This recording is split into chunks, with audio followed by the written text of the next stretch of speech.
And a very warm welcome to SDIG Global Conference 2025. SDIG's Global Conference this year is focused around beyond boundaries, building bridges in education, wellness, and AI for transformative growth, amongst several other subjects as well. Your hosts for the next few hours will be Dr. Joseph Nwoye, the president and founder of SDIG, and Dr. Karen Walker, who has been an SDIG stalwart for quite some time. Dr. Walker is an IOP specialist, which stands for Industrial Organizational Psychology, which means she's very clever. It also means that she's extremely good at organizing things, which is very helpful for all of us here. It's a pleasure to have you joining us. We'll be going through the afternoon in a number of sessions, and we're crossing across all continents of the world with those attendees who are joining us from around the world, and also the panelists who are with us as well. So it is my very great pleasure to welcome all of you to SDIG Global Conference 2025 and to introduce your host, Dr. Joseph Nwoye, President and founder of the Systemic Diversity and Inclusion Group. Dr. Nwoye, welcome. Thank you so much, Mr. Adam. I appreciate that. And also thank you to all that honored SDIG by taking time from their busy schedule to support our first inaugural summit, especially to Dr. Walker, who is going to be directing the activities today, as well as the panelists, especially our keynote speakers. SDIG is founded on the belief that we are all God's children and thus be treated fairly regardless of who we are. This position is consistent with the foundations of Declaration of Independence.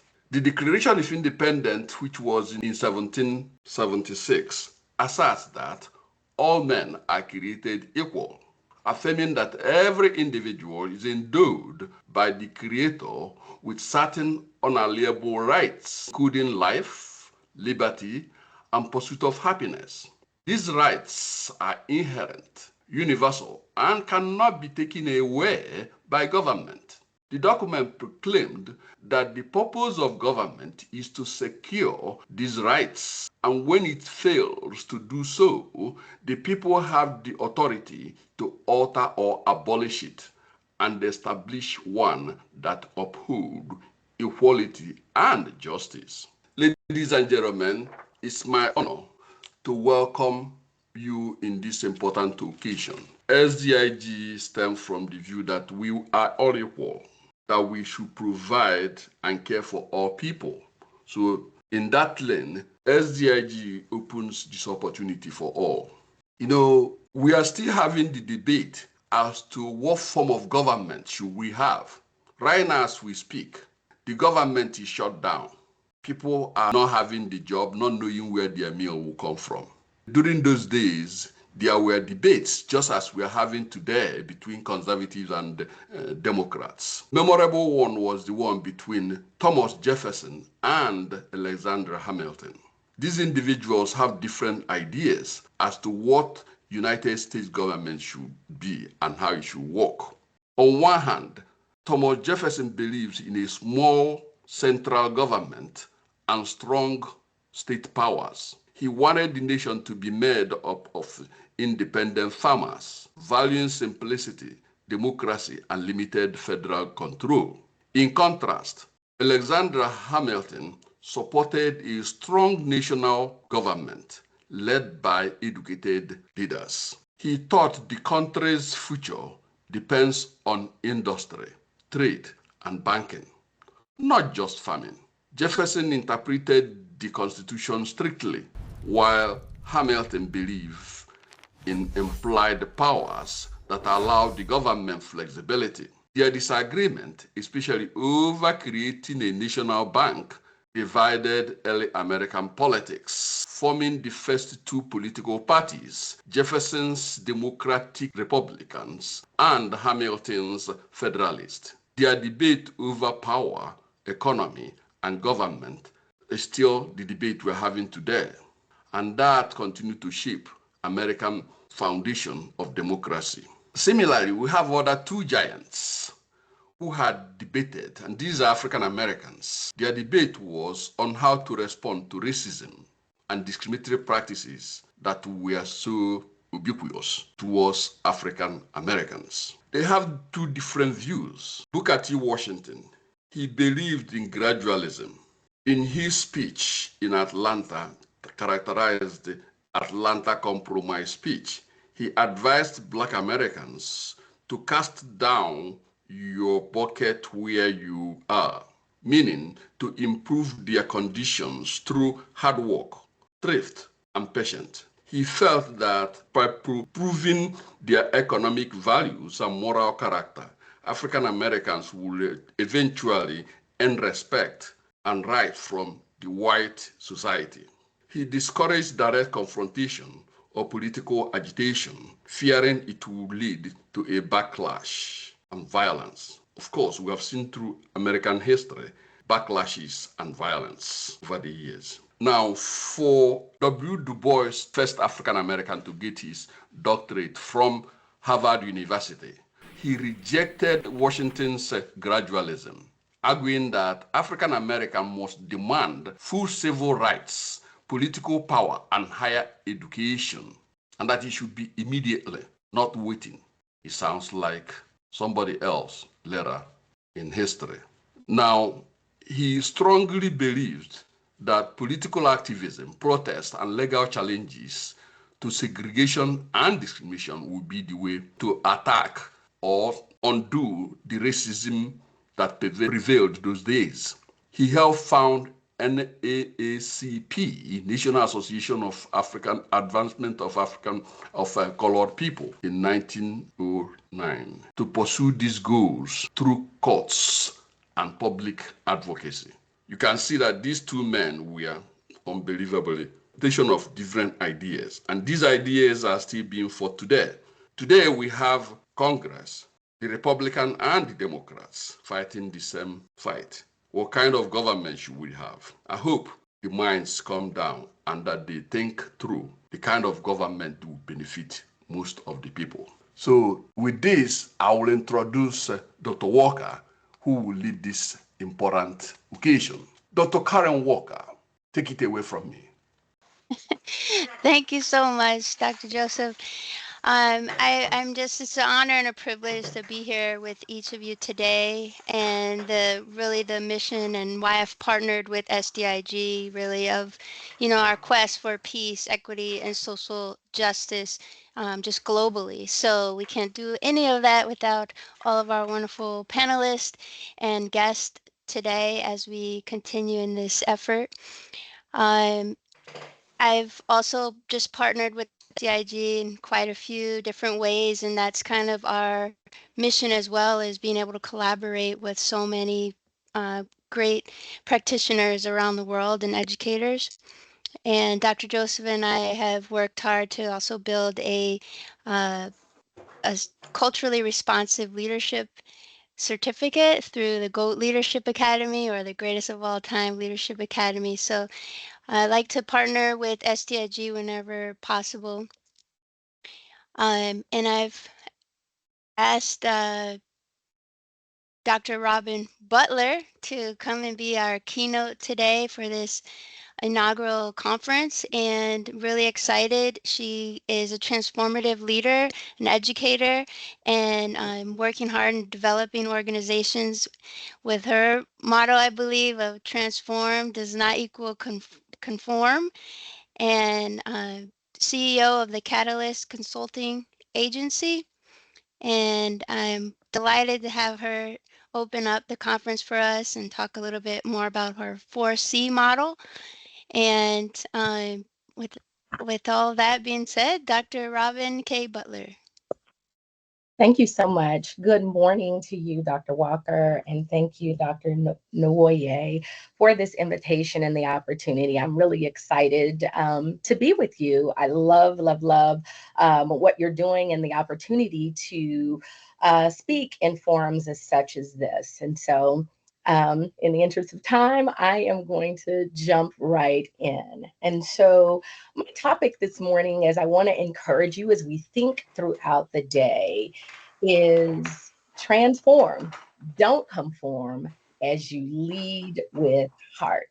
And so, Robin, why heart? And how does this relate to us as we build bridges in education, wellness, and AI for transformative growth? I want you to think about something. Right now, organizations are transitioning their focus on their people to create inclusive environments that promote faith, vision, and altruistic love.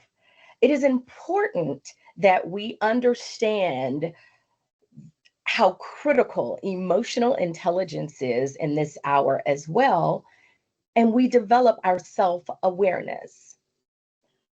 Thought leader John Maxwell says that people must see your heart before you could ever ask for their hand. And so let's go a little bit deeper of why I stress the importance of leading with heart. I love the analogy of puzzles. I grew up with 4 siblings, so yes, there were 5 of us. And I can remember when we were younger, my mother used to give us puzzles that were not as complex. But as we got older, they became more complex. Think about organizations. I often find myself, I tell people most of my work is in classrooms as a college educator. I do a lot in congregation and faith-based entities, and then also businesses and corporations. And so today we're going to put the puzzle of the heart together. This was derived through my work when I was doing my study for my dissertation. And this model came from a theory from a guy by the name of Louis Fry. And so as I collected my data and went through this heart model that I've developed is the derivative of that. It is an intersection of leadership. And I'll say 3 leadership models. The title of my dissertation was Executives Who Emerge as Spiritual Leaders. Well, I didn't really want to do a religious-based study, but as I dug further, I said, okay, I think I'm working with something. So transformational leadership is the heartbeat for change. Open mind, open heart. Notice the heart there, and open will. Authentic leadership is characterized by values-based leadership. And there's a posture with our heart when we talk about values-based leadership. Lastly, I'm a lover of Robert Greenleaf and his servant leadership model. And he says you only need a heart full of grace and a soul generated by love to be a servant leader. And so as we think about building bridges, we think about inclusion, we think about wellness and transformation, I think we need to consider leading with heart. Heart is an acrostic for the H is honesty, the E is equity, the A is accountability, the R is resiliency, and the T is transparency. So again, Robin, why heart? Years ago, I read the book by Napoleon Hill, Think and Grow Rich. Years later, I read the book, Think and Grow Rich, A Black Choice by Dr. Dennis Kimbrough. There is a concept that is introduced in the book that says, that talks about the backwards ABCs. And the backwards ABCs are if we can conceive, we can believe, and we can achieve. We conceive, we believe, we achieve. So let's connect the dots here. You know, I've already told you I like puzzles, so let's put this puzzle together. So as I reflected on this, Robin, what does that have to do with your model? What does that have to do with transforming and not conforming?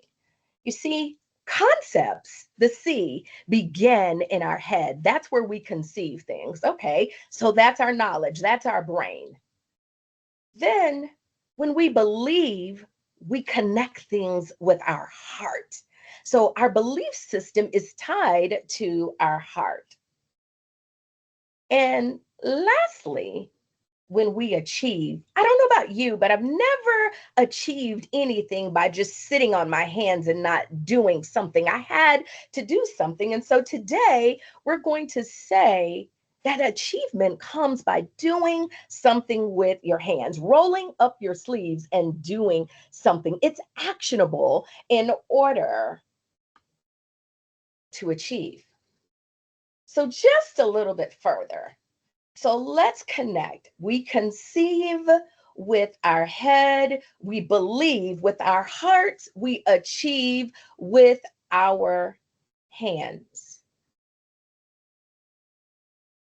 I found myself where I could connect my concept to my head. That became my purpose, my mission, my vision, my goals.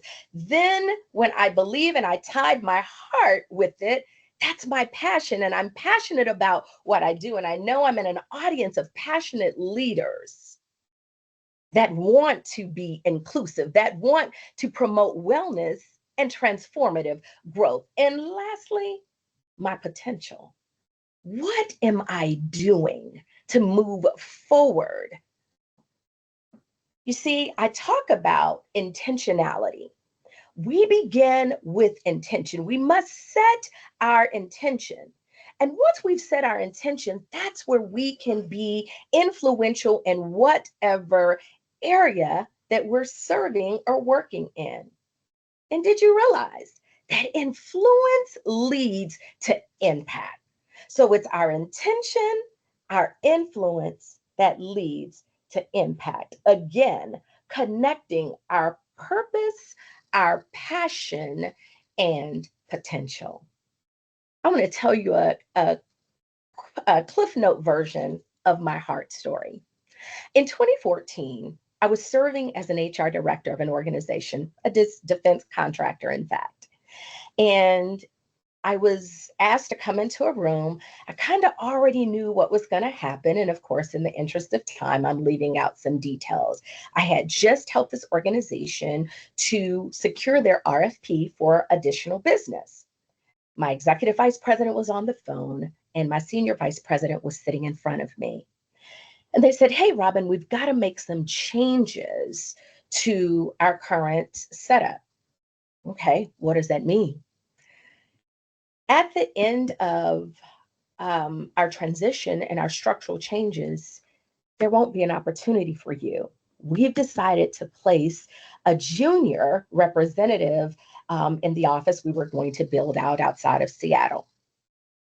They said, "You don't have to make a decision today, Robin. We want you to think about it." My husband was deployed to Afghanistan at the time. He served our country for 32 years. But I just said, "You know what? This is my mission." They said, "You don't want to wait and talk to Tim?" That's my husband. I said, "No." I rose up in the chair, and in that moment, that was the transformation that I needed as a leader, and where this heart model also comes from.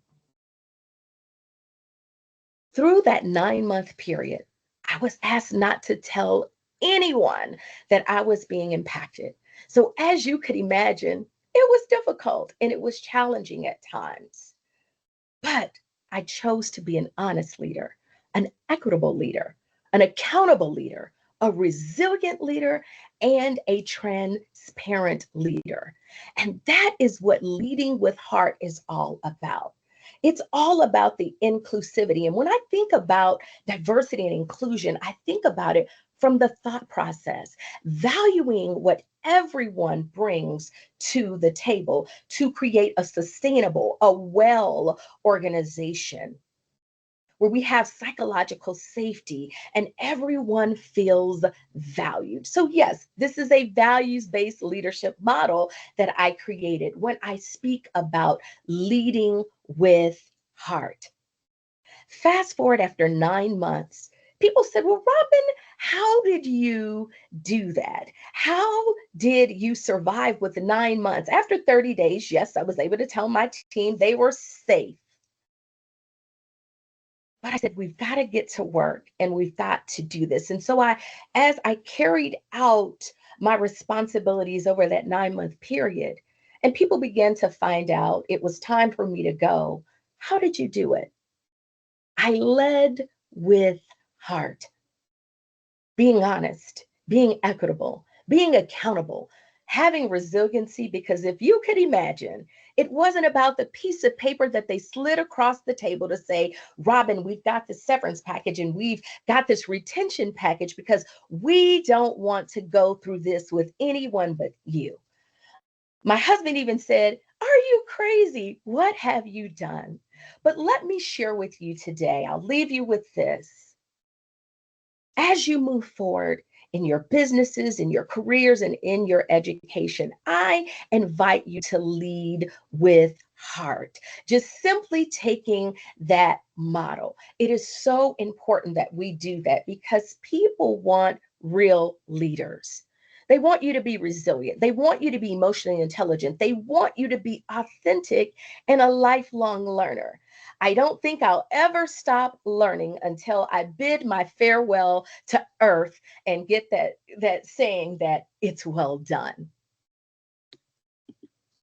So some heart strategies as I leave you today. What did I learn through that process? I learned to not offend others and to not be easily offended. I learned not to have an opinion as a heart leader on everything. I also learned not to assume motive. And you know what? This is a big one. I learned as a heart leader to agree to disagree agreeably. Agree to disagree agreeably, because I think it is essential for us as leaders. Now, my final points to ponder come from thought leader Maya Angelou. As heart leaders, people may not remember what you said, but they will certainly remember the way that you made them feel. And my favorite quote by her, we delight in the beauty of the butterfly, but rarely admit the changes it has gone through to achieve that beauty. Thank you so much for your time. Thank you for the opportunity. And I encourage you just to remember heart as you go throughout the conference today. Thank you so much, Dr. Walker. Oh, thank you. And I know some of us have the reactions on there. You can applause and throw out your hearts. I really appreciate that message, about leadership and love and transformational leadership, and especially your backwards ABCs, your CBAs. Very brilliant, very brilliant. Thank you, everyone. That's Dr. Robin K. Butler.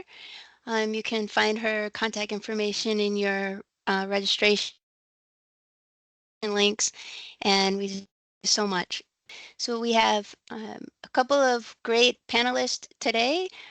Our professor or Dr. Namita Rajput, Cordelia Ghaffar, and Sima Lieberman.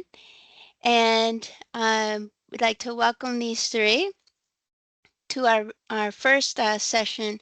And what I've asked each panel member to do is to just think about, about a 2 to 3 minutes to give us a little deep dive into their current work and what they're passionate about and how that aligns to SDIG's quest, as we've mentioned, for peace, equity, and social justice in the global communities.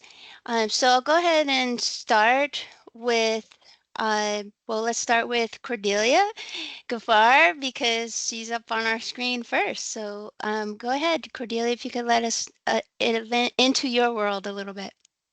Absolutely. Thank you, Dr. Karen.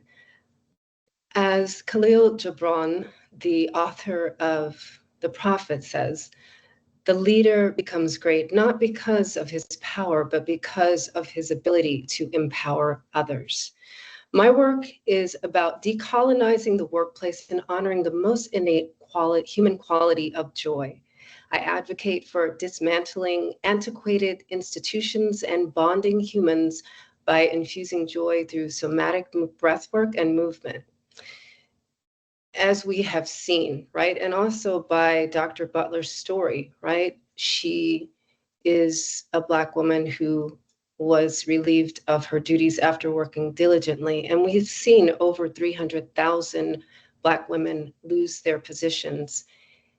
It reminds me of another great leader, Audre Lorde, who said, "In our world, divide and conquer must become define and empower." So the current corporate model is built on an antiquated plantation model to source employees based on productivity and not respecting humanity. While my model acknowledges that humans willingly offer their expertise, choosing to align with corporate values. I encourage corporate teams and leadership to bond based on joy, both offering their expertise in alignment with personal and corporate goals, and corporate leadership to receive and accept that each employee is sovereign and highly educated, and they show up for the mission and vision of the corporation they choose to work for. So I believe that corporate spaces require a human reset based on human choice over historical practices. Humans contribute to the bottom line from a place of joy to share their expertise and elevation of profits and individual fulfillment. And when humans are allowed to show sovereignty, they contribute more and are willing to collaborate over compete. I believe in this time when we are seeing a dynamic missing link between plunging profits and attrition, it's very important to use the intellect of the body to empower the intellect of our minds. And so, very, very powerful. Thank you so much, Cordelia. Can't wait to get into more about your model and, dive into that with our panel. I want to give another panel member an opportunity to introduce their passion and their work. And I think we can go to, let's go to Sima Lieberman next. Hi. Hi, can you hear me all right? You can hear me fine. Right? Yes, Hi. give us your a dive into your world for a few minutes. I'm Sima Lieberman. I'm known as the inclusionist because I bring people together across differences to work better together and include everyone. For over 30 years, I've helped organizations create cultures where people from every background can do their best work and feel that they belong. Inclusion has always been important to me my whole life. And we're talking about wellness and diversity and inclusion and peace. A little bit about my background is that I have a master's degree in holistic health education, and I started out teaching wellness, biofeedback, and stress management, which taught me how emotional, physical, and social health are connected. And that foundation guides me in my work in diversity, equity, and inclusion, because inclusion is wellness.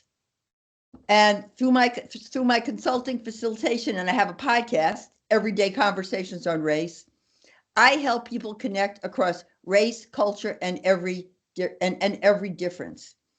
And that aligns with SDIG's mission for peace, equity, and social justice, because peace starts with how we treat each other every day.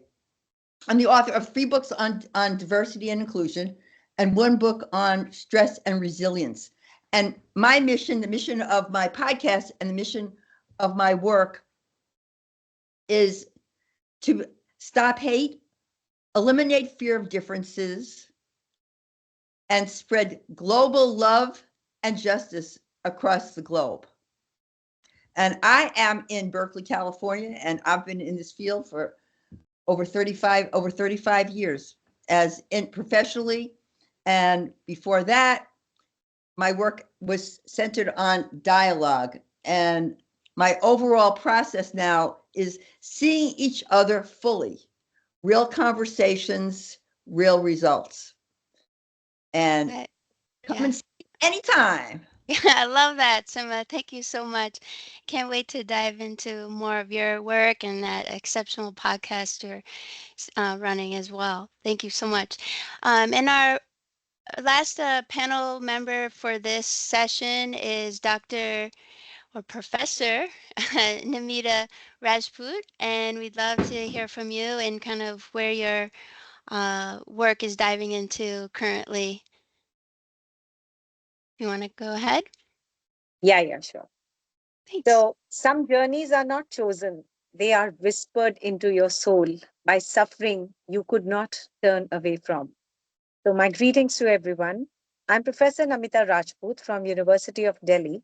And while I wear many titles, professor, researcher, mentor, what truly defines me is a promise that was born from a heartbreak. So years ago, I lost a dear friend, a woman of radiance with professional brilliance and grace. She faced harassment at her workplace, and the system failed her, not only through her injustice, but through the indifference. She did not just collapse under the cruelty. She, was withered under the silence. And when her voice was finally done, I realized that the silence can kill far more quietly than the violence ever could. So that moment split me open. But from the fracture, the purpose flowed. And I decided that if I world would not protect its women, I would dedicate my life to building the systems that could. So that promise became the axis around which my life now turns. My work began in a very narrow lanes of Delhi slums cluster areas among the young girls whose dreams were bigger than the circumstances. And we had no classrooms, no desk, no chalk, no concrete, no courage. One of them, called Meena, once said, if I learn to read, maybe I can choose my own life. So that line became my scripture. And I actually, that taught me the education is not about empowerment. It is the empowerment. It is the first step from invisibility to, independence. So over the years, I've authored many books, many research papers, but most importantly, I have written an ISBN that are written in the courage of survivors, the laughter of the young girls, and the quiet dignity of those who finally felt safe enough to speak. As an empaneled trainer of the She Box, which is an initiative of Ministry of Women and Child Development, and an expert under the University Grant Commission portal, I have seen that what happens when the laws are no longer lifeless, when they begin to breathe compassion. I have trained more than 500 institutes, women, girls, not in compliance, but in conscious, reminding the organizations that every workplace policy must have a heartbeat. And when I started my, all these work, I met Dr. Joseph, and my path crossed with SDIG, the Systemic Diversity and Inclusion Group, founded by Dr. Joseph Nwoye. Until then, my work had been deep rooted in Indian soil, but SDIG gave it wings that could touch the world. And SDIG became the global mirror that reflected everything I stood for: equity, empathy, empowerment. I allowed my leadership theories, that is Bhag theory of leadership, balance, harmony, action, growth, and 3 E's of motivation: empower, engage, elevate, to reach the audience across culture, context, and continents. So it was because of SDIG that I did it. And through SDIG, I realized that inclusion is not a geography, it's humanity. Technology can learn compassion, and the leadership can still learn stillness. So that diversity isn't a strategy, it's a soul practice. So today, I no longer see myself as a professor of commerce. I see myself as a teacher of courage, a custodian of healing and lifelong study of inclusion. So, and if my friend could see me now, I could tell her, your silence was not the end of your story, it was the beginning of mine. So, because though every survivor I have trained, every student I have guided, and every platform like SDIG, she lives on not as a tragedy, but as a transformation. So that's what SDIG truly means for me. A movement where pain becomes progress, policy becomes purpose, and the people becomes possibility. Thank you so much for giving me Thank an you. opportunity. Thank you so much. We get quite a bit of reactions on that. It's a very touching story, and we just loved being able to partner with you. As you can tell, we Thank you. have some amazing women on this panel this morning or evening, wherever you are, and we're just honored to be able to collaborate with people across the world. So it really is a global effort that Dr. Joseph has put in place here. I want to jump into some of our questions we have for the panel. And again, that's a reminder, if you have questions or if you want more information from one of the panel members, please use the Q&A chat just so that we're not distracting those partaking in the conference itself. So first, I'd like to open up to the panel members to help our audience kind of understand, like, what does mental wellness mean and why does it matter in the workplace? Why is that even important where we work? Anybody want to jump on that one?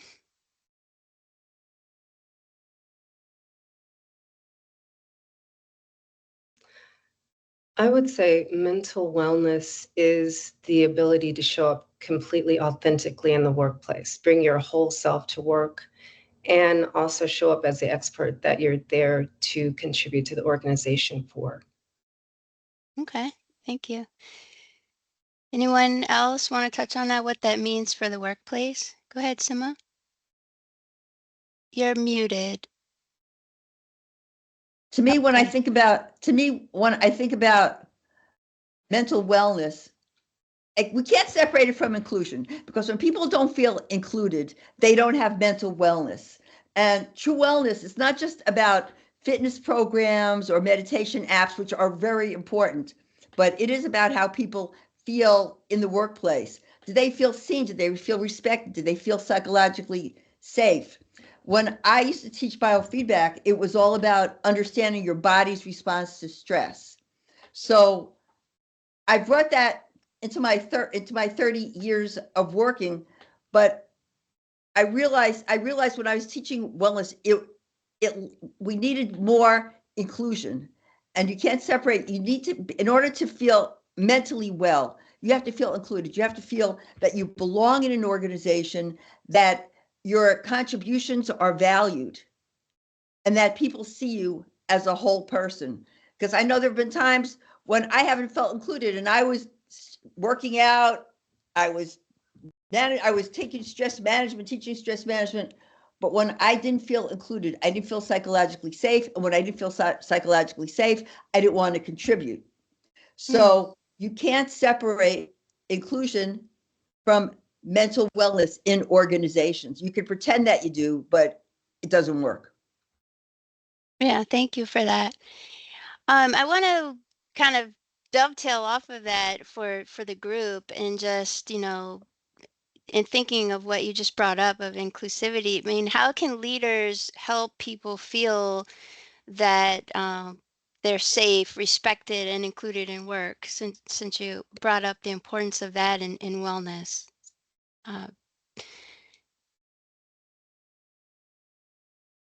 Well, leaders set the tone. Sure. So leaders set the tone. Leaders need to be able to listen without being defensive.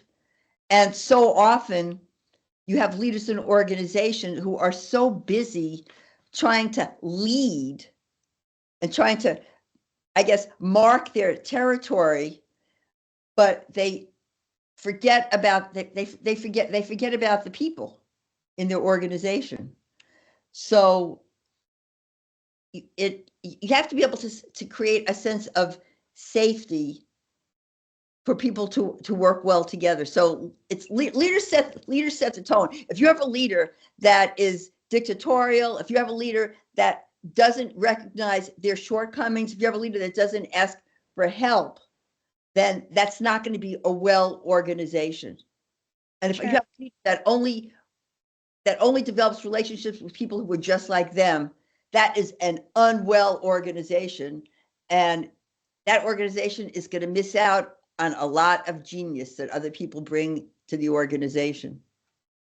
I think it's, just to piggyback off of that, I think it's pretty simple. You know, like I said, a lot of my work is bringing the intellect of the body. So presencing that humans exist, like starting meetings out with something connecting, like let's start with breath work, or, you know, let's start with what is most present for, you know, what's a most present concern. That's, to Sima's point, showing care and concern and actually valuing what people think and what people are feeling.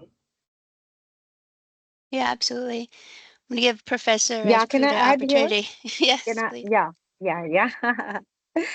So, your question was like, how can the leaders help people feel safe, respected, and included at workplace? So Yes. my take on this is that a leader's real power isn't the authority, it is the assurance. So people don't feel safe because the rules exist. They feel safe because someone cares enough to listen. So in my early years, leading teams, I realized that silence in the workplace does not mean peace. It means fear. So I begin practicing what I call leadership by listening. So instead of beginning the meetings with the data, I begin with the dialogue. I learned that when the people are heard, they work not for the approvals, but for belongings.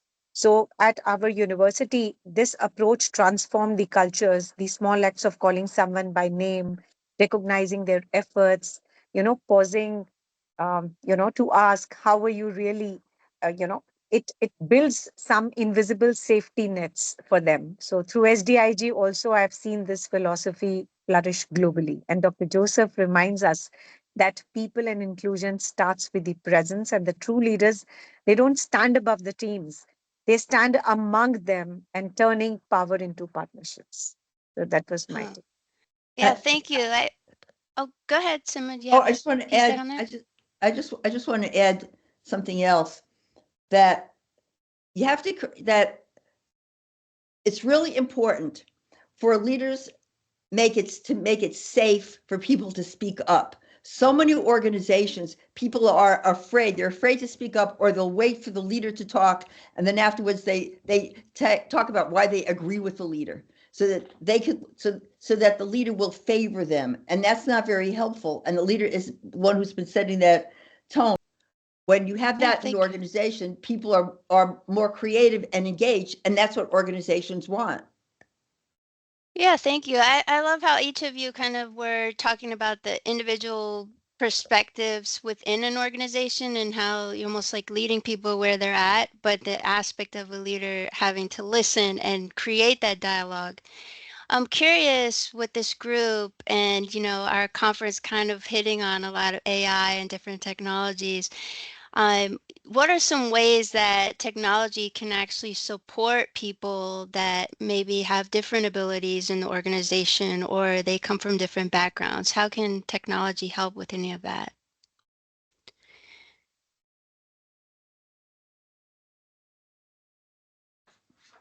As much as I love to talk about the human, bringing their feelings to work and everything, it's when you have people that have learning differences or they have ability differences, right? There's all kinds of bias that exists, but there are technologies, including AI, that can level the playing field and make it available for people with different abilities to be heard and valued and respected.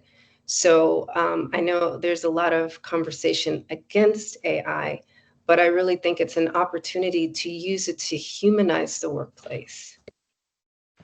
I'm curious what Professor Namita thinks about that. Yeah. Your thoughts? Yeah, can I add here? Yes, please. Basically, when you talk about technology, It becomes inclusive when it learns to feel before it functions. So I've seen how a simple smartphone can actually turn isolation into an opportunity. We talk about a girl in Delhi slums where I've been working and doing a lot of things for them.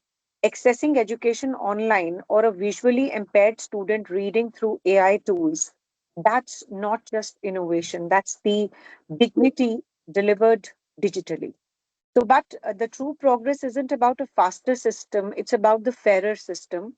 And at SDIG, we use Neuro AI to understand the emotions, detect the biasness, and design the technology that connects rather than divides it. So, it's about the connection, not dividing. And technology should never replace empathy, it should extend it. So, that's very important. Oh, I love that. Not replacing it, but as an extension. Sima, go ahead. Well, I think that there's different ways of using technology. There's small ways that have actually big impact, like closed captioning. I facilitated an all-day program recently, and there were people who had hearing issues and also sight issues.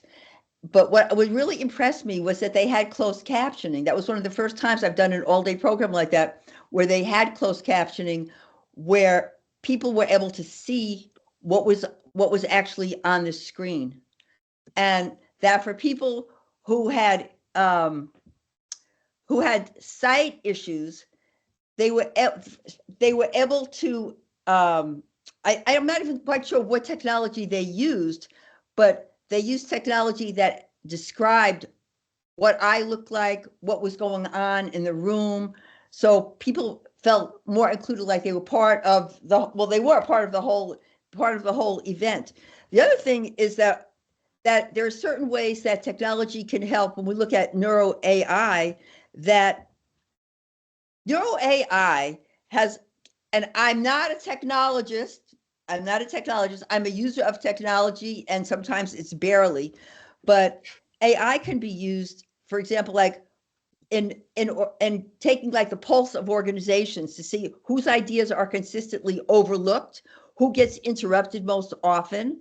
And this information is very valuable. But of course, with every AI or every technology, it goes back to the leaders, because the leaders have to interpret those insights. They have to be curious and not get defensive. So if it points out, well, this person doesn't get heard, this person doesn't get listened to, that the leader doesn't go, well, I just didn't see them, or they weren't raising their hand high enough, to make an excuse.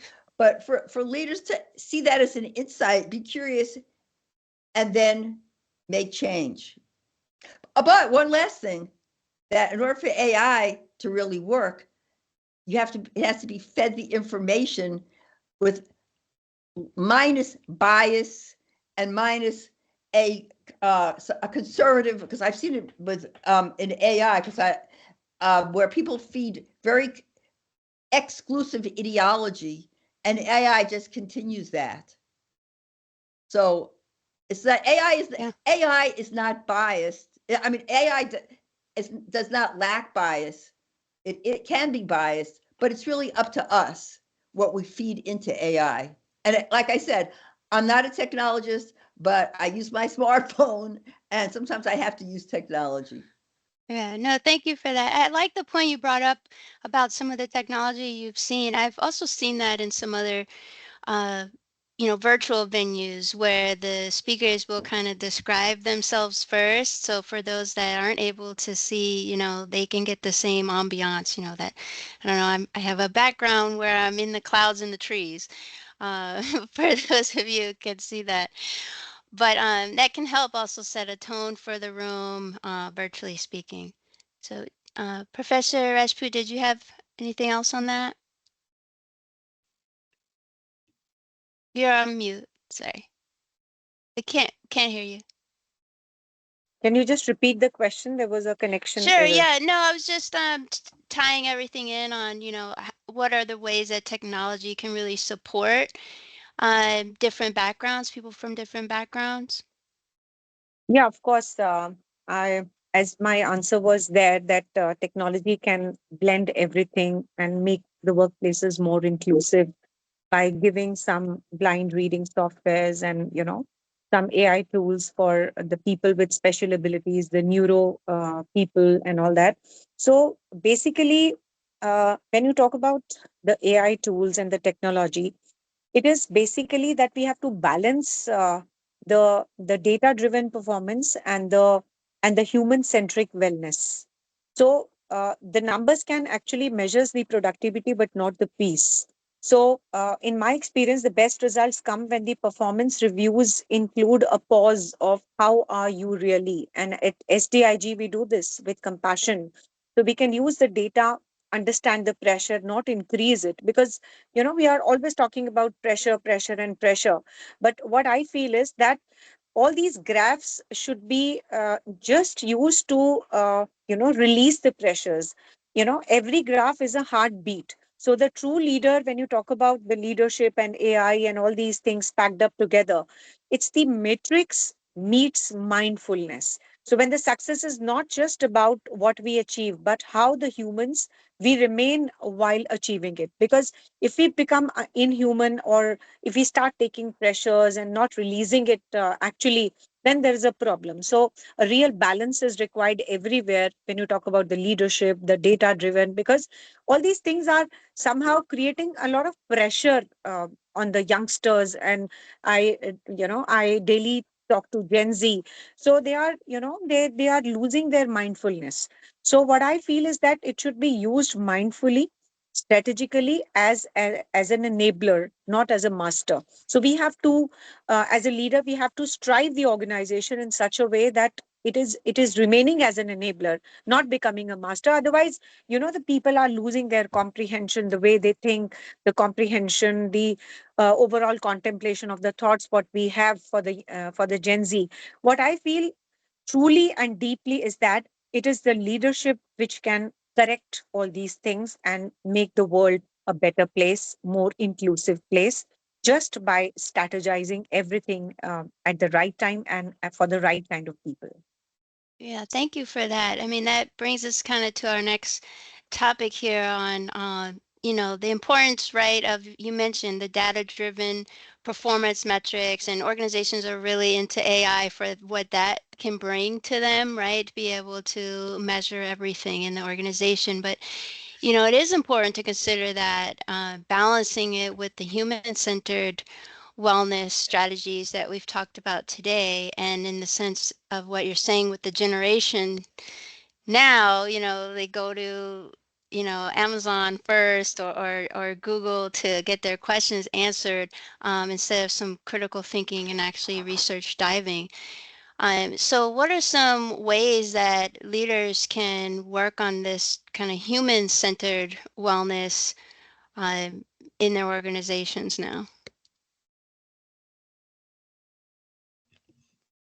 Well, they have to get to know the people in their organization. Too often, I see, and this still happens.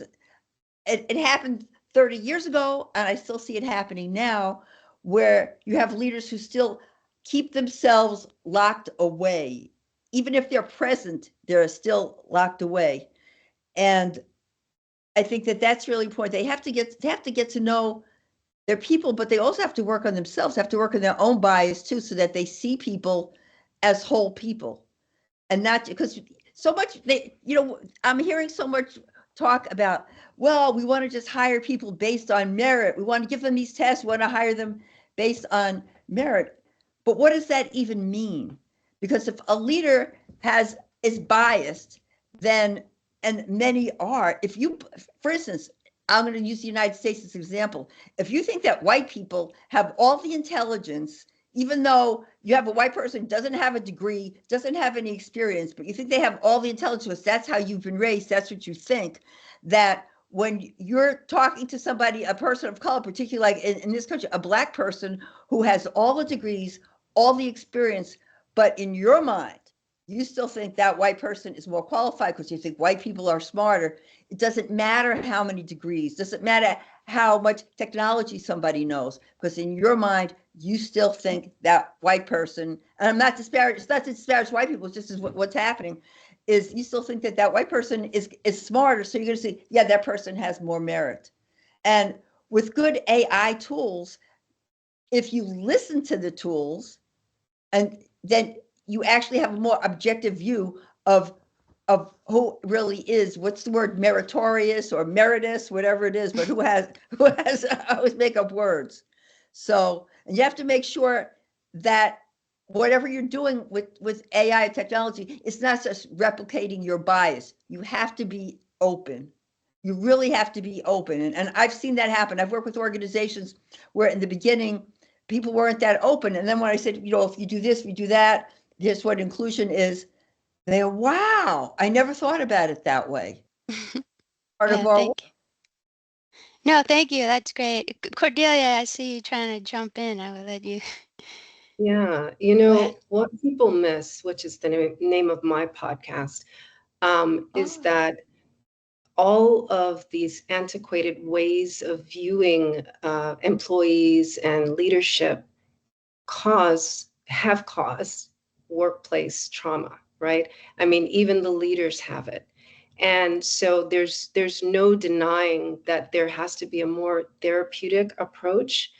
And there have been small systemic reviews concluding that somatic movement during meetings, team meetings, has improved the way people relate to each other. It's calmed the nervous system of each individual. Let me interrupt you on that. Can you explain what that movement is? Just an example for those that aren't in this field.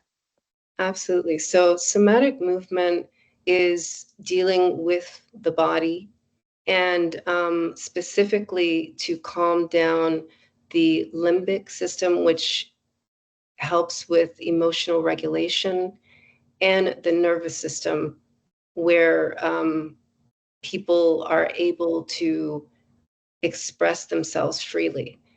Some of the movements are very simple, right? Most of the time, we're like, if we look in the little quadrants, the little screens, each one of us has our shoulders pretty much up to our ears. But with a simple breath, breathing in through the nose and out through the nose, your shoulders drop, and it changes the chemistry in the brain and allows the right and the left brain to communicate so that people can fully show up authentically and work. Another thing is, even with the breath, you can release the stress of maybe a heated discussion during meetings by dropping the shoulders and standing rather than sitting, so that you can move the hips, because when you move your hips, your jaw opens again, allowing people to fully and freely express themselves. Can I piggyback on that for a second? Yes. I want to testify. I want to testify that what Cordelia is saying is actually works, because I'm from the Bronx in New York in the United States. Who don't know what I'm talking about. I come from an area where people were very skeptical. You know, they thought eating brown rice was nuts, right? And so I was one of those people in organizations where they would say, everybody take a breath. And I was one of those people that you hate, because I was one of those people who just resisted, and I would be mumbling under my breath, and I'd be like pretending, until when I went to school to get my master's degree in holistic health, because my idea was just nutrition. And I said, no, I'm not going to do all that breathing stuff. And the first night they had us do all that breathing. They talked about somatic healing, and it worked. It changed me. I became so much more open. So I love what you're doing. Thank you so much. You are changing lives and changing organizations. Thank you for that. That's amazing. I have something to add, Karan, here. Yes, go ahead. Like, because I am a lead auditor for quality standards, I go for accreditation. So we have certain qualitative metrics, which runs around this circle only.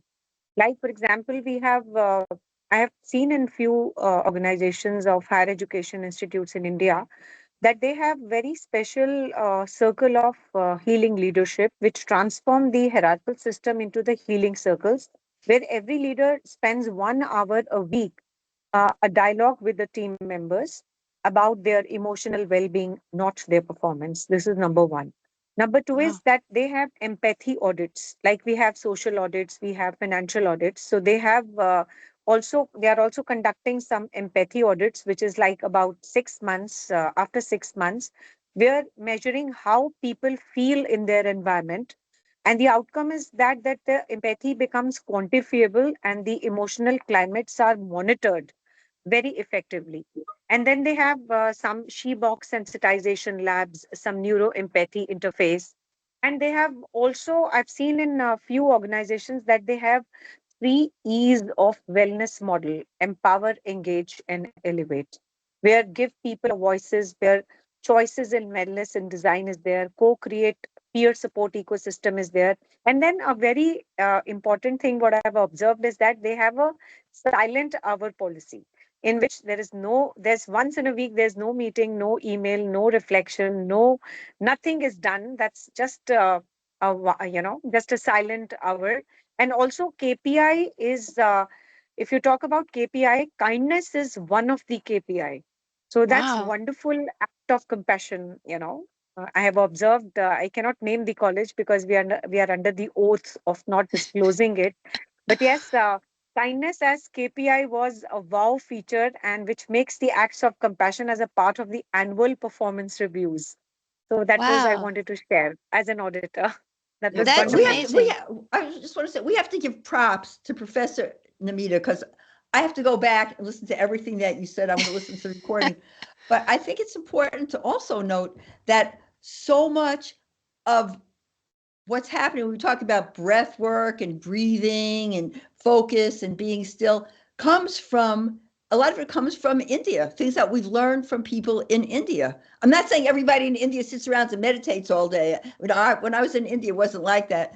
But that's where that thinking comes from. And that's a whole different technology, because I think what Cordelia's talking about, what Professor Namita is talking about, that's also technology.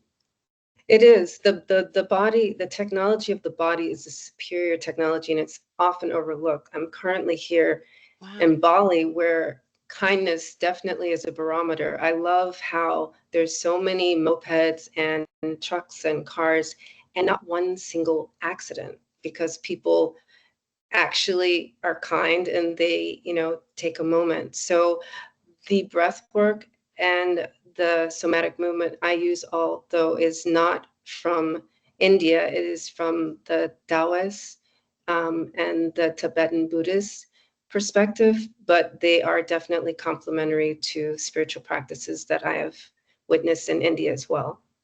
Yeah. Wow, yeah, no, thank you for all of that and the examples. I think, even myself, after 21 years in the Marine Corps and retired, and when I was first talked to about mindfulness, I was like, okay, that's a bunch of, I don't know that that can help me. But when you actually, similar, like you said, do it, and you're actually applying some of these practices and principles, it really can change your overall just aspect and viewpoint on daily life, which it helps you overall in your relationships, your work, family, everything. So I love those examples each of you gave.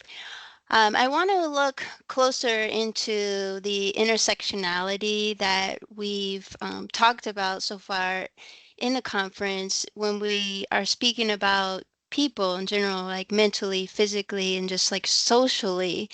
How can organizations use kind of their wellness programs to reflect this intersectionality we've been talking about?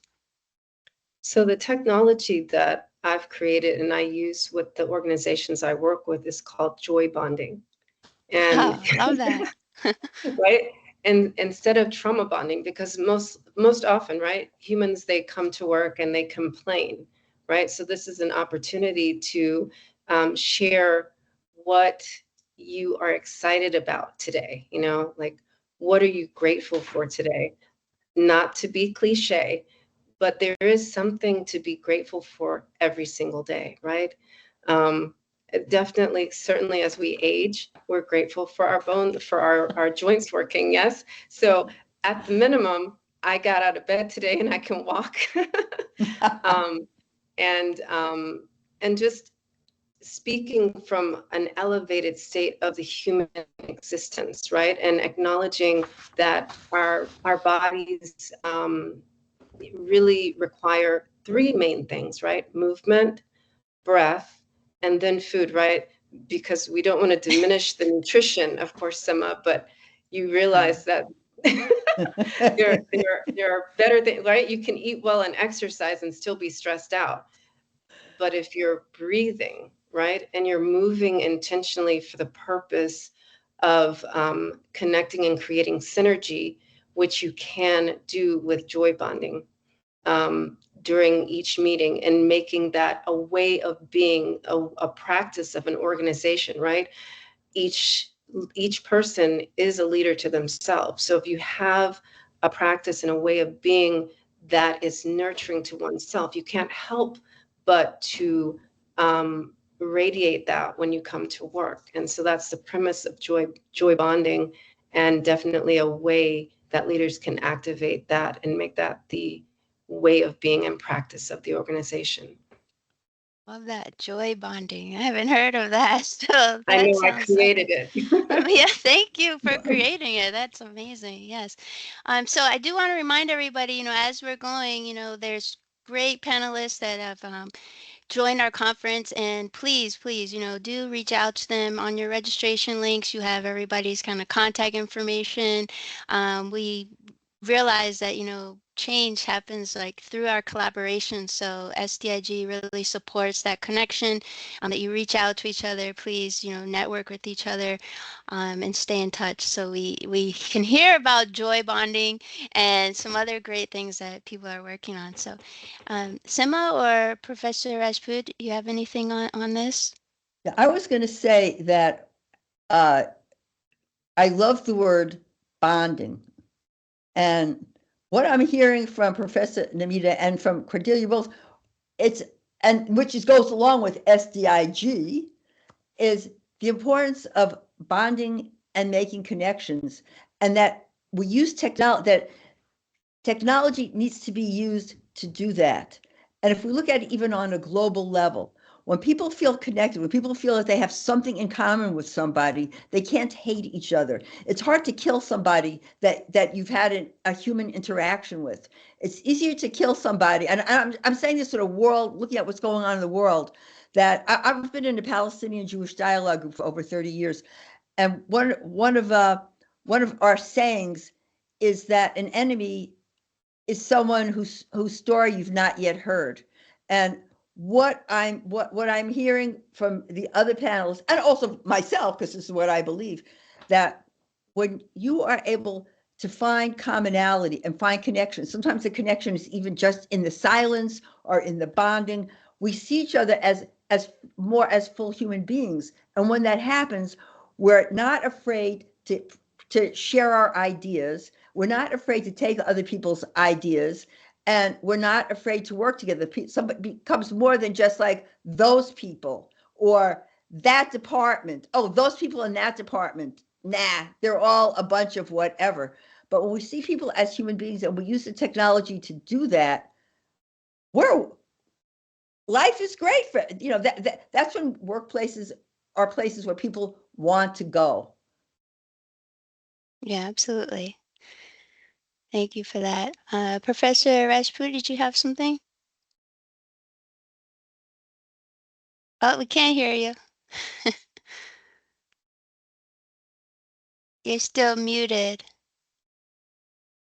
We can't hear you. See, You're muted. when you talk about bonding and connection, as Seema and Cordelia were mentioning, so bonding and connection are unseen architects of every thriving institution, what I also feel, and they transform a group of individuals into a living ecosystem, one that breathes, trusts, listens deeply, and moves with a shared purpose. So I also wanted to, share this, that leadership isn't in the truest form, is not about direction, but about the alignment, aligning the heart, mind, and the missions together. Alignment of those. That's powerful. Yeah, each of you is just very enlightening and appreciate that. So I want to move towards one of our last questions here is, how can we ensure that the AI kind of driven wellness platforms we've kind of talked about using, that we're not reinforcing kind of the cultural or socioeconomic biases that are out there? How can we be aware of that in our work? You train it. Just like, the more you talk to AI, it's amazing. It'll spit out whatever you teach it, because AI is based on water, and it's the element that basically is the foundational component of humans, right? We're about 70% water. So we have the ability to train it.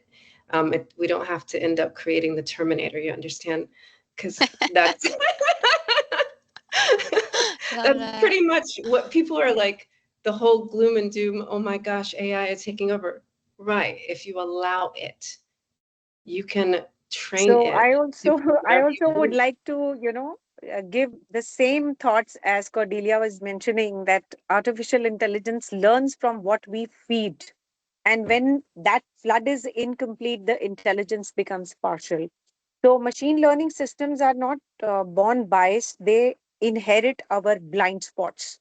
So what I feel closely is that our data sets should reflect a privilege, not a poverty, and the urban voices, but not the rural realities. AI will faithfully reproduce those imbalances, amplifying inequality instead of elevating it. So that's what AI must be designed with conscious, not convenience. So in order to get the Mm. best results, so we have to train. Machine learning should be proper, and the data should be given. Big data should be given so that the machine learning not only predicts the pattern, it should protect people also. I Oh, I love love that. And that. yeah, I'm going to Oh, jump in here because I feel like, for a lot of people, AI is kind of scary. And it's like, oh, I need to kind of stay away from that because it's biased or, it has these issues. So But that's I because of love, the partial feeding, that the machine learning is not proper. yeah. yeah. And I Yeah. love that each of you is Yeah. saying, like, hey, you know what? You've got to actually train it. You got to do some work in there to make sure, your voice is heard. So I really appreciate that. And I didn't mean to step on you, Samo. Go ahead. No, no, no, no, no, not at all. This panel is so much cooler than I even thought it would be. But I should know Good. that Dr. Joseph only gets cool people. I mean, I feel like I'm included in that too. So, Of but I course. want to say that AI, it could reinforce, and this is sort of along with what the other two panels have said, that AI can reinforce bias if it's trained with limited data. But another piece, or not but, and, you ever say, don't say but, say and, that it's important to include diverse teams in building it and testing it, and to be able to ensure transparency, and also keeping human empathy central to decision making. Because it's like, we've seen, I'm addicted to scrolling like many other people.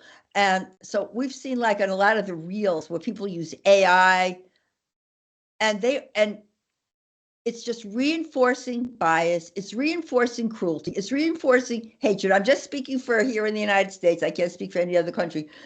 But on the other hand, we've also seen how AI can reinforce inclusion, can reinforce diversity, and can actually help create connection and build empathy. And that's the side that we want to be on.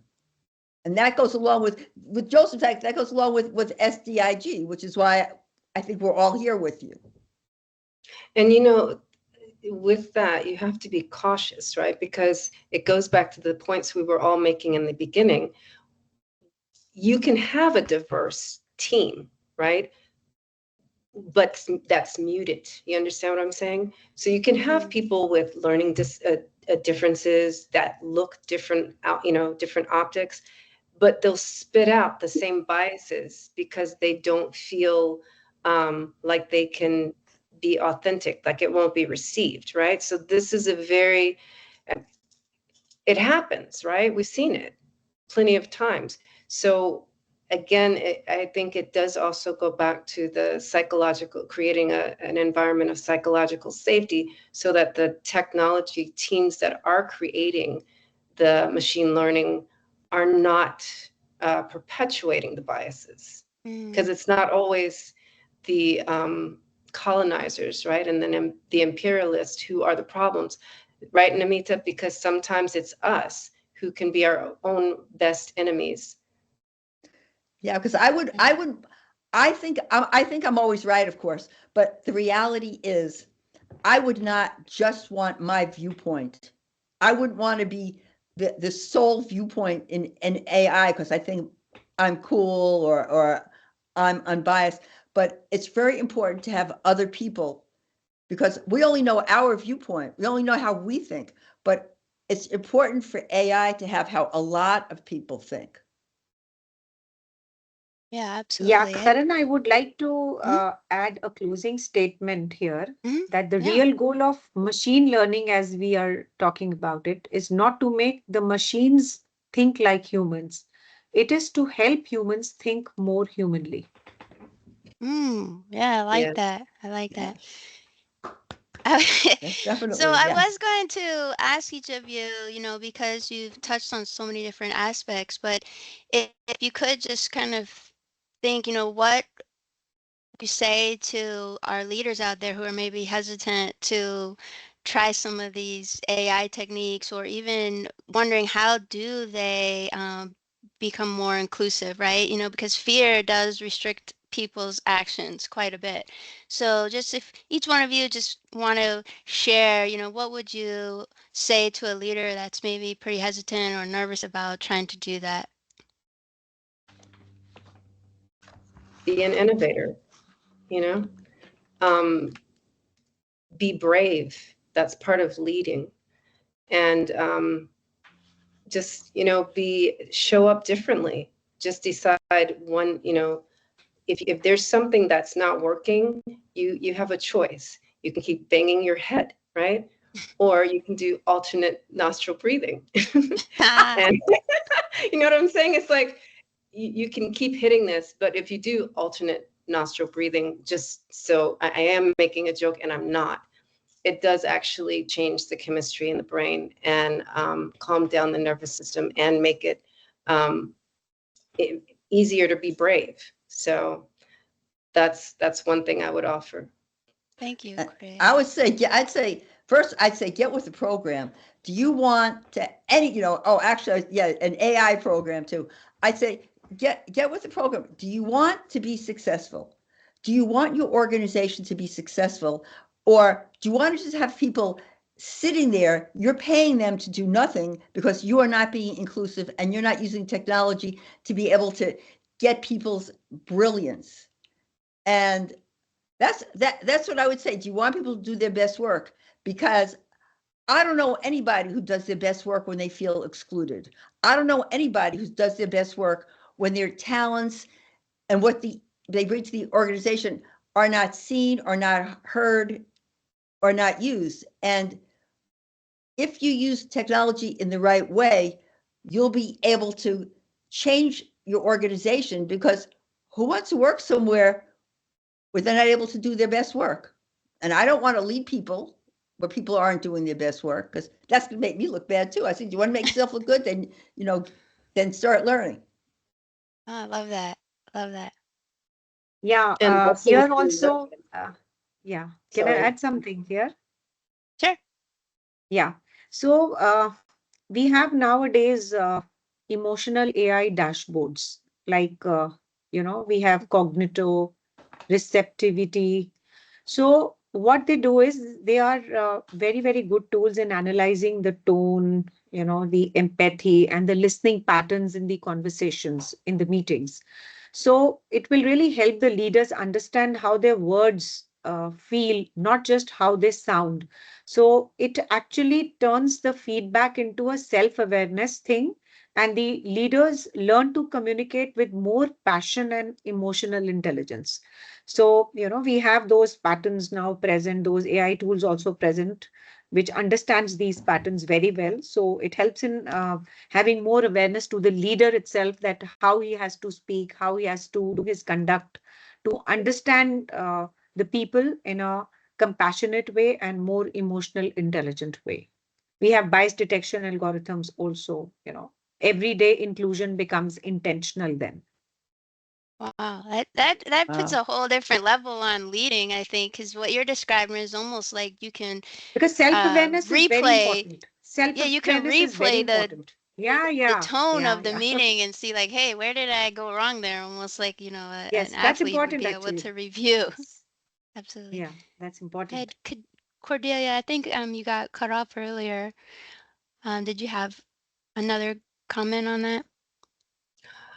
The only thing I would add is I love what Professor Namita said, because I like to use the word intimacy intelligence, because when you can be compassionate and kind with people, then you're making a more intimate connection with your team and with other humans.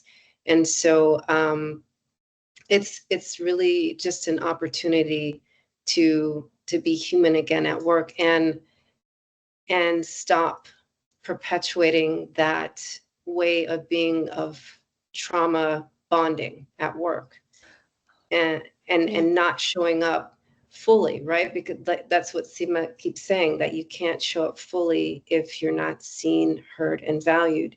And that's what happens when we're basically oppressed. And that's the Sure. world we live in currently. Yeah, absolutely. I want to thank each one of our panel members, and I want to give just a couple minutes here to possible questions we might have from our audience. And so I do see there is one hand up. I'm trying to get the name to come up for me. So Isabel Dragon, I'm not sure I'm saying that correctly, but you have your hand raised. Did you have a question for our panel? Hi, Isabel. This is the studio in London. Your microphone is now enabled, so just unmute your microphone and please go ahead and ask a question from Dr. Walker.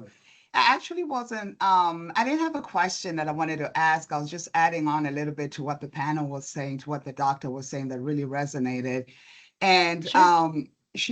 we're talking about the leadership, and I always say, Cordelia was talking about the empathy, and I feel that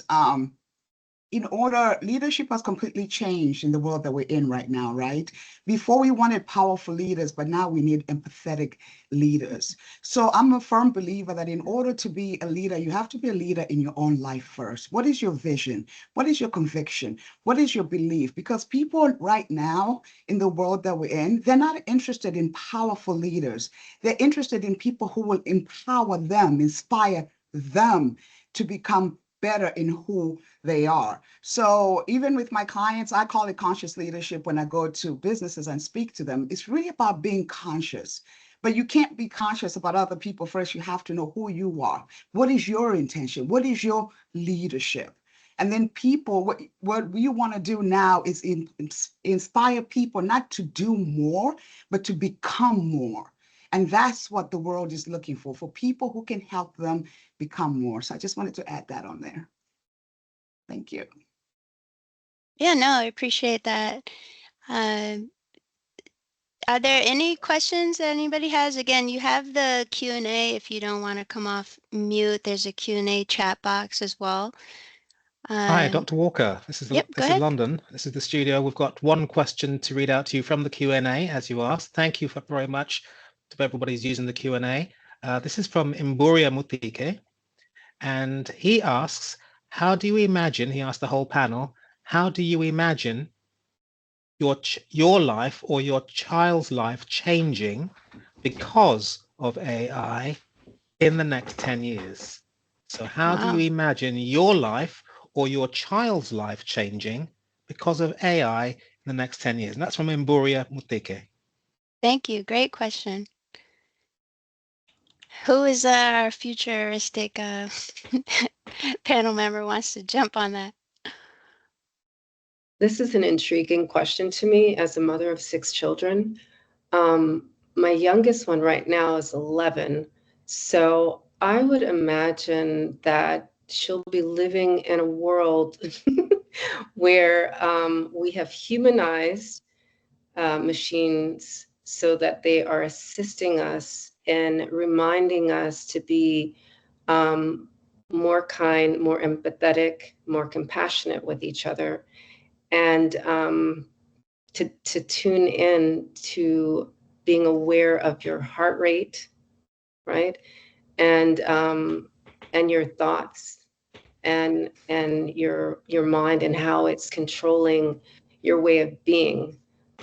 Sadly, my 25-year-old who served in the military, she was in the US Navy for 5 years, she already sees the downfall of humanity through AI. So I'm hoping that my younger one will inspire my older one to, and us, all of us old heads, right?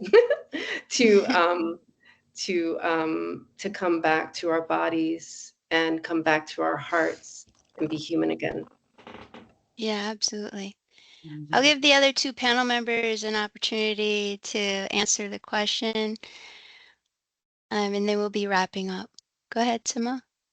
Okay. I would say for me personally, I'm hoping AI keeps me alive for 10 more years and that I am able to do everything that I'm doing, keeping my brain intact, my body intact, help me stay connected. And for my son is kind of like where Cordelia is, AI is important and he uses it, but I know he also sometimes doesn't always have the most positive outlook about the workplace and the world. And I would like to see that change. And I think that change is also through connection. But we live right now, we live in a society where optimism and empathy are not, they're not really promoted. And I'm hoping that for my son, that AI and people technology can help change that outlook. Yeah, thank you so much. And Dr. Namita Rajput, did you have a response for this? What I say is that AI will not replace my humanity nor my children. It will redefine it. So in the next 10 years, I see technology taking over the task so that we reclaim a time for truth, empathy, and purpose. And I want my children to grow up in a world where machines think fast, but humans feel deeply. That's what. Okay. Yeah. We do have one other hand raised. So we have Dr. Wumi Adekunle. Did you have a comment or question? You're really choppy. Unfortunately, your audio is. Maybe he could type the question in if we can't hear him. She can. Go ahead and maybe you can type your question or comment for us. No, yeah, it's still inaudible for us on your end. So we'll go ahead and go to Rohit Kaluri. Your hand is raised. You can come off mute there.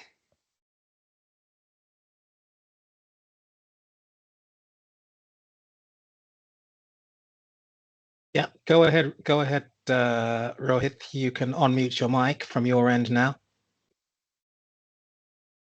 Yeah, thank you, Adams. So my question is like, as you were speaking about artificial intelligence and the trend that going on these days in the market right now. Most of the institutions like Bloomberg and all of the institutions and are telling like AI bubble is coming up, just like we had 1926 market crash and .NET bubble in 2000. So that means like the market will crash very badly, like just like 2000 or 1920s. And what this bubble is like basically, so when the people and investors are spending too much on some technologies and it isn't performing as expected. Like since if we coming to stocks like today, 40% of SME stocks in the US market are just basically made up of AI and AI inventories. So if they aren't performing as expected, the bubble is gonna blast, and the investors are institutions are expecting a market crash. So how do you define this? Like, what do you tell about this?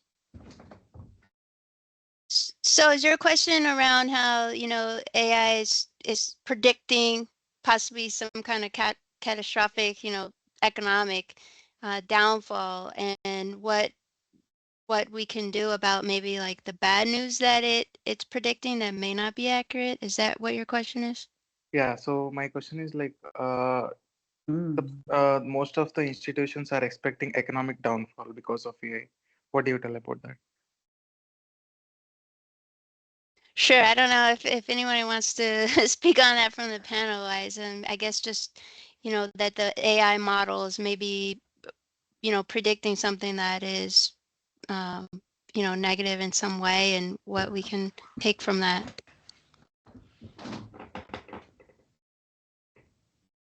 Again, we feed the AI, right? So if we put our fears into it, it's going to spit it out and amplify it because it's based on water. So if we put our optimism in, no, it really is. If we put our optimism in there and infuse it with kindness and joy, then we will get that out. Sure, input. Yeah. I appreciate that. Go ahead, Sima. Oh, I was going to say, it's an interesting question, because on the one hand, there's AI predicting a downturn in the stock market. On the other hand, what about all these companies that are AI companies? So is AI predicting its own demise or its own shortcomings? And all I can say is, I hope AI is wrong in this time. I don't really want to have a big economic downturn. People have to eat. But it's an interesting question. Well, and I think that, I know Dr. Adekunle was trying to come off mute and was having difficulties with the mic, but I think that was like a little bit of her concern as well, just saying like the unwillingness of, students or people in general to synthesize the information that AI is giving them, maybe from a lot of different angles, and it can be like intellectually lazy, I suppose. I do want to check in just if our spotlight speaker is going to be ready, because I don't want to eat up too much of their time. But Dr. Nwoye, did you have a comment? You're muted, Doctor. Can't hear you. Still can't hear you. Can you unmute him? I'm not. Can you hear me now? Yes. There we go. We're all good. Okay, I was trying to make a comment on Rohit's concern about AI, and I think you have to understand where he's coming from. He finished his master's in analytics, and he looks into all those things. So when he asked the question, I think he's looking at the demise being predicted by people, whether it's as a result of AI or the other side of the coin. And again, that debate goes back to Jefferson and Hamilton's debate during the founders as to what our economics is going to be. We live in an age where certain juggernauts control everything. They pretty much determine what goes on, that certain people don't have any say. So looking at AI from their projection is looking towards optimism, great. But looking at it on the other side, for those who are losing their jobs, it's not looking good. So I think that's where our eminent Rohit was coming from.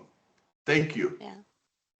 And then there's the other possibility that it could also be sparking a market like how sometimes they purposely make the market fearful so that people buy up a lot of stock, and then all of a sudden, you know what I mean?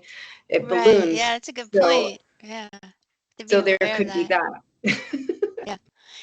Well, I do want to thank everybody on our first session here. Just amazing. I think you opened up a lot of people's minds and ideas and willingness to participate in AI ventures and just looking at themselves as a leader as well, and being able to tie that in. So again, if you want to reach out to these speakers, all of their information is in your registration packets. We are going to move towards our first spotlight session as we close this session.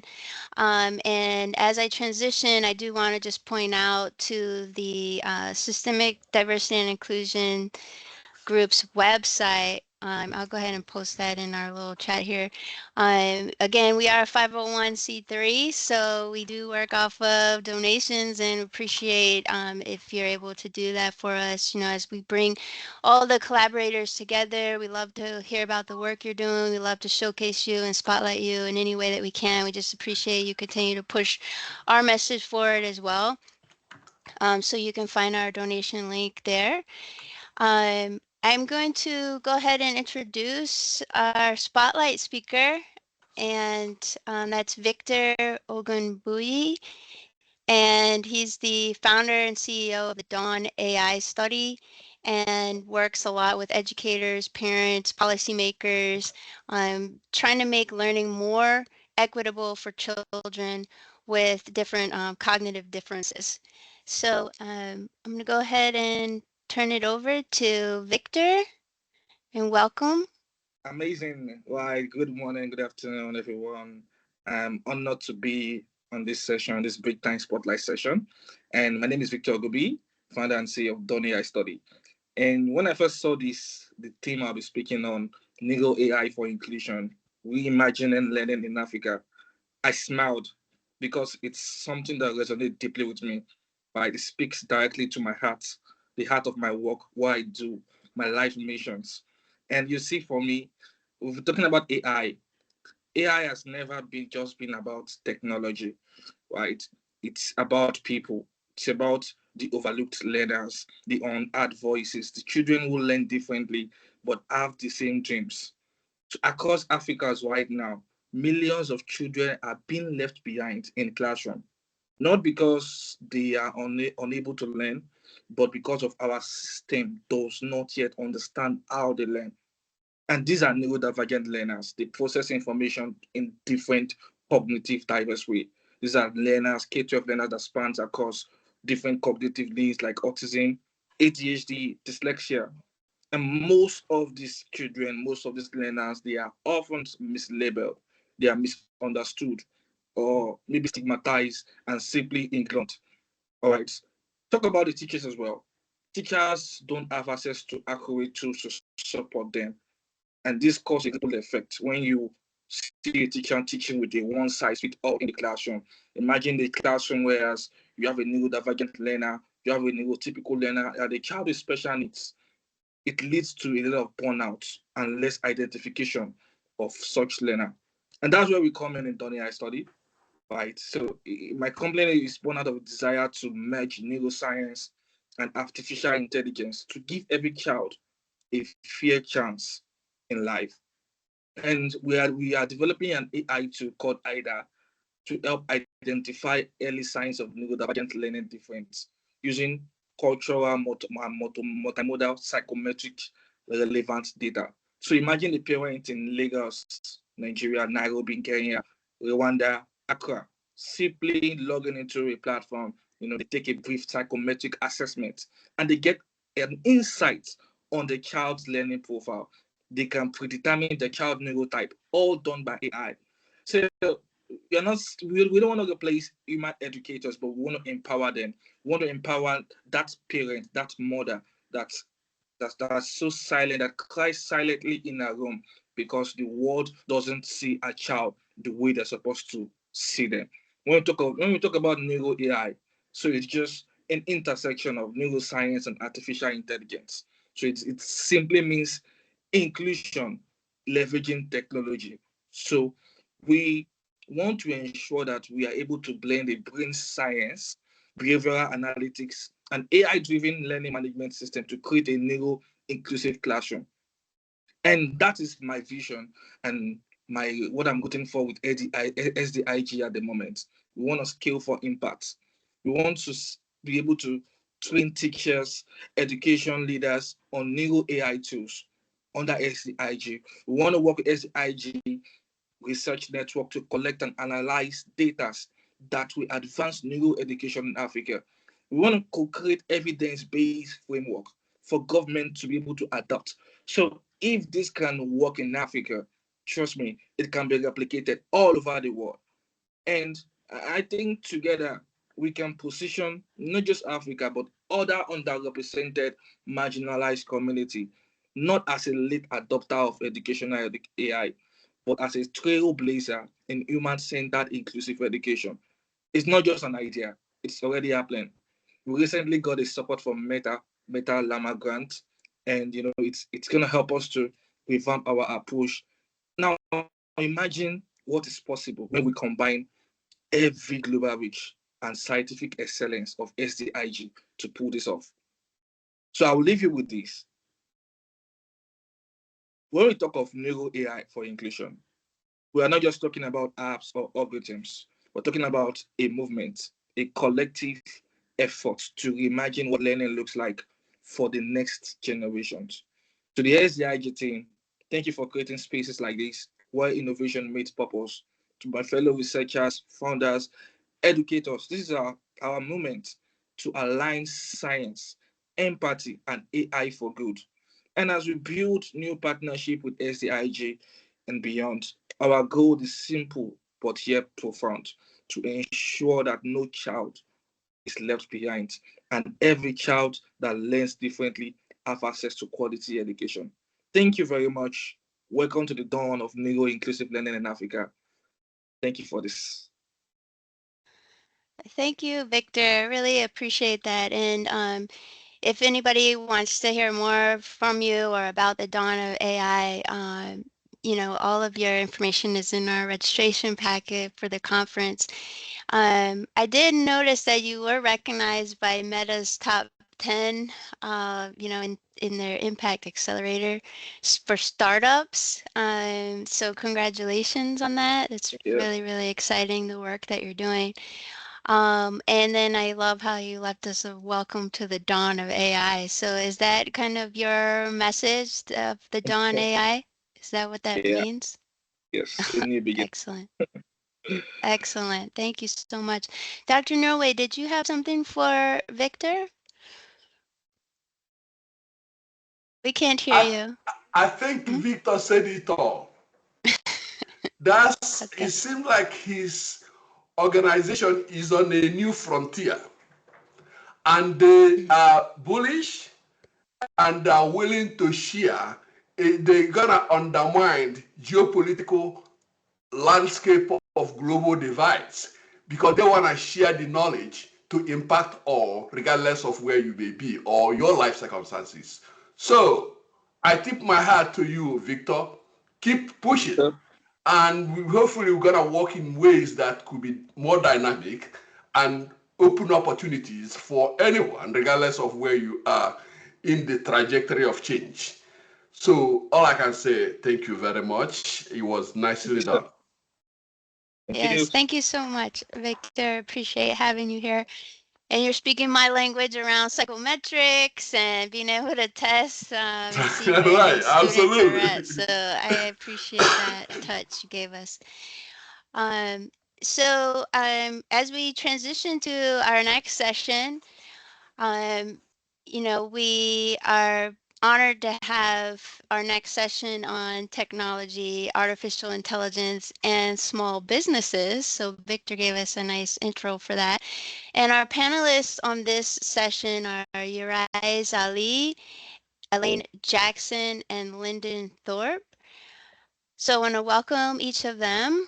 What we've like to do is give each panel member kind of the opportunity. There she is. Hi, Lyndon. So give everybody the opportunity to kind of hear from you and kind of dive into what you're working on now and just how that is in alignment with SDIG's quest, for peace, equity, and social justice just globally.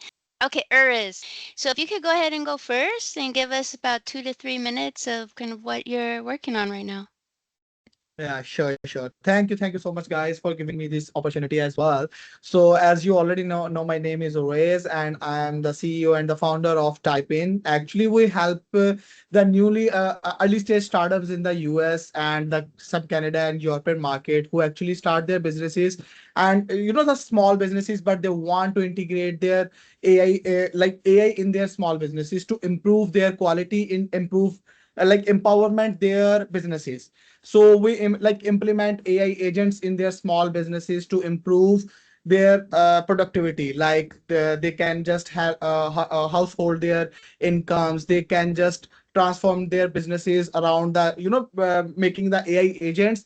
They can just provide the 24/7 services as a call agents as well to resolve the queries and spread out the some sort of salary issues as well. For the doctors, they can just have a AI model integrated who can introduce their appointment systems using some AI models as well.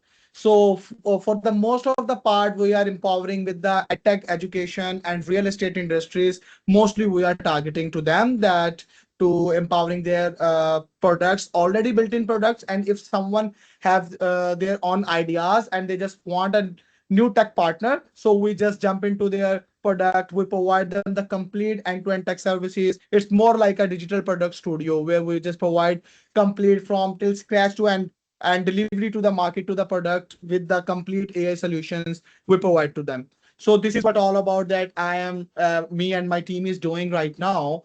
And for that, the SDIG will definitely make some sort of a program where we are just creating some sort of that the poor people, the diversity, the prisoners who actually just don't have a belief that they can just start their life again. So we are just making some sort of foundation for them where they can just came and they can learn some sort of skills where they can get a job from there. So we are making some sort of plan just along with the Dr. Nwoye and the SDIG. So we'll make some sort of program where the people can just register themselves, they can learn some sort of new skills and just transform their lives from the very beginning of their lives. Whatever that's happened in the last, they can just move on from there and they can just start from there. So these kind of programs that we are just right now working on, and that's all about Yes. how I am contributing with the SDIG and what I am doing right now. So Thank you. yeah. Very, very busy over there, Uriz. So thank you so much.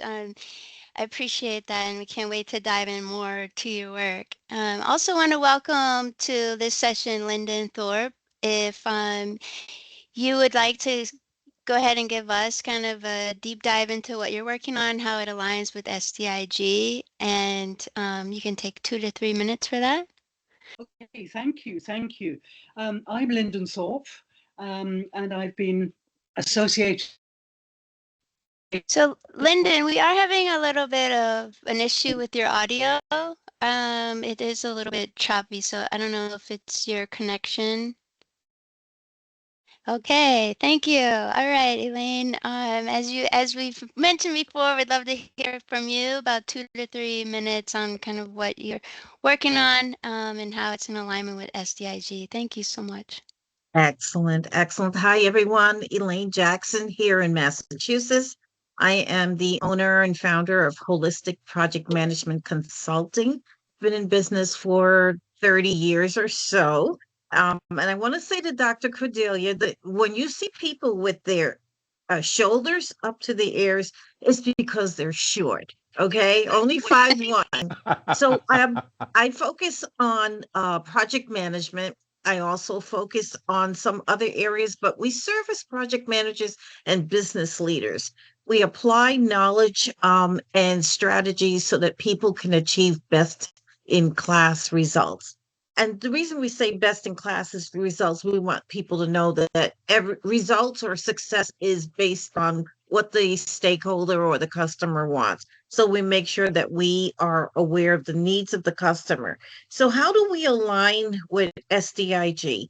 I thought at first, I really don't do diversity, stuff here in the US. They've tried to mute it. But I realize the more I help people, the more I have a 95% success rate with the PMP certification. People are passing with the strategies. I realize that I am making a difference. I am reaching people. Someone said to me, "You do training? Black people don't do training." I'm like, "But who said that?" I never seen a Black person do a training. And it was like when people see me first, they just eyes open. They're like, "Wow." And you made me feel so included. You made me feel good. People tell me when I do deliver training, "Oh, I have ADHD. I can't learn." I'm like, "Well, who told you that?" "Well, my teacher." I say, "Your teacher's not qualified to tell you that. They are not the expert." I said, "Tell you what, you don't have ADHD and I'm gonna help you pass this exam." And when they pass the exam, they go on and start a master's program, and they go on. I have a girl that started a university. And I'm like, "Wow, this is great. I am making a difference." It looks a little bit different than doing vagus nerve breathing and all of that. But the bottom line is, I feel that I am making a difference. So I just want to talk about AI for a moment. It's important that people get on board with AI. They said initially, "Oh, it will not take your jobs." It's replacing people. They're using AI as a way to try to get rid of some of the, I'm not going to say the people who maybe do the heavy lifting in the jobs, right? So you have got to get on board. Don't say, "I don't like tech." Once you sit with the right instructor, you will find it quite enjoyable. I joined a small group at my church, and within 5 minutes, I created the whole program, the handout, the slides, the notes, the questions. I'm like sitting there watching AI create this thing. And I was just so glad I didn't have Wow. to spend 3 weeks doing it. So thank you so much for having Yes. me here, Dr. Nwoye. Yeah, thank you very much. We're glad to have you on this session. Okay, for our panel members, we have some questions. We just like to go ahead and jump in with those. And as we're talking about your work that you do with so many different small businesses, how can small businesses use AI to help save them time and also to help them grow?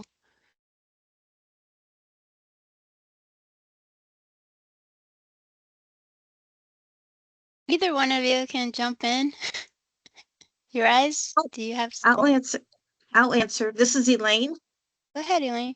Hi, I know I'm not spotlighted, but it's okay.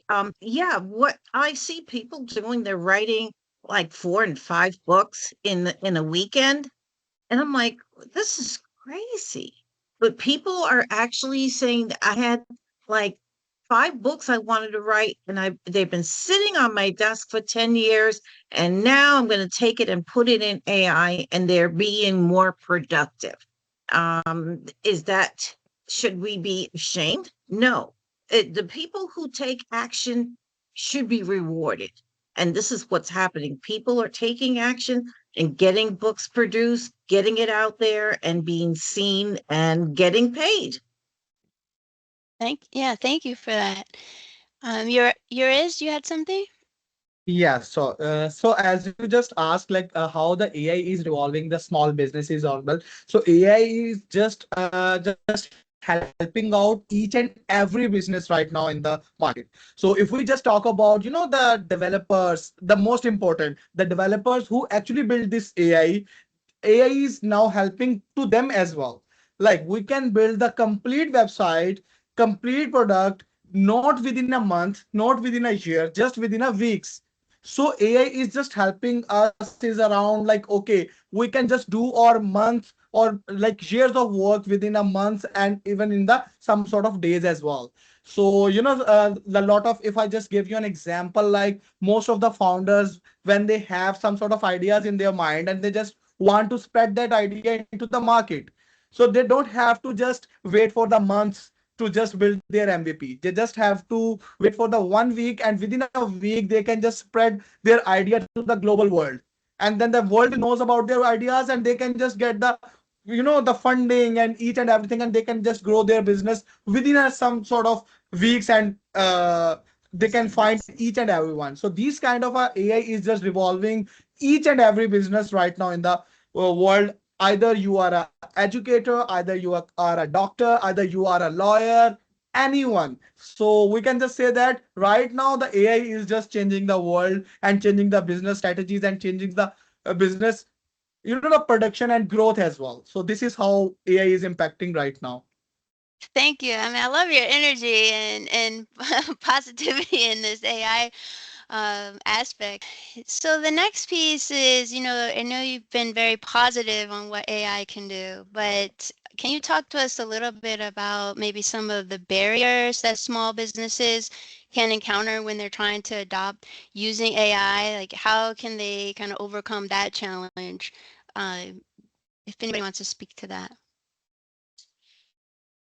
I can speak. This is Elaine. What has happened is in the banking industry, a lot of my clients are telling me that they cannot. They have been told, do not put this material into AI. So what happens with AI is when you just blatantly put your information in there, it holds your information and actually makes your information available in the bigger database. So when you do research, you're actually getting access to other people's stuff. The problem with that, somebody may be putting junk in there. Somebody may put their social security number or their date of birth or something. You have to blind it. So whenever I ask crazy questions that are not related to my business, I always do it under. There's a way that you can mute the search so that it doesn't collect that information and add it. So my AI knows me. It actually wrote a poem to me. And so I feel like, hey, I don't need humans. I got AI, but I know I need human contact. But the bottom line is it's important for us to realize that the AI is there to help us, and we need to be able to use it responsibly. Yeah, no, thank you for that. I think that I like how you were saying, making sure that you're feeding it the information in the channel that you want to, right? So being able to turn off some of the other channels you may have open, because it does learn you very well, apparently enough to write you poetry and give you the affirmations that you'd like from it. So go ahead, Yuriz, do you have a comment on this? Yeah. So actually, I have a like similar kind of comment on the LNE, but the thing is that yes, the AI is just helping us just to speed up us, but we do not totally rely on the AI. One of the major aspect is just Eleni says that about the banking and or the security things and security credentials as well. We are just blindly trust on the AI, and we are putting those kind of like secure numbers and security credentials to the AI. But the other thing is that it's also impacting the there's some sort of people using the AI just for their health consciousness as well. They are asking from the AI that okay, what could be benefit for their health as well. So AI is not a doctor. AI just is a robot. So we do not totally rely on those things that okay, I don't need to go to the doctor. I just have my own chat GPT or on some sort of any sort of AI. I can ask about my health that okay, I am having this kind of problem. Do you suggest me any medicine? So these kind of things that are people are doing right now in the world. So that is a really huge barrier for that. The drawback of the AI as well. But it's not. I don't feel like it's a drawback. It's more about the how the people use the AI. So we only need to use the AI to improve ourselves, but not about our health. Do not compromise on our health, on our security measurements, and all those things. So these kind of the things that I personally feel that okay, we should need to keep private from the AI as well. But yeah, people are doing right now. So I think we need to encourage people that do not do those kind of things with the AI. I want to comment. I'm Oh, yeah, sorry. go ahead. No, go Yeah, ahead. I want to comment on the Yuriz. yeah, it's important that you give the right prompts. If you say, tell me about medicine, it's going to just give you whatever. Also, you need to tell it, please do not hallucinate, because it makes, I'm not sure why they create this thing where it makes up stuff. It's almost like a little kid when you ask it, did you take the candy? No, I didn't take the candy. The dog took the candy. So it lies. And if you just put your prompts and you get something and you copy and paste it, that's where you get caught. You need to clean it up. You need to verify. I think one major part. Sorry, Dr. White. The No, major I part is wanted like, to comment on that because, not everybody that's familiar with these terms, even with AI and the different platforms. So it's important. Like, I like how you brought that up. You have to inform the AI, right? Don't hallucinate. Don't kind of flower this up. You want the facts. So I appreciate that. But go ahead, Yuris. yeah, actually, again, we can say that to AI that do not hallucinate, but it's again the AI. We are again giving the prompt that do not hallucinate. What about if the AI gets hallucinate on that prompt as well? So we cannot, either we are saying that do not hallucinate, but we still do not rely on that AI, because AI can make mistakes, AI can make some sort of blunders as well. So we still need a human who actually need to verify that okay, whatever the AI is giving to us, is it accurate or not? Because right now it's just like when we are training some sort of data, we again humans are training that data, not the AI is training that data. So definitely these kind of things are going on, but still we cannot only, yes, the better prompt are really important, but still we cannot totally rely that, okay, do not hallucinate, but give me this medicines or something like that. Again, we cannot totally blindly trust on that part, because it's again a machine, it's again a robot. Yeah, no, thank you. Sedley, you have your hand up? Did you have? Oh, hi, Dr. Walker. Just to let you know, yes, I'm still working with the lines to Japan, and hopefully we'll get back online again in the next few minutes or so. It's what we call Sod's Law in the UK, where if something is going to go wrong at the right time, it will. And just from the SDIG side, on a small contribution to make, Arise, by the way, thank you very much for supporting SDIG. On behalf of Dr. Nwoye, Dr. Walker, and the rest of the team, Elaine, your insights have been fantastic. You made a point that I'm raising with the team inside of SDIG that might be helpful for you to think about.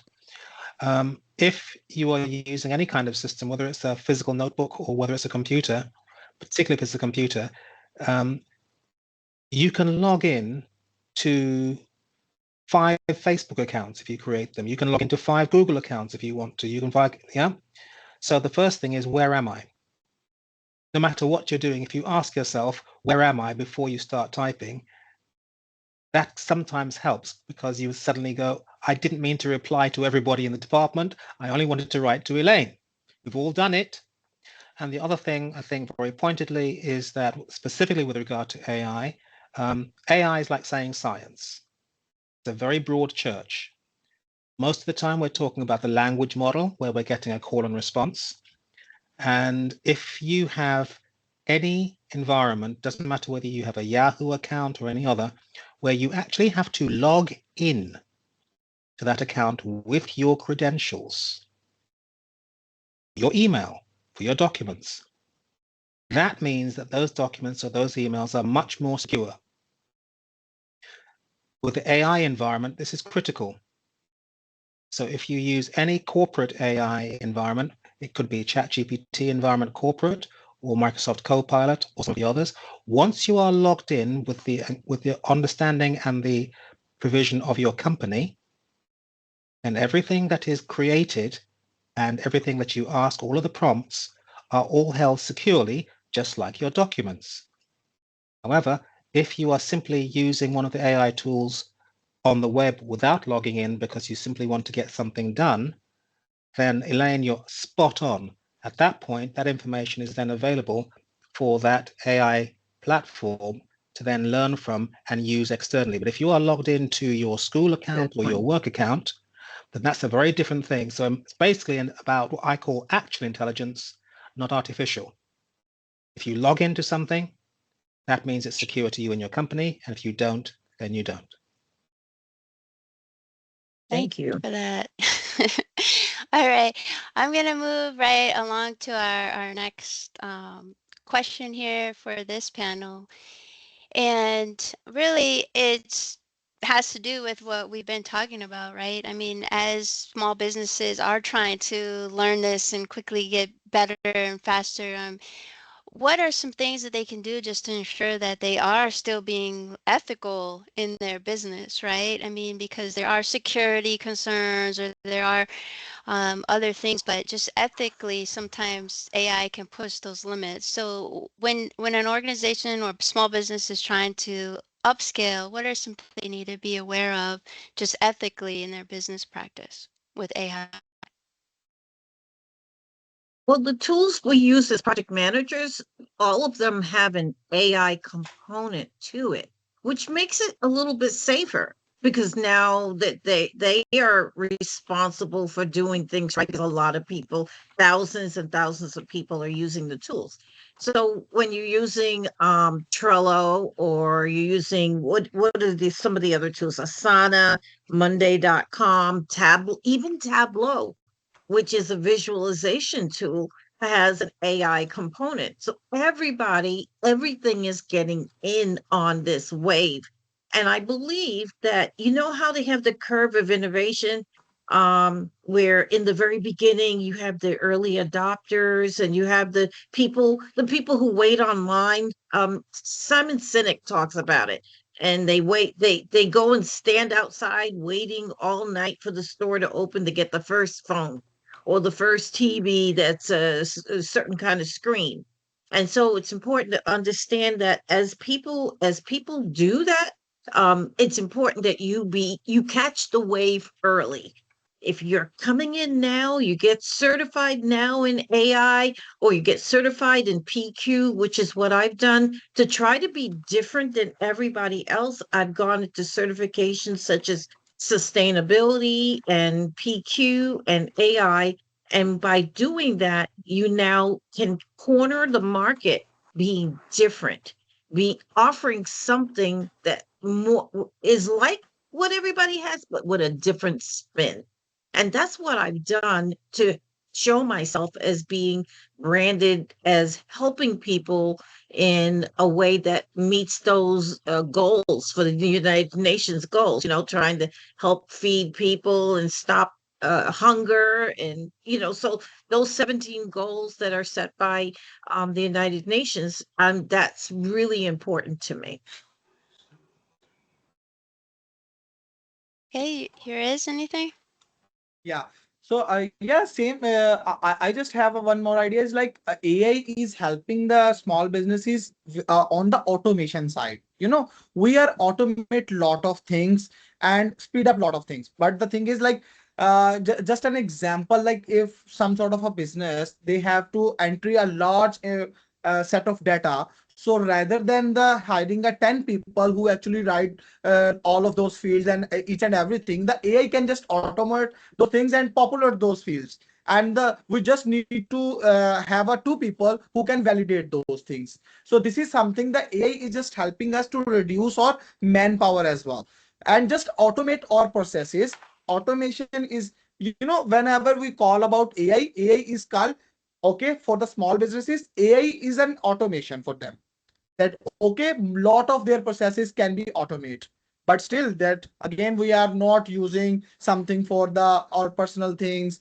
AI can be a personal agent for you, AI can be a personal assistant for you, but do not share some sort of personal information with that. Just be professional with the AI as well. So this is kind of thing that we just need to be in barrier, but yes, AI will helping us these kind of the areas for the small businesses. Yeah, no, I mean, I'm learning a lot. Just, I think, I think as business owners, really trying to stay ahead of the game, right? And some things that you have to constantly be thinking of. So it's very helpful. What would you say, as we're looking at kind of the underserved markets or communities, right? And them trying to get out there and maybe using AI to their advantage. What are some of the most maybe overlooked opportunities to do that? Kind of what we would call like the low-hanging fruit, some things that those communities could try or maybe start with. Okay. Go ahead, you guys. Curious. Yeah. So okay, so one of the like low hanging fruit, the major problem is right now is GTM. Lot of every business needs some sort of marketing. Every business needs some sort of leads or something. So what we can do is like right now, most of the people is doing is creating a AI agent who actually work for them as a GTM, go to market person. So the AI will think like that. Okay, what is this business need, and they like by their self as an agent they can reach out to lot of people at one time. If a human can do reach out to 10 people 20 people in a day, but the AI can just spread it down like 1,000 people in a day. So this is how these kind of low hanging fruits for them, that if you are a business owner, you want to generate some sort of leads, you can just use that AI GTM, artificial go to market person, who actually do similar kind of a work in a day what the other a human can do in a month. So these are the kind of a low hanging fruits where we can generate lot of more leads or these kind of things, and these are the areas where we mostly AI is using right now so far. No, thank you for that. I just before you jump in here, Elaine, I wanted to touch on that. I love how you said as humans, you may be like, oh, I had a great day. I reached out to 100 people, but you're saying with AI, and data marketing, I guess you're talking, thousands, just your reach. So that's really amazing to see that. Yeah. Go ahead, Elaine. Yeah, I think the low hanging fruit is even lower than what Iris is talking about. We're talking about people that are being squeezed out of the market. People, I mean, you see everybody with some kind of smartphone, but they're using some kind of pay plan where, they pay as you go kind of thing. And they don't really have the level of power that we do. And so when they get squeezed out of the market, there's going to be a lot of people out of jobs. Now, I think the current administration, without mentioning any names, is hoping that with the immigrants that have been deported, that the people who don't have jobs will go and start doing farm work, go back plowing fields, go back doing hard labor. Now, I'm not talking building a data center. I'm not talking about building custom homes. I'm talking about hard labor. And people are saying they're not going backwards. Black people are saying they're not going backwards and going to work the farms. And this is where the disconnect, the low hanging fruit is, how do we make sure that we're accountable for our brothers and our sisters? Not so much Black, but people, human. I think about the old people in my neighborhood, and when their insurance gets cut in a couple of months, you might see people on the street dead or sick. We have to be accountable for our brothers, our sisters, our neighbors, to say, hey, what do you need? Build some kind of system where you can have accountability for the people that are out there. Yeah, I love this aspect you guys are bringing up is, the accountability is still there, even when we're dealing with AI, just as humans, like being accountable to each other as human beings. And um, I think that what each of you are doing, right? I mean, that human touch with business owners especially, but can you speak to how, or I guess like what type of support maybe you give to companies and small business owners who are trying to use tech like in a smart way? So we talked about the low-hanging fruit, but like what kind of support do you typically give to, a leader who's kind of looking to institute some of these methods? Mind if I go, Iris? Yeah. Actually, for my side, for me and my team is we are providing complete technical support to each and every, like, the business, and it's more like their development, their product development, and when we develop their product, we integrate that AI agents according to their business needs. So this is how we are helping them. It's like they tell us that, okay, either whatever the business they are, either it could be edtech, health tech, real estate, fintech, like these kind of multiple businesses who actually need to transform the automation in their businesses. So we help them to build their product first.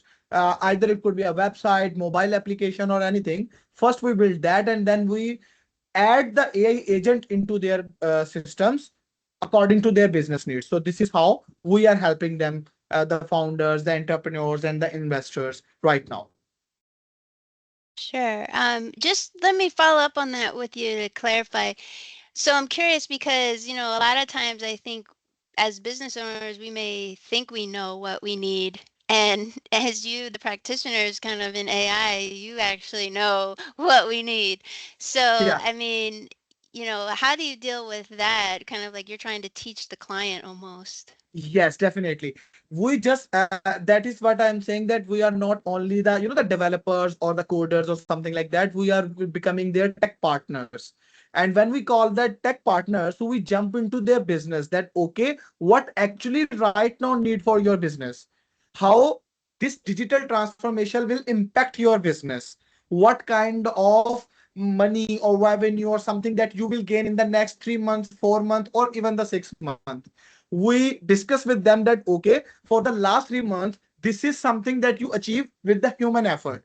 But if we just put this AI agents into your systems, this productivity will be 3x your business revenue or something like that. So this is how we train them first, that, okay, how to use this AI.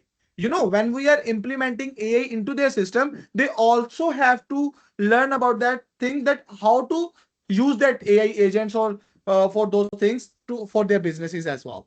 Because we are just the producers, that we just produce that, we build that AI, we build that product for them, but they are the owners. They need to spread it down, and they need to tell the customers that, okay, this is what we have, this is how we are doing services for you. Because we are providing the services to all founders, and the founders are providing services to the client or the actual business or the campaign, and we build that some sort of partnership with them. Sure. Yeah. No, thank you for that. Elaine, go ahead. Yeah, I believe that when we offer the services, we have to also do surveys. And it's important to have social proof. So when people say, "Oh, do you have any clients?" I'm like, "Yeah, I've been in business for 30 years. Go just look me up on LinkedIn or look me up on the web." And when people do that, they're like, "Oh my God, you've done so much." I'm like, "Yeah, isn't that what you're supposed to do as a business owner? A lot, Right. And I think it's important to have social proof so that when people check you out, or you have recommendations, or you have accommodations, or people can find you, that you have a website, that your website, when they click it, it doesn't say 404 error code. Right. It's important that the links that you have out there, that they work, and that you're saying the right things, that you help people, that people can then turn around and sing your praises, because they've worked with you. But if you don't have those endorsements, you don't have all of that, people are like, wait a minute, this is a fly by night business. They may be taking my money and then I can't find them. Yeah, absolutely. I think that there's value in that too. Thank you. Bring that attention to the business owners that, just because somebody says they can help you, you want to definitely check those references. I mean, are they actually living and doing the principles they're trying to teach you to do? Is so important in business. As we're kind of wrapping up our panel for this session, I'd like the panelists to kind of speak to how startups, that are using AI and kind of implementing it for marketing and these types of things, how can they also just amplify their social impact rather than, just concentrating on moving the needle for profits and money, right? And I think, Elaine, you kind of opened up with that, thinking like maybe I am involved heavily in the social justice, right? Because of the work that I do. So how can startups use AI to amplify kind of their social voices to make an impact as well? I believe that it's very easy to do if you're willing to maybe give free training or free workshops, or say, hey, we'll come in and train your people, and if they, and if they don't like it, you don't have to pay. Sometimes you say, oh my god, I don't want to do that, but when people see you come with your hands open and you're ready to help, the sense of reciprocity is there. They don't want to feel like they owe you, or that you'll talk about them like, yeah, I did free training for them, because it makes it look like they couldn't afford it.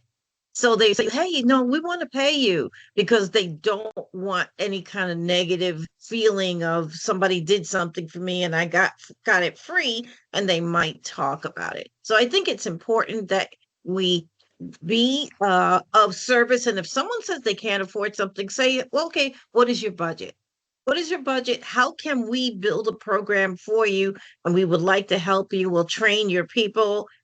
Just like you said about the training of the people, so that they can then train their people and then move it out from there. That is so critical. Yeah, absolutely. Yuri's? Yeah, similar kind of thoughts is like more like training and some sort of as of my industry, like we are providing some sort of consultation to them first. Like, okay, what kind of consultation that you and your employees need. So we provide some sort of consultation to them that, okay, this is your business, this is the AI will impact, this is how it will work, and these are the training, these are the sessions that you need to take it first, that you do not make mistakes with the AI, do not make mistakes with your business and mix up the AI agents and your business, and do not get some sort of loss thing. So we provide some sort of free consultations to them. And also we already, whenever we just make any sort of the AI product or something like that, we need to a detailed documentation for that as well, which we call that some sort of a book, e-learning book, where they can just read that book about their product, that, okay, this is something what I have built. This is how AI is impacting my business. This is how I need to use. We call it like e-learning book, but for their entire product. So whenever it's also help them whenever they go to some sort of investors, they don't have to pitch themselves. They just provide them that, okay, this is the e-learning book that you can read it by yourself. You can read it like what kind of tech specific that have been used in it. Because when they are going to any sort of investor, we are not going with them. So if investor asks any sort of technical question from them, how they will explain it? So we are providing them the e-learning, complete e-learning book, that any kind of tech related question, any kind of these kind of relation like things will be sorted out over there. Yeah. I think Eleni has some sort of question. Yeah, go ahead, Elaine. Yeah, I just want to say what Urez is talking about is what we do in project management. We call a PMO health assessment.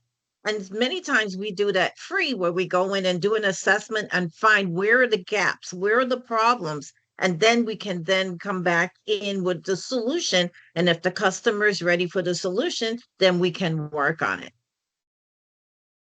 Oh yeah, absolutely. I do want to see if there's any questions that we have for the panel members, and I know we didn't get to bring Lyndon in because of the sound, so that's unfortunate. But are there any questions at this time for our panelists on this topic? Welcome. Hello, and thank you so much. I learned so much today, so I really appreciate it. I'm a kind of a newly AI person, but I do use AI, and I just appreciate the fact that just learning more and more. And as an educator, we're wondering if AI is something that is ethical, and this is something that we can use in the classroom. And Elaine, you had mentioned something about how your AI knows you. And then I'm kind of experiencing that too, because when you do have those questions, you ask the prompts, it will give examples based on who you are and everything about you. So I really appreciate you saying that. It resonates with me. Yeah, we do still need human beings, of course, but the AI is kind of a go-to where you can at least expedite research, and then sometimes, you do have to question it, but it's really up to you. And that's why it's really important for young people to understand critical thinking so that they can ask the right questions, continue to understand what AI is all about and not to depend on it. So that was my comment. I just wanted to say thank you. I learned more from this session today, and I really appreciate you all. And Dr. Walker, you are a great moderator, so thank you for that Thank as you. well. Thank you so much. I appreciate that. And Yes. we have Dr. Nwoye. Go ahead. Yeah, good afternoon. This is particularly interesting because I happen to know and continue to know these specialists more. And it amazes me that they sort of captured the essence of SDIG.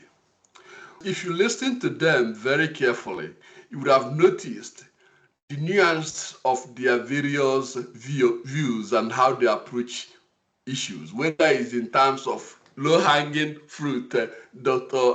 Walker had been using to get them to give us, to give us the meat. They were using it in an effective way that not only elevates the contour at which they were operating, they are able to synthesize what was coming from both sides in order to plot new trajectories that will also lead to higher achievements. And that's the importance of engagement. The key, when you engage with people that way, you succeed.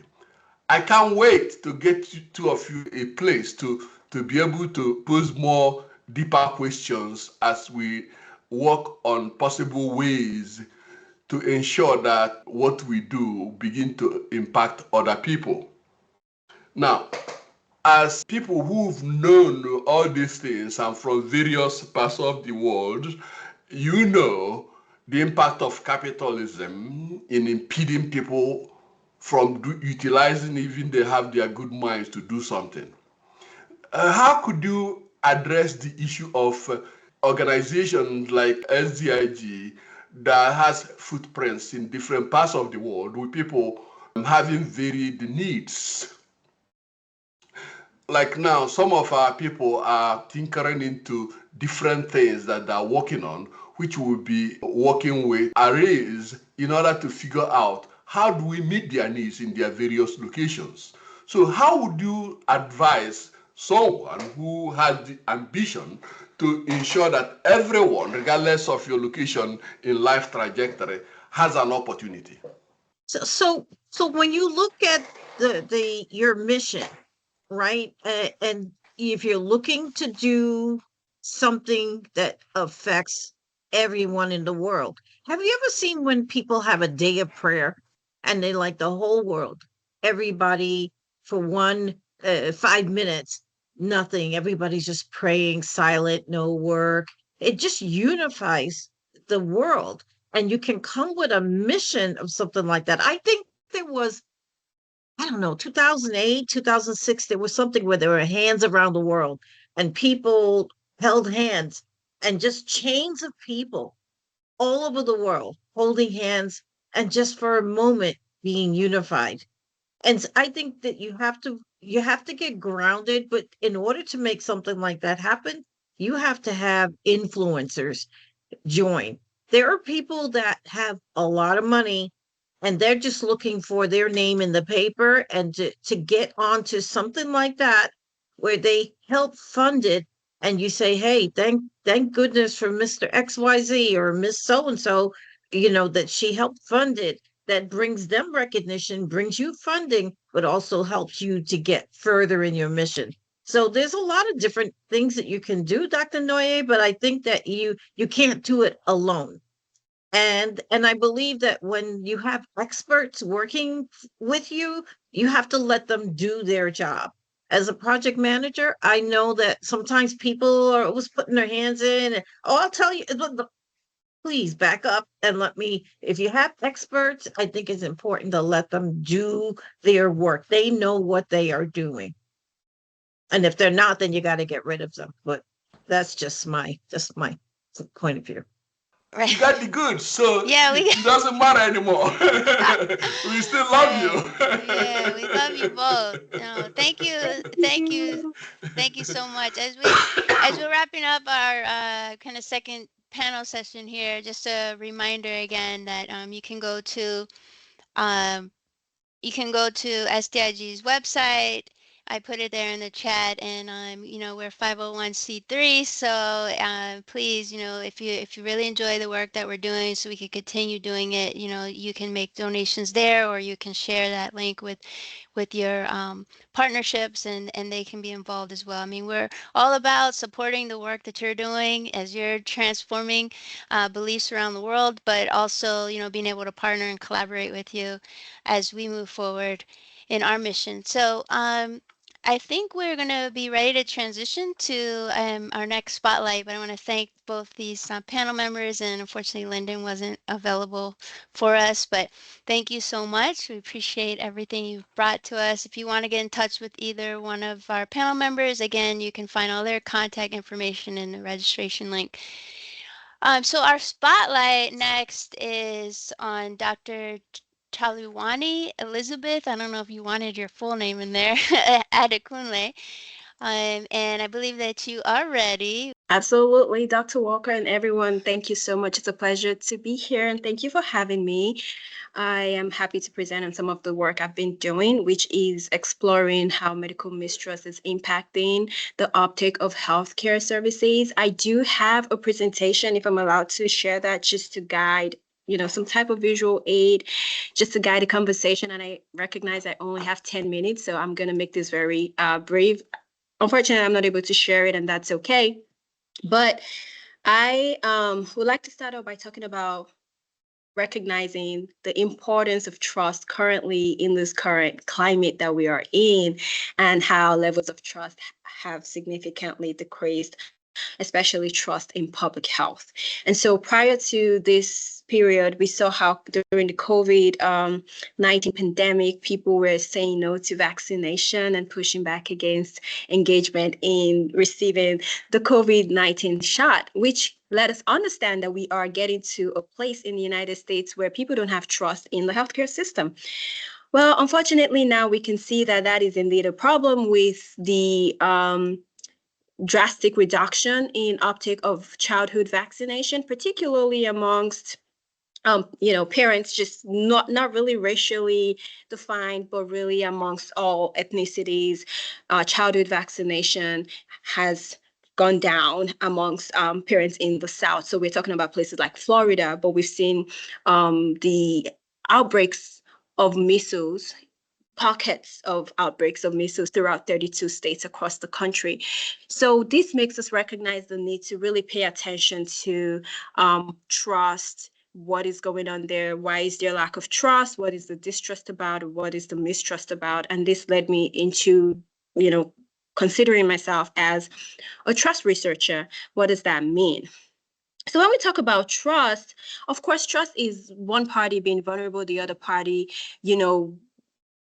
essentially ceding their power to, party with authority. And in this case, a lot of the population will cede their power to the health system. So you cede your power to your doctors because you trust that they have authority on the issue. You cede your power to the healthcare system, your insurance company. You trust that your insurance company will pay the bill when the bill comes through. But what we are finding now is that, that level of trust with physicians, with scientists, even publications about why childhood vaccination should, be considered significant amongst parents, that level of trust is gradually and increasingly decreasing among several populations. So how do we make sure that we as public health specialists are paying attention to this lack of trust in our population? So as a scientist, I was interested in understanding the role of trust in cervical cancer prevention amongst women of color, so particularly Black women. And this is because when I think about cervical cancer amongst Black women, we're seeing that Black women are showing late-stage diagnoses, advanced levels of cervical cancer. So with any health problem, you want to catch it early. But the moment you wait longer, the worse outcomes that we see amongst Black women. So what does that mean? So Black women are showing more late-stage cancers, lower survival rates. So, you go through the chemotherapy, and so your chances of surviving are lower the more advanced the cancer is. I'm gonna move my slide a little bit further. Give me 1 second. But also amongst Black women, we are seeing that they usually lack a usual source of care, lacking health insurance coverage, just as a result of structural and systemic determinants of health that already exist amongst this population. We're also seeing that they might have not visited a gynecologist within the past year. And usually when you visit your gynecologist, it's helpful because they can then remind you to engage in healthcare utilization. Have you taken your pap smear? Have you done this or have you done that? And so with that being said, we realize that mistrust in healthcare system is a determinant of pap tests amongst Black women, right? Black women are engaging in pap testing so that they can detect if they have abnormal cancer cells on their cervix. And so we found out that lack of trust in physicians to maintain confidentiality was there. Trust and mistrust influenced the adoption of new cervical cancer screening guidelines, as well as mistrust for insurance companies. Will they pay my bill when it comes through? Establishing the trustworthiness of, healthcare programs and agencies that Black women are operating within.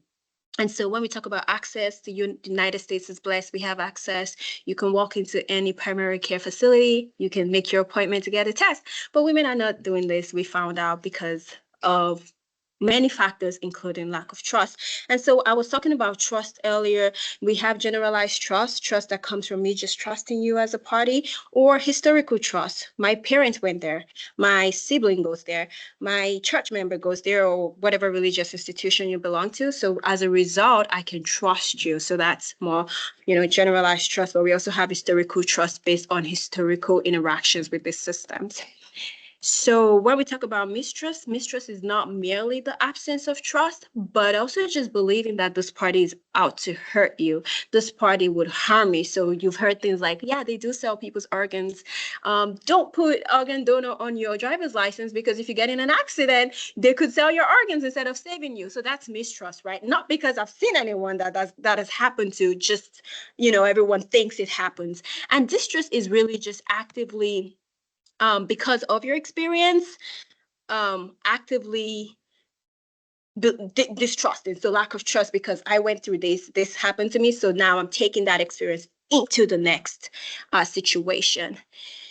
So with the rest of the time I have, I just want to talk about some of the historical background. So when we talk about mistrust, a lot of people think the Tuskegee study was where mistrust began, but we want to go all the way back to when white male travelers would, describe Black women in African countries, the women they saw, right? They would describe them as savages, right? Their breasts hung down below their navels. You would think they had 6 legs. So already painting Black women as savage. And of course, we've seen some of that discrimination seep into today in 2025.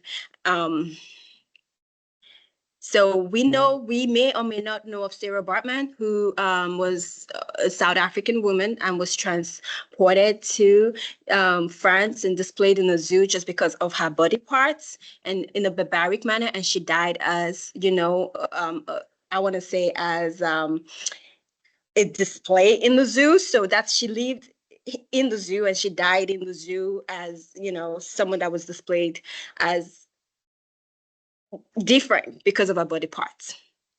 We also know of the impact of slavery throughout the Middle Passage. They employed surgeons and doctors to make sure that the cargo was well preserved. So doctors were responsible for making sure that Black women, and also just Black men as well, the slaves were well preserved. and physicians would issue certificates to prove their soundness to buyers, that this cargo is sound to be bought. And then coming down into even after slavery was abolished, we have very well trusted institutions that engaged in using Black bodies, the cadavers of Black people, to perform experiments. So they had grave robbers would go excavate the cadavers and use them illegally to perform experiments. And these are institutions that still exist today. We've heard of the story of Henrietta Lacks, whose cells were used without her consent and the consent of her family and are still being used today. They finally sued and just finished that case recently, I think in the past 2 years. We see in the media today controlling images of the way Black women are displayed, which continues to perpetuate, experiences of discrimination, prejudice against Black women, such that we're hearing stories of women going in, complaining of pain and not being addressed, their pain not being addressed. I think the most recent grotesque case was the one that occurred in Georgia, where this year in June, where a dead woman had to be made to carry her dead fetus for 3 months because of the abortion law in Georgia. So she was dead, but she was put on life support, such that she had to birth the pre-Emmy baby because of the abortion laws. So I'm going to stop there and then just show you a conceptual framework that I have come up with to study trust, and I will wrap it up here. So here's my conceptual framework for understanding the way trust works. Trust is about power. Right? I don't have power in this context, you have the power. But of course, every context differs. But in the context of the healthcare system, we're trusting people that have the knowledge, the credibility, the letters behind their names, doctor, nurse, whatever, to make sure that I'm okay. But what we're finding now is people don't want to associate that power anymore, just as a result of different types of, maybe vaccination causes autism, for instance. We hear a lot of conspiracy theories. We'll hear a lot of misinformation and unfactual determinants of health that are impeding the uptake of services. So I propose a conceptual framework for better understanding how these experiences, people embody these experiences, and also going through the healthcare system, discrimination that people have to go through, prejudice, history, how that contributes to whether they trust the healthcare system at different levels. So the macro system, where we have policies, the exosystem, right? We have healthcare institutions, your hospitals and different healthcare organizations, the macro system, you one-on-one with your physician, and then you as the individual who is taking care, and how this is the pathway of power and contributing to whether or not we engage in whatever care, in this case, cervical cancer screening, but in other cases, it could be some type of vaccination, breast cancer screening, whatever, prostate cancer screening amongst Black men, colon cancer screening. So whatever that health outcome is that we are looking for. So I just wanted to share really quickly with the time I had some of my research. I appreciate the opportunity. I want to thank the organizers of this global conference. Thank you so much. And with that, I'm going to go ahead and mute myself. Thank you all. I appreciate the time. Thank you. Oh, wow. Thank you so much. I mean, that's so much. The time goes so fast when you have such great information. If anybody is wanting to hear more about Dr. Adekunle's work, please, all the contact information is in your registration links. We're just so proud to be able to partner with each of our guest speakers and be able to showcase their work and their great presentations today. It's just been very rewarding for me to be able to host each of you as well. So thank you so much for that. I appreciate it. Just excellent job. We're going to move into our third panel session today. So we will get to hear from Dr. Namita Rajput again, which will be great. Dr. Angela Cleo Smith, the Dr. Wumi Adekunle, and then also Dr. Joseph will be joining us on this panel as well. So, and as we've been doing on the other sessions, we'd like to give the panelists an opportunity, about 2 minutes or so, to deep dive for us, kind of what you're involved in, and how does it align with SDIG's quest for peace, equity, and social justice in our global communities. So since I can see you up in front, center, Dr. Angela Cleo Smith, you want to go ahead and go first? Okay, I don't mind. Yeah, it's been a great day so far, and I just want to say thank you for having me here. And just good day to everyone. And it's wonderful to know that people are here from all around the world. I'm in Oakland, California, and I'm Dr. Angela Cleo Smith. I'm what I call myself a people strategist. I'm a public administrator, and I specialize in workforce equity. I'm a conflict mediator and recently a culturally responsive system designer. So my work spans education, local government, community development, and I focus on how people and institutions build trust, how they build that sense of belonging and capacity for shared growth. So through my work with youth, educators, and public systems, I've learned that education is not only about knowledge transfer, it's about identity formation and healing. So when young people see their culture, they hear their language and have their lived experiences reflected in the learning environment, they engage not just in their with their minds, but with their whole selves.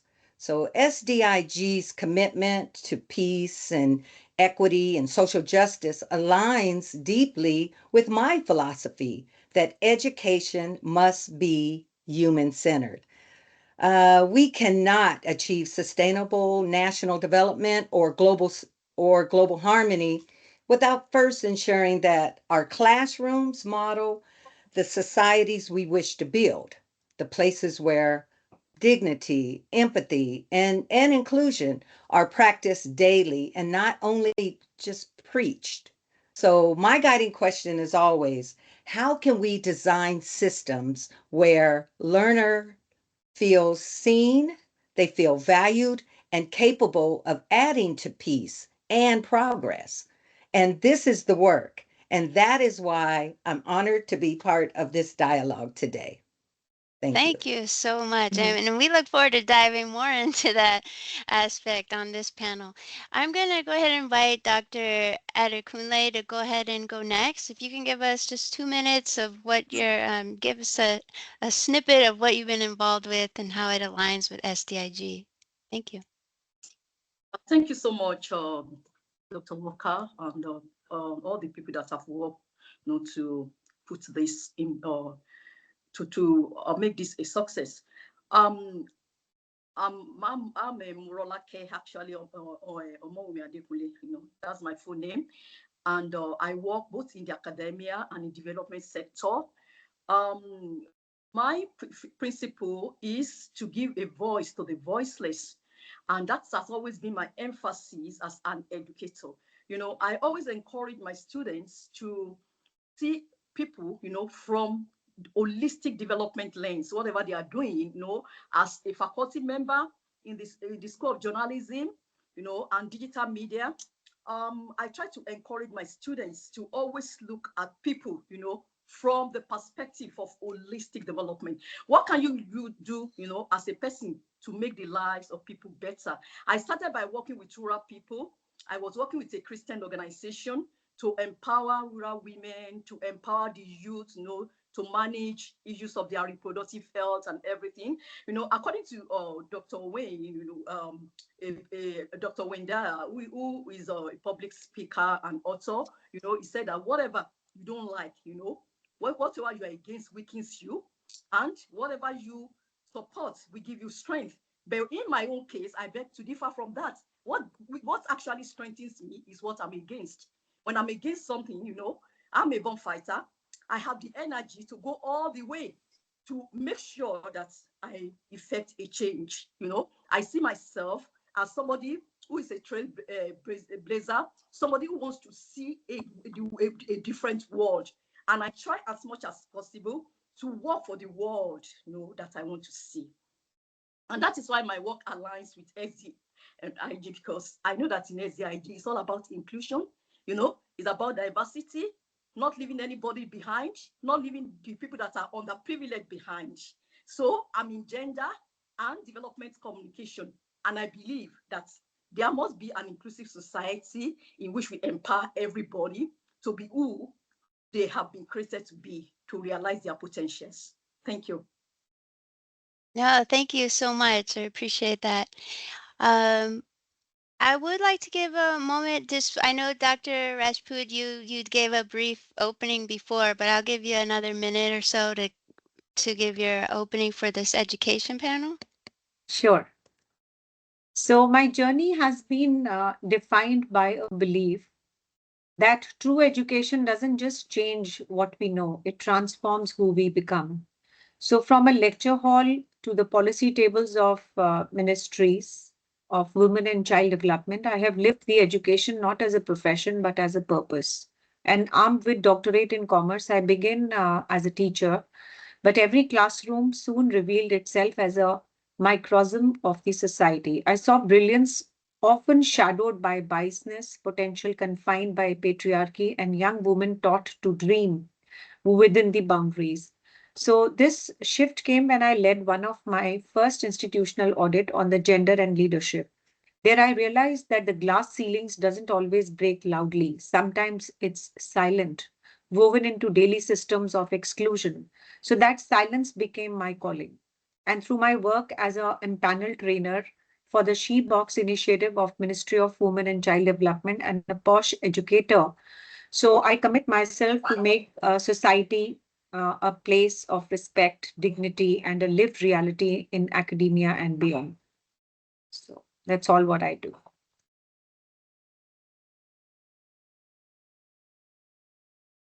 Oh, thank you very much. So, Dr. Nwoye, you are up. If you can give us a brief intro, and we'll go ahead and get started.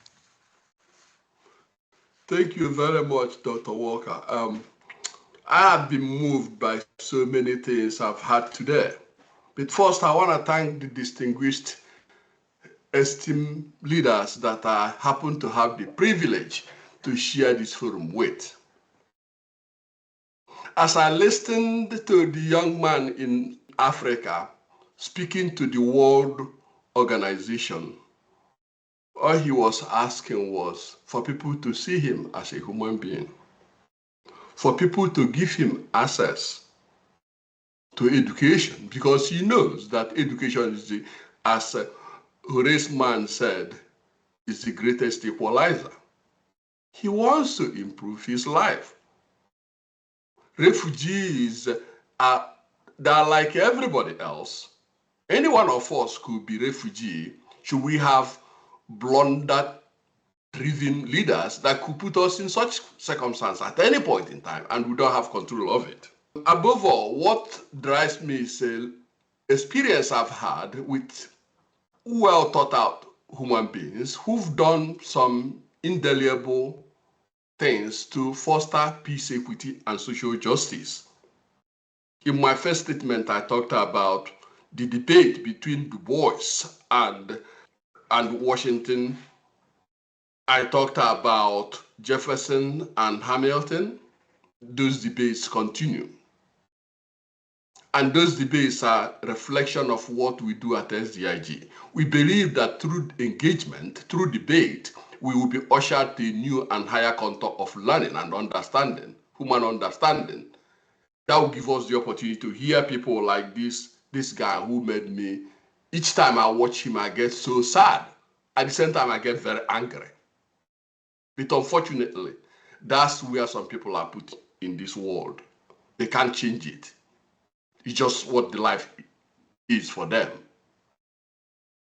So that gets me to education, and I don't want to talk much about it, but I can tell you this. Experience is the greatest inducer of change, because when you see things that disturbs you, it goes deep. Such things will enable you to change.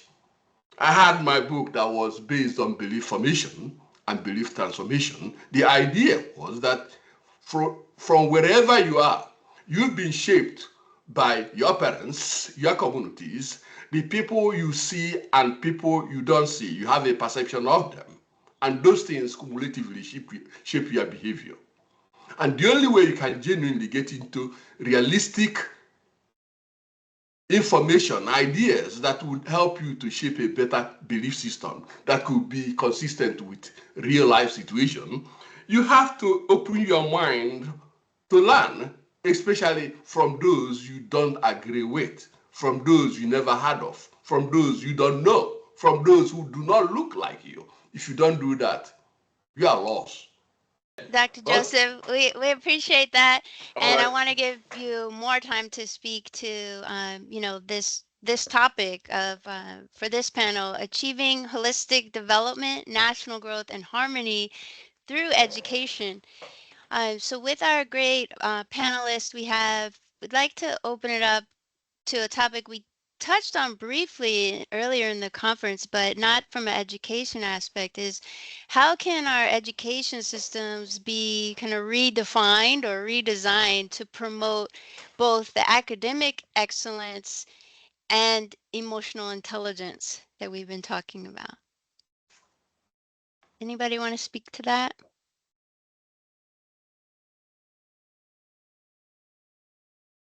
Yeah, I can speak on it.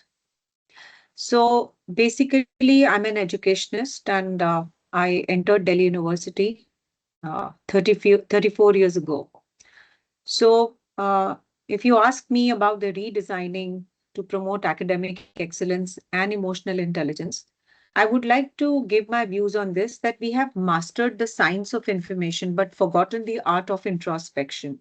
So when I began teaching, I noticed something very unsettling with my students. They were brilliant, they could articulate well, they were competitive, ambitious, but beneath the surface, many were silently breaking. They knew how to pass exams, but not how to process the failures. They could interpret financial statements, but not their own emotions. So that realization actually changed the way I started teaching them. I began integrating the emotional literacy into the business studies, asking students to reflect their journals, dialogue, not just about what they learn, but who they become while learning. So soon the classrooms actually stopped being transactional spaces of grades and started becoming more transformational spaces of growth. So in that process, I developed a concept called gender wheel. So it is which just examine the external systems of inequalities, but also the internal imbalances. That is how conditioning teaches the boys to hide sensitivity and girls to silence ambition. So through this, I understood that the true education must heal these fractured identities, what we have inherited. So in my view, academic excellence without emotional intelligence is just building without foundation. So we can produce engineers, economists, but without empathy, we cannot even produce leaders. So that's where SDIG Global Framework complements my vision, actually.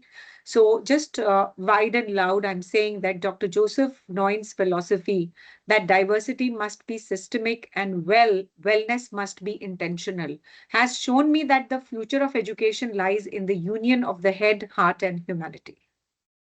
Oh, So yeah. that's what I feel. Thank you. That's very, very eloquent. I love the way that you put that. Dr. Adekunle, did you have a comment on this of us kind of promoting academic excellence and emotional intelligence? Yes, I have a comment like Professor Namita said, academic knowledge without the emotional intelligence is actually a waste of time. And that is why we have had the crisis of leadership in our time. And we are where we are right now. We know what is happening within the global setting. So if we are training people, to give them academic knowledge and the emotional intelligence is not there, then I believe that we are still wasting our time. The whole of the model of our education has to change so that we can see positive changes, within the society. Thank you. Yeah, I love that. Dr. Angela, did you want to speak on this? Yes. You know, if we want academic excellence, I believe we must cultivate emotional intelligence. And because learning is not just a cognitive process, it's a human one. And I always go back to being human centered. So redesigning education means, again, in my opinion, embedding social emotional learning, SEL, across all subjects, not as a separate unit, but as a lens for how we teach everything, whether it's mathematics or literature or even science. Students should be learning how to collaborate, how to listen, how to manage frustration, and approach challenges with curiosity rather than with fear. Systems must also model what they teach. That means investing in teacher wellness, trauma-informed practices, culturally responsive approaches. Again, this is something that I'm training students in now, and the workplace. So that acknowledges the emotional realities of both students and educators. Teachers who feel valued, supported, and psychologically safe, I believe they're more capable of creating that same safety for their students. The truth is, emotional safety is a prerequisite for intellectual risk taking. So when learners feel respected and understood, they take chances, they ask questions, they admit their mistakes, they explore more. That's where excellence begins. And as a people strategist, I often remind organizations and people, and the same applies to schools, that you cannot teach what you do not model. And the emotional tone is of a learning environment that sets the ceiling for high. So it actually sets the ceiling high, and students can rise. Yeah, I love that. And each of you has touched on the human element, right, being important. And I love Dr. Adekunle, you also was just saying that if you don't consider the emotional aspect, it's really wasting your time in education. And that speaks to what you've been saying too, Dr. Smith, is that you really have to open people's minds through their heart in other ways. So I appreciate that. Dr. Nwoye, did you want to comment on this one, or we can move to the next question? Sure, I There we can go. respond to that very briefly. Um, Academics without emotions is nonsense. I say that because emotional intelligence can be looked at in a couple of dimensions. Says your ability to regulate yourself in the midst of all kinds of things going on. When we talk about curriculum, if you have a curriculum you're not connected with, your chances of learning diminishes dramatically. And when you contrast the person, with someone whose experiences are linked to the materials the person is learning, the level of understanding deepens and accelerates because the person can see other dimensions through which they can connect what they know. Former chair of Temple University, Dr. Chente, talked about visiting his students in Ghana. And when he looked at those people, he said, wow, this person looks ML. Students from Nigeria, this person looks like ML of Yoruba or ML of Kano, ML of this and that. Those things resonate with the learners. And when they resonate with the learners, that's when we can say we are putting teaching and learning in practical terms. Again, it brings me to issue of access, issue of racism, issue of class, like you had the guy who spoke to the United Nations pleading for access. So those are, you have to incorporate all those things. It's a whole package. And if you don't use them to reflect them in curriculum and instructional practices, it's bankrupt. So that's how I will approach it. Yeah, thank you. That's powerful. Powerful. With that being said, Dr. Nwoye, and the rest of the panel, I mean, what role do you think that the indigenous kind of knowledge and our cultural heritage plays in national curriculum? Like, what do you think about that?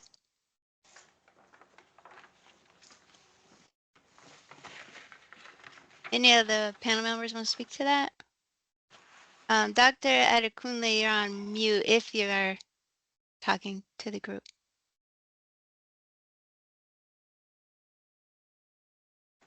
Yes, talking about the indigenous knowledge, yeah, there is a way many of us say that the old times are actually better than now. Because, I mean, when you talk of the level of empathy that people used to have, sense of community, you know, people come to the conclusion that the present time, you know, so I mean, the old times are better than the times that we are living in. Because, well, let's say that the world was young, and the world had not yet learned all sorts of wise and know some underhand practices. Okay, so we had solid values in those old times, and that's why indigenous knowledge, you know, really matter, because we know when we come to the family, you know, that's bonding in the family, you know, the indigenous practices of bonding in families, loyalty, family loyalty, community loyalty, all those were solid values that community held together. So these are things that must be brought, you know, up for discussion in classes, in our classrooms. We need to bring up indigenous culture, allow people to share their knowledge of indigenous practices, you know, and maybe probably we have older people invited who can come, you know, to actually talk about these values, all those solid values that we don't need to leave behind as the world grows older. So that haven't been said. You know, the way you can actually bring about change is when people actually live the kind of change. Because somebody was asking me that, okay, because I'm a development advocate, that how do you actually get people, you know, as a development advocate, how do you actually get people to change? The way you get people to change is that you must build scenarios, you must do experience sharing, you must allow people to express their minds. If you think there is anything that you think you cannot adapt to, you need to share your ideas, you know, and you need to talk about your restraints, constraints. What are those things that will not allow you to change your practices? Share with others and let others, you know, also voice what they feel. So indigenous knowledge is very, very, very important. So we need to share, we need history, we need people who are immersed, you know, in the indigenous knowledge to come to share their experiences. And we need our young people to ask questions about the indigenous knowledge. And we need to see the kind of synergy that we can bring about between the indigenous knowledge and what we have presently. Thank you. Yeah, thank you for that. I know I like how you said, you know, we think of the old way is a better way. I mean, before we learned maybe some bad habits with our new ways of technology and so forth. So, any others want to comment on this? Our Yeah, I cultural would like heritage. to, Good. yeah, I would love to add Indian perspective to it. So when a civilization actually forgets wisdom, it learns to live efficiently, but not meaningfully. So, what I can say on this is that in a world which is increasingly defined by algorithms, India reminds us of something timeless, that education was never meant to produce only professional, it was meant to create a purposeful human beings. So, I would like to give two examples that in our ancient systems in India, we had Gurukul models like Nalanda and Takshashila, which was viewed as a knowledge as a sacred balance between the intellect, ethics, and emotional depth. So, in those learning traditions, the logic coexisted with empathy, and the science evolved with spirituality, and the wisdom was measured not by the information but by the inner understanding. So, if you could see that spirit into the modern curriculum, we would not only be educating the sharper minds, we would be nurturing the steadier hearts. And imagine teaching sustainability through our Vedic ideas of Prakriti in India, the interconnectedness of all life, environmental ethics through ahimsa, which means non-violence towards the nature, and the leadership through dharma, which means responsibility that prioritize the conscious over convenience. So these principles are not the relics of the past, they are timeless frameworks for the global survival of the harmony. So at SDIG also, we see how indigenous knowledge can meet innovation through AI-driven cultural preservations. We can document some oral histories, folk music, craft traditions, and local sciences that have long served the communities sustainably. So we call this approach as a techno-heritage integration, where technology does not erase tradition, but amplifies its voice. So education system worldwide can learn from the Indian ethos that wisdom is not born in competition, but in coexistence, that progress is not opposite of tradition, but it is a continuation, and learning must always begin with the gratitude of knowledge that came before us. So we have to, a nation greatest innovation is not what it invents, but what it chooses to remember. So that's what my take is on this. Thank you. I like that. The techno heritage. That's Module, great. yes. Yeah. Dr. Smith or Dr. Nwoye, any comment here? Yeah, I can comment on this. I think the previous speakers have actually spoken very well on the issue of indigenous knowledge and the current. And I would say this. This is essentially the bedrock of what we do at SDIG. We do believe strongly that knowledge could be coming in different forms. Anyone who believes that one aspect of knowledge is the answer is naive.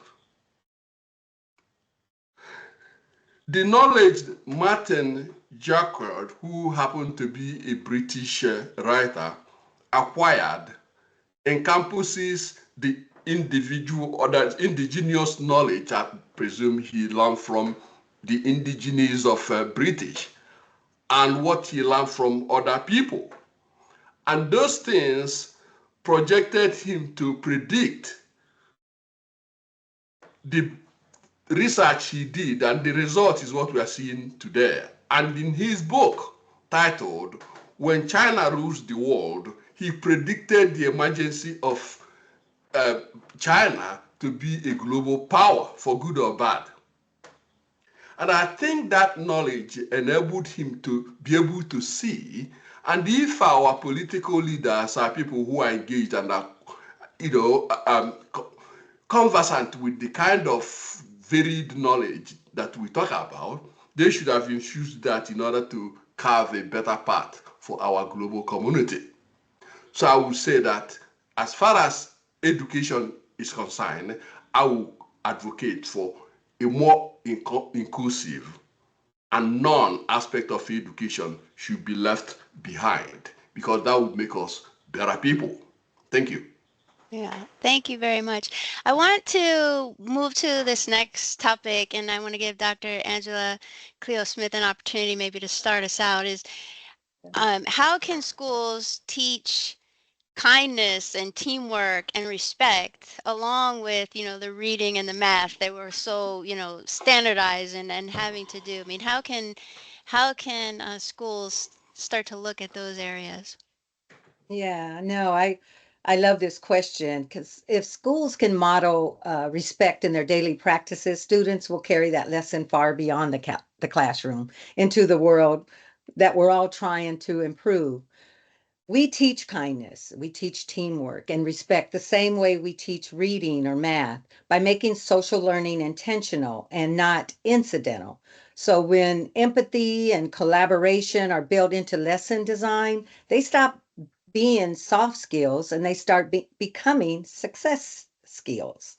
And schools can embed this through group projects, restorative circles, service learning models, and that connects academic content to community needs.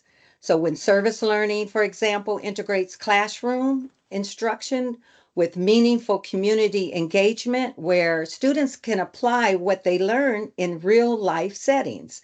And that will reflect on how they work and how that benefits others. Also, just to say, these experiences don't just teach academic concepts. They build civic responsibility, compassion, and ability to collaborate across differences. And just ultimately, the way we structure learning should mirror the society we want to build. One grounded in empathy, another in accountability, and then also that will ultimately become our shared growth. Wow. Yes. Thank you so much. I appreciate that. I think, if either Dr. Namita or Dr. Adekunle, if you want to jump in, I think you, Dr. Namita, you had a model, I think, of measuring kindness you had mentioned Yeah, before. Sure. yeah, it was just a minute.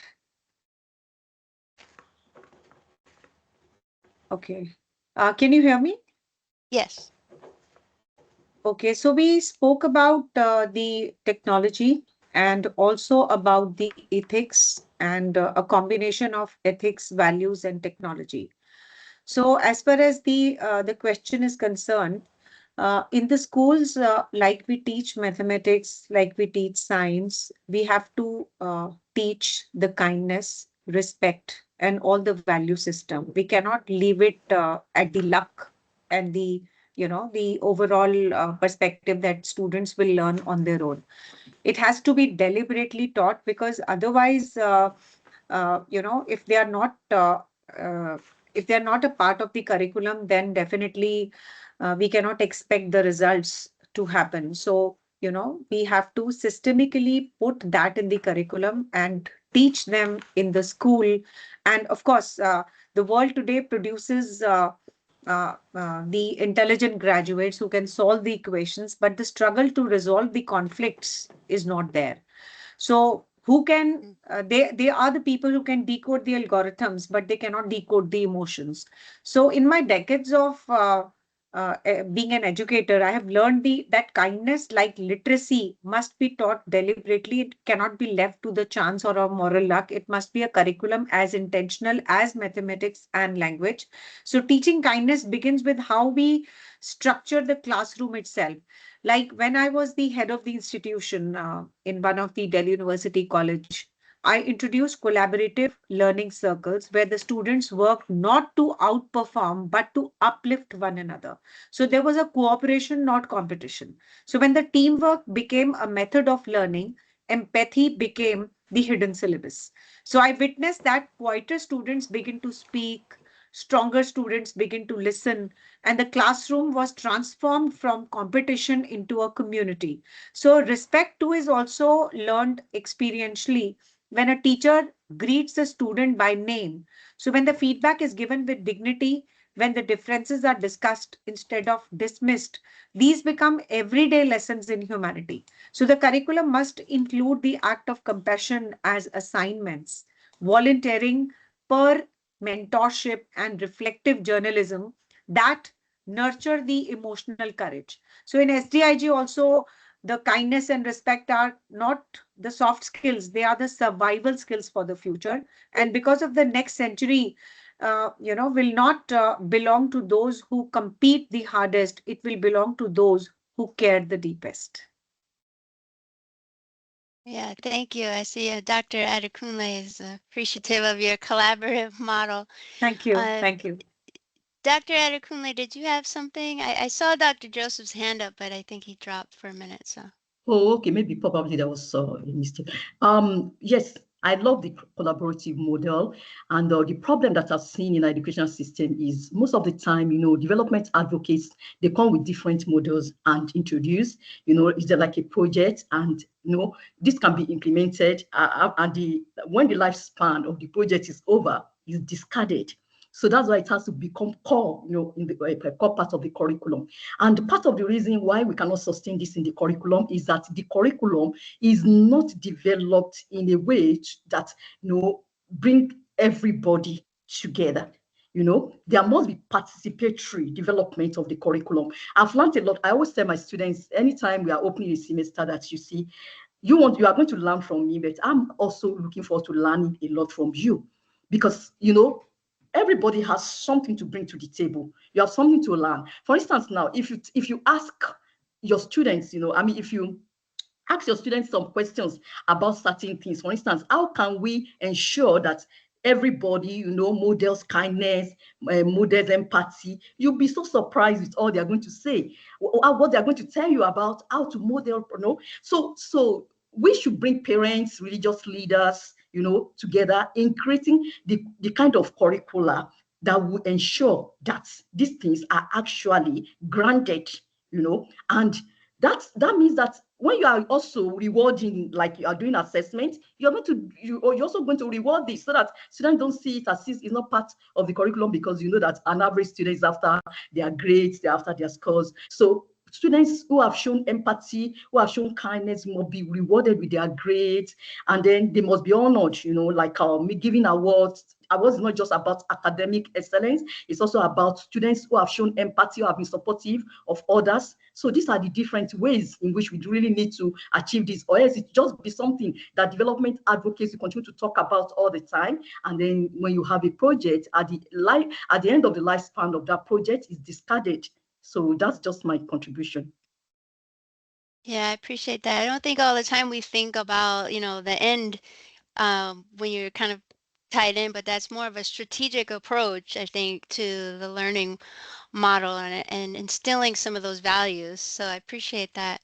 I want to move to the next question here so we have enough time, but for the panel, what does inclusive education look like when we're talking about multilingual or multicultural societies? What does that look like? Inclusive education in those formats. Go ahead, Dr. Smith. You want to talk to this? Yes, I believe that when language becomes connection instead of correction, education stops dividing and starts uniting. And that's where I think true inclusion begins. Inclusion education honors language as a bridge and not a barrier. And this is something I always teach my students. And it recognizes that every language carries history, culture, and emotion, and that honoring those languages is essential to belonging. So when schools design curricula, materials, and communication practices that reflect all linguistic communities, they are not just teaching content, they're teaching respect. And I use this all the time, that true inclusion also means teaching cultural humility. We're never going to understand all languages, all cultures, all people's values and backgrounds. So ensuring that educators have both the training and the flexibility to adapt lessons that celebrates diversity and includes families as partners in learning. And just finally, I'm going to say, because for time, that inclusion in diverse societies is not just about assimilation. It's about co-creation, building learning spaces where differences is normalized, not exceptional. So when we affirm identity, we don't just make students feel welcome. We make them feel essential to the shared story of all of our communities. And I'll stop. Absolutely. No, thank you. The other two panel members, anything you want to comment on inclusive education in multilingual or multicultural societies? Let me try to chime into this Sure. particular one. Go ahead, Dr. Nwoye. I used to have what I call a formula. And the formula established was essentially to incorporate all aspects. Because sometimes, I think as one of you spoke earlier, you think you have everything, but you don't. The only person who will know is someone who had been excluded. So I use that formula, and I'm going to put it just in brief. M squared, P squared, and T squared. We can get to the explanation, explaining those things at a later time. But it means that it encompasses parents, teachers, students, cultures of all kinds, including families of all sorts. Because each person, when they come into that class, they want to be seen. They want to see that their teacher recognize them. I had some research some of my students submitted a while ago, where teachers may come from Harvard, Princeton, qualified in our most prestigious institutions, and yet they know little or nothing about certain segments of their students' body. And those people, they do not know something about them. They have some sort of acculturated knowledge. And if you want to do this, because it's in almost in every aspect of our lives, when the Europeans went to Africa, they had a meeting. And in that meeting, they were all the empires of European nations. They discussed two things. One, how can they exploit the resources of that continent and share it so that they can operate in different segments? And second, they try to have an approach where no one will fight one another so that they do the things well. And in that particular meeting, there was no African involved. That tells a whole lot of stories. The same applies to education. When we marginalize certain segments of our organization or society or individuals, I don't consider that to be holistic. So when you talk about linguistic, culture, etc., you have to ensure that you embark on holistic approach. Thank you very much. Yeah, thank you for that. And I know Dr. Rajput, you wanted to chime in on this topic. Yeah. Again, I would like to add some Indian perspective. The number of states and the union territories in India is 28 states and 8 union territories, each of its own distinct culture, linguistic, and educational landscape. The Constitution of India in the 8th schedule recognizes 22 official languages like Hindi, Tamil, Telugu, Marathi, Urdu, Gujarati, Kannada, Malayalam, Punjabi, etc. Wow. However, so the Census of India identifies over 1,600 mother tongues spoken across the country.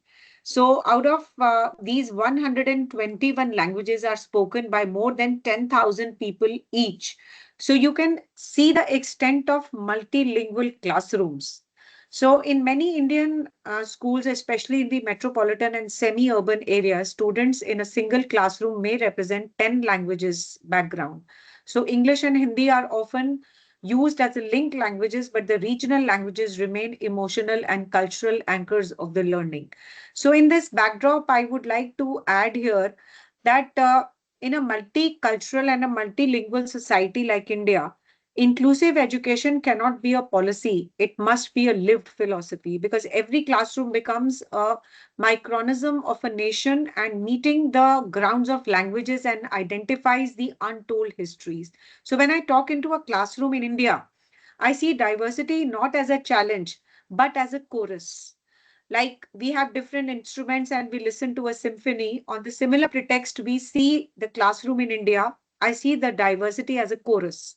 And these are the students who think in Hindi, write in English, speak Tamil, dream in mathematics, and those who carry the rural wisdom, they are into the urban spaces. So imagine the context what I'm talking about in India. So inclusive education begins when the system learns to listen to all these voices with equality, respect, and without hierarchy. So this is what we practice in India, and this is how we carry the new education policy into practices.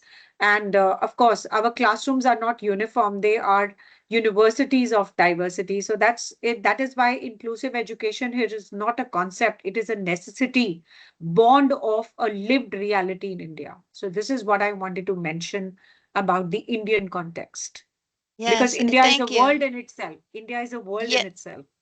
I think you made an excellent point with that. I mean, there's 22 different languages. I can't imagine in the classroom like that. I think United States, I think, is it's very biased a lot of times against language. I feel that, people think if you can't speak English, then you don't know much. And I think it's just so much value in how much, other countries respect languages enough to have like 22 different spoken languages. And in the United States, we're just so close-minded on the sense of English. So I appreciate your perspective on that. Just in essence of time, I do want to move to the next one, and we'll let Dr. Adekunle start is everything we've been talking about, just how can we empower educators to lead the systemic changes that we're talking about, in a national development? I mean, what would you recommend, that educators can actually do to support these changes? Thank you so much, Beto. Sorry, I think there's something I want to say about the last topic. I will Yes, quickly please, say, please. for instance, now in Nigeria, I'm in Nigerian, and now in Nigeria we have 276 languages. So, Wow. but you see, there are certain concepts in certain languages that are really, really very impressive. They capture exactly what you want to say. And that is how, we've moved on as a nation. We borrow concepts from different languages, like even in Africa, there are some concepts borrowed from Swahili. When you maybe want to express borderliness, you want to express bond. So when our classroom is showing that, you're not looking at one language as being superior to the other. You're not looking at a culture as being superior to the other, but you are taking the solid values from a particular culture and trying to make people to imbibe those values. I believe that there will be proper, linguistic integration in our classes. No, now coming to how to empower our educators. I think it has to do, there is a teacher training curriculum. So it has to do with the teacher training curriculum. All that we have been discussing must be integrated, well integrated into the teacher training curriculum. And we also need to update the skills and the knowledge and the skills of educators to actually implement these things from time to time. So like when we have these summer vacation, we have that is the time to try to empower educators so that whatever we are teaching the students must actually be modeled by our own lives, our own class. The school administration too must model what you are saying, what you are talking about, must model the respect, for our diversity. Must be not because at times school administration we favor, you see them favoring some racial groups above others. You see them favoring the rich, above the poor. So, for instance, now when you are the head of a school, like the principal of a school, and you allow the children of the rich to get away with misconduct, whereas you impose heavy punishment, which happens here a lot. At times when you have a school where you have whites, you see that the punishment that is imposed for any misconduct may not be as strong as what is imposed on the misconduct of a Black person. So these are the kind of things that we know. A school administration cannot say what you don't practice. So it must be part of the school administration. It must be part of the classroom practices by a teacher. And teachers, must be empowered, updated in their knowledge to actually implement all these things. And this teacher training, like I said, curriculum must also reflect this. Thank you. Yeah, thank you so much. That is empowering. If you are in a position of, administration or the principal even, to consider those types of things, and what you may be modeling. So I appreciate that. Dr. Cleo Smith, did you have something? Yes, and I agree with what was just said. But when we empower educators, I think as co-creators of policy and not just carriers of curriculum, we build nations that learn and not just schools that teach. So I believe that educators are the backbone of national development, and they're the artistic. Am I answering the right question? I wanted to make sure we're talking about national Yeah, you development. are. Okay, because I was thinking, did we answer this question already? But I believe that educators are the architects of human potential. But they're often positioned as implementers of policy rather than as partners in shaping it. So empowering educators to lead systemic change begins with that trust, with that training, and that shared decision making. So first, we must trust teachers as innovators. When teachers are given the autonomy to design lessons, pilot new models, and contribute to policy discussions, education becomes responsive rather than rigid. So we've seen this in places where teacher-led networks and professional learning communities drive curriculum, reform, and classroom innovation. And then second, we must invest in professional development that moves beyond pedagogy to include leadership, advocacy, and systems thinking. So educators who understand how policy, economics, and culture intersect can better advocate for equity and national progress. And then ultimately, national development depends not only on what we teach, but on who is teaching and how we support them. So when educators are respected as thought leaders, change agents, and cultural ambassadors, they help transform education from a delivery system into a development system, one that nurtures both minds and nations. And I'll stop there. Oh, thank you so much. And I see Dr. Butler is just really feeling what you're saying too, that you're really on point with that. I'm going to give one more panelist an opportunity to answer this one, and we'll move to our last question. Yeah, I can add here. When we empower a teacher, we don't just shape a classroom, we recalibrate a civilization. So educators are the quiet nation builders. They don't just lead the armies, they lead the minds. But the true empowerment begins when we trust them, not just to deliver the curriculum, but to design the future. So when you talk about India again, stretching across 28 states and 1600 languages, we are living the laboratories of democracy. Every teacher here is not only teaching the alphabets, but nurturing the empathy, critical thought, and the social equity. So there are basically three freedoms which I want to state here. Freedom to innovate, that is to blend tradition with technology and imagination. Freedom to collaborate, to connect with the peers globally, as SDIG has enabled us to do so. And freedom to influence, to move from executing policies to shaping them. So through SDIG, I've witnessed actually how the educators can evolve from instructor to the architects of inclusion. So using AI, cultural inheritance, intelligence, and emotional literacy to rebuild the learning ecosystems grounded in humanity. So empowered teachers don't wait for the change, they teach it into being. So that's what I want to, highlight. Oh, thank you. I think each of you really just spoke to the empowerment and kind of the calling of education right now to kind of be so much more beyond the classroom itself. And for this last question here, I'll open up to Dr. Nwoye first, but how can education kind of foster that resilience we're talking about, the empathy and the collaboration in this polarized world that we're kind of in right now? Thank you. That's a very good question. And to start with that, we have to begin to figure out, do we respect our teachers? Do we respect educators? And the parameter for checking that is, what do we pay them? Especially in a capitalistic world. We have educators who will do 3 jobs. I used to have many adjunct faculty members with their PhDs. They are running from town to town, teaching in 5 schools to barely make it. And when you teach as an adjunct, what they pay you is equivalent to what they pay people at McDonald's. I usually say that educators are the new way where we really discourage people who want to do the society's most needed job.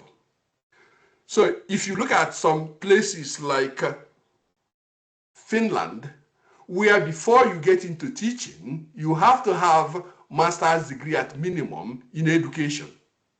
You have to be conversant with research that is like breaking ground, the best research you can possibly see. Teachers are respected. They are made to be quintessential of the society. It's like clergy from where I was brought up, clergy, priests. Priests are placed in the highest level. Teachers in Finland are seen in that way. But here I see teachers running helter-skelter, trying to feed themselves. As a result, they don't have the energy. They don't have time to do research. You talk about pedagogy. Where do they have time to read about new pedagogies? Reading or researching is something of the past for a lot of those adjuncts. And societal respect is of primary importance. If we don't respect our teachers, we should not expect them to do so much. And that's how we've treated educators, not only in the United States, but around the world, in almost all countries. You point one that isn't the same, with the exception of Finland and a couple of few ones. I think I would say by supporting educators, letting them know that they matter, that's the best way to change the trajectory of teacher preparation and delivery of instructional services. Thank you. Thank you so much. It's important we do pay attention to how much our educators, do foster kind of everything we've been talking about. We have time for probably one more panel member to speak to this. Anybody want to speak to the continuing to foster the resilience? Yeah, I can add something here that in this polarized world, the cultural intelligence is more crucial than cognitive intelligence. So classrooms that include indigenous art, folk, literature, regional narratives, they teach students to see difference as depth, not division. So this is one thing. Then you should, practice more of storytelling as a pedagogical bridge. Because if you isolate the replacing those isolated facts with the interconnected human stories will bring more empathy, resilience, and awareness to the students. And also, we should teach our students how to fail gracefully.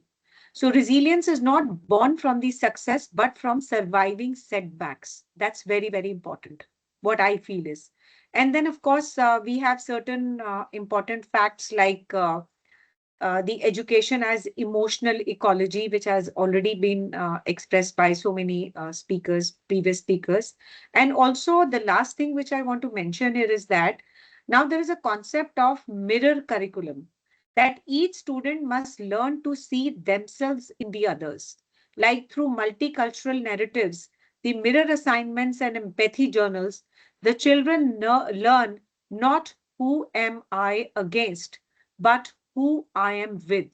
So this helps dismantle their prejudice early and builds the emotional equity across the differences. So these are some essential, steps which we can take to promote resilience. I like that, the storytelling aspect.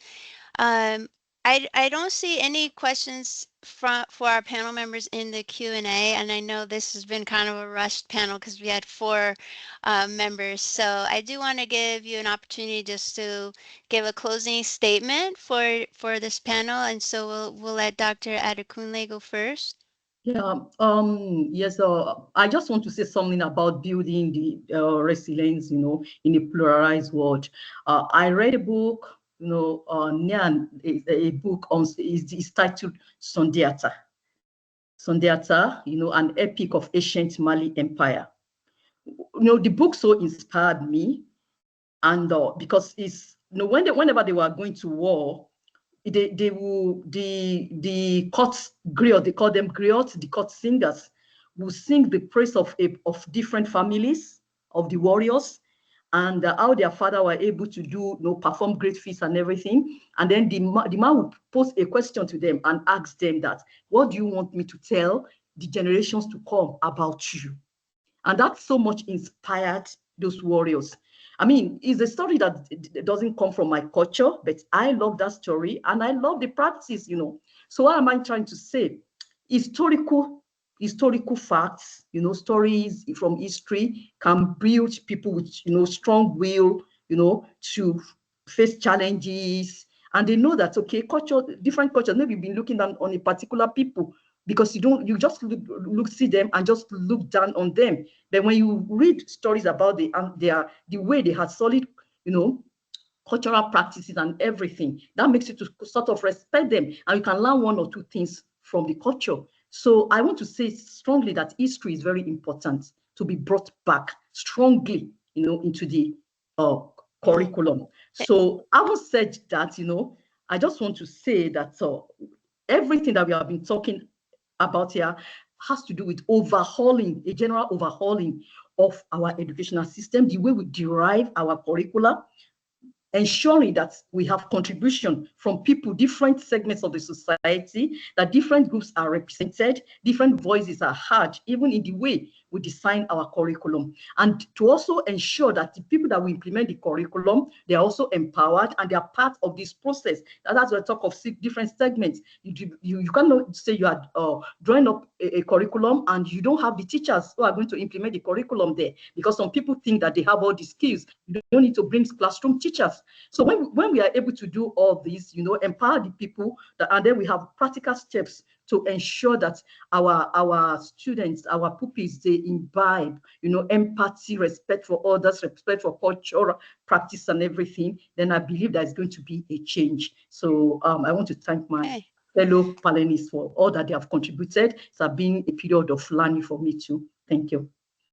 Thank you for that. And if you're able to put the title of that book you mentioned in the chat, that would be helpful. It sounds like a great read. Okay, I'll put it. I'll put it there. So we have just like a minute left. If Dr. Smith, you want to give closing remarks, and then we'll let Dr. Rajput go.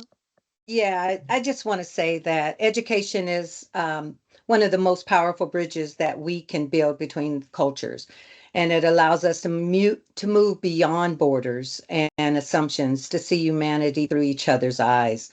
And as we leave this space, may we carry forward a collective commitment to educate with empathy, to teach with humility, and to lead with cultural understanding.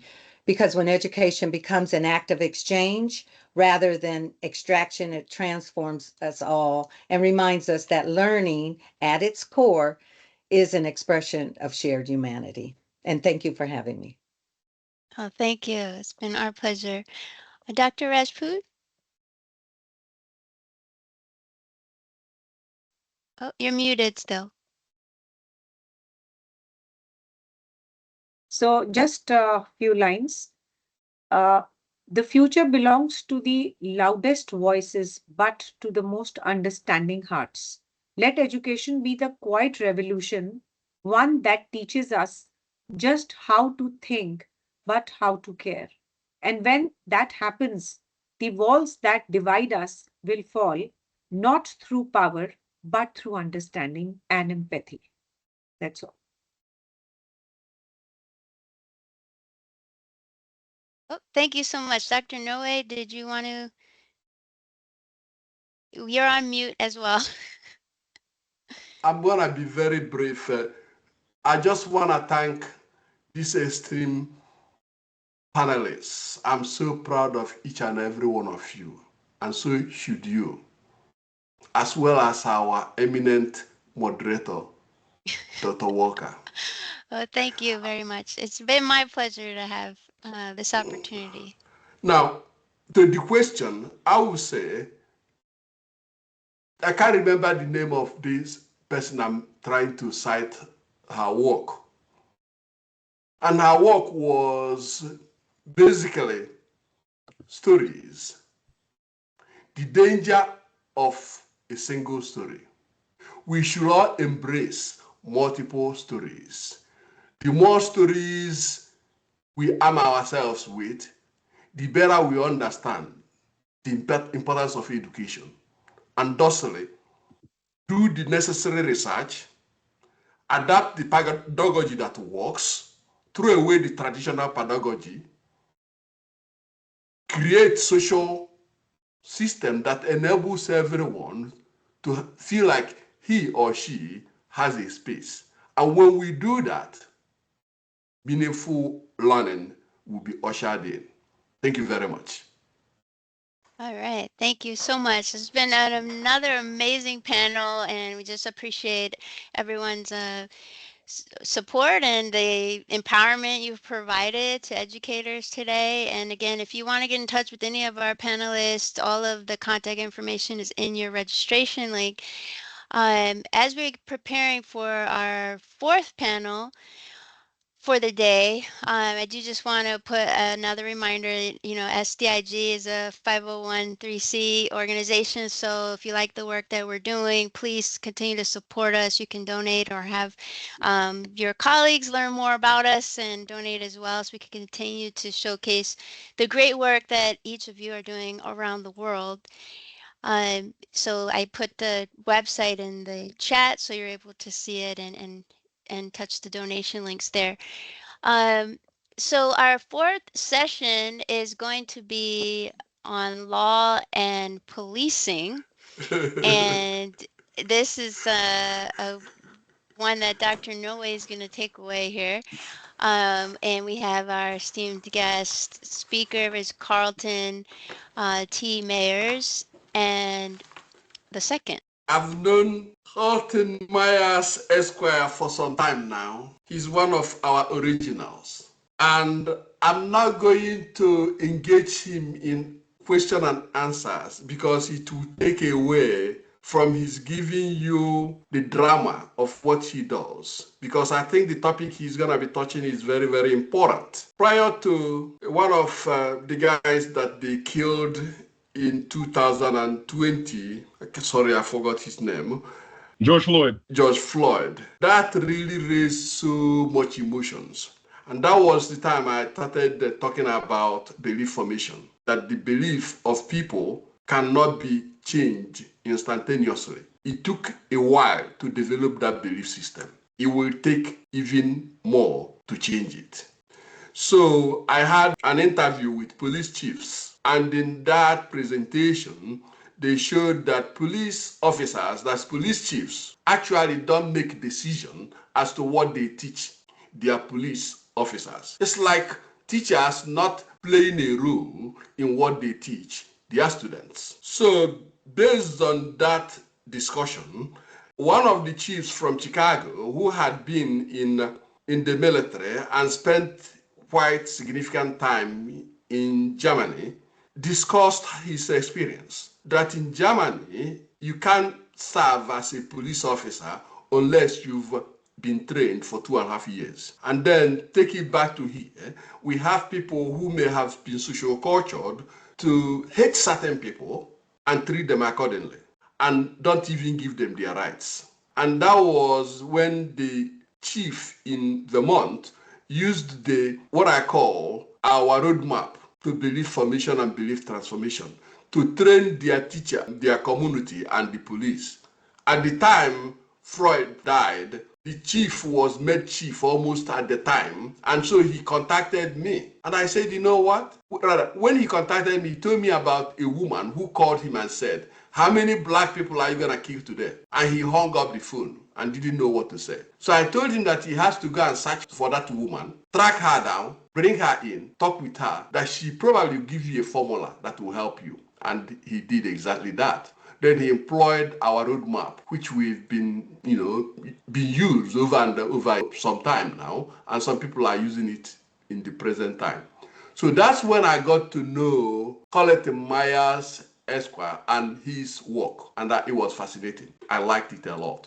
So instead of taking time to get into question and answer section, I'm gonna give all of us the privilege to hear from the horse's mouth. And then at the end, if you guys will be able to ask him questions, because I know in your localities, you are seeing the same thing. Without further ado, Mr. Carlton Myers, Ekwa, could you take it from me, please? Thank you very much, Dr. Nwoye. So thank you very much. Good afternoon, everybody. And thank you for allowing me the opportunity to speak with you today about expansion in the use of surveillance technologies and services. What is automated enforcement and how to effectively regulate it? So as was said by Dr. Nwoye, my name is Carlton T. Myers II, Esquire. I'm a national community development and safety expert, and I'm also the CEO, founder, and owner of Mayor Strategic Solutions, LLC, where the process reflects the outcome. There is not a one-size-fits-all approach. And we're going to talk a bit about that later. But for now, just know that through my consulting company, Mayor Strategic Solutions, LLC, I use my over 15 years of experience as a community lawyer to assist communities nationwide to solve community development and safety challenges through the CAP method, which I developed and stands for C for community empowerment, A for accountability, and T for transparency. With the CAP method, I work with communities across the country to identify, strategize, and implement long-term and constructive changes in practices, policies, and cultures. And so for today, we're going to get moving. For today, what I'm going to do for time's sake is I'm going to play this video for you. This is a presentation that I gave on this subject matter earlier this year in Arizona. And I just want to kind of frame what we're talking about, like what exactly is automated enforcement and what is an automated enforcement ecosystem. So after this, we'll go into the conversation.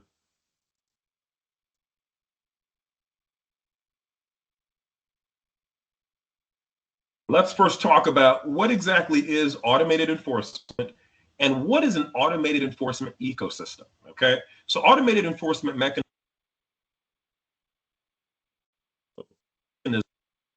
like surveillance technologies and services, facial recognition, and other biometric recognition technologies like eye retina recognition, fingertip recognition, clothes recognition. There are all kinds of ways that technology can recognize us. In addition to predictive policing technologies and services, and the application of artificial intelligence, AI, to all of these technologies and services, including body-worn cameras, which is now a new thing. Body-worn cameras now have AI incorporated into them. That is a hot topic right now. A lot of law enforcement are looking at purchasing them. So all of these different kinds of automated enforcement are becoming the favorite solutions to prevent negative police encounters, given the public's attention on and criticism of law enforcement misconduct, including biased and race-based policing, the shortage in law enforcement staffing nationwide, the public's perception of increased crime across the country, the windfall of money and resources from the federal, state, and local governments and private sources like police foundations to state and local law enforcement, and calls to prohibit or even restrict law enforcement traffic stops and to replace armed law enforcement with unarmed civilians for traffic stops. As a result of this situation and the ongoing challenge faced by law enforcement agencies nationwide to hire and retain officers, law enforcement is turning to technology as a colorblind alternative to help solve crime. A lot of law enforcement believe that technology could identify and enforce laws without any association to race, gender, or ethnicity. They also believe that if programmed correctly in regards to behaviors, robotic forms of policing, whether they be unmanned aerial drones, fixed cameras, or robots, should be implemented and accepted. The collateral benefits that are being advertised are improved officer safety, reduced incidents of use of force. So the reason why I wanted to put this kaleidoscope of different kinds of automated enforcement technologies and services here for you to visualize is so that you can get an idea of what exactly law enforcement and other municipal and state government agencies are using to form what I call an ecosystem, right? It's not just one piece of surveillance technology, it's multiple pieces. And that to me is wonderful when we're talking about trying to solve crimes, but it's problematic when you, the taxpayer, don't know what data are they collecting, who's collecting the data, what are they going to do with the data, who are they sharing it with? Are they selling the data? Who's buying the data? These are all questions that should be asked in a democracy, where if you're paying for something, you have a say over how they are going to serve you, right? You go to McDonald's, you go to Goldman Sachs, you go to a car dealership. If somebody that works there is giving you a nasty attitude, you have every right to say, I want to talk to your supervisor, file a complaint.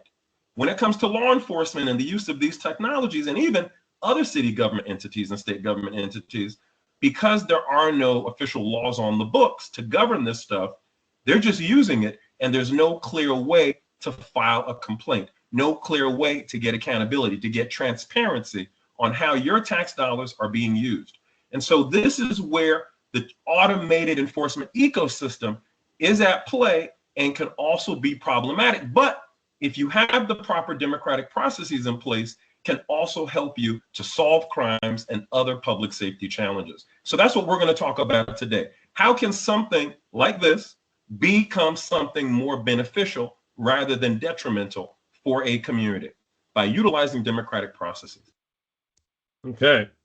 And so now that we've framed what the conversation is going to be about today, I want to talk about what are the legal considerations for the use of these technologies, okay? And so as you can see here, the Fourth Amendment, this is under the United States Constitution, provides that the right of the people to be secure in their persons, houses, papers, and effects against unreasonable searches and seizures shall not be violated, and no warrant shall issue but upon probable cause. A search under the Fourth Amendment occurs when a governmental employee or agent of the government violates an individual's reasonable expectation of privacy. A seizure of a person within the meaning of the Fourth Amendment occurs when the police's conduct would communicate to a reasonable person, take into account the circumstances surrounding the encounter, that the person is not free to ignore the police presence and leave at his or her will. Probable cause is defined and is present when the police officer has a reasonable belief, also known as reasonable suspicion, in the guilt of the suspect based on the facts and information prior to the arrest. Reasonable suspicion is a legal standard that allows law enforcement to briefly detain and question someone if they have a good reason to suspect criminal activity. The requirements to establish reasonable suspicion are: number one, specific facts. The officer must have specific facts or observations that indicate possible criminal activity. Number two, rational inferences. The officer's actions must be based on the objective facts and rational inferences, not just hunches or intuition. And number three, totality of the circumstances. The officer must consider the totality of the circumstances, including the person's demeanor, clothing, and any other relevant factors. Now, probable cause is necessary to justify warrantless searches, like during a traffic stop or related to stop and frisk, as you can see here on the slide. Probable cause involves using your five senses to determine that a criminal act is occurring or is about to occur. So, for instance, we have our sense of eyes for sight, nose for smell, our tongue for taste, skin for touch, ears for hearing.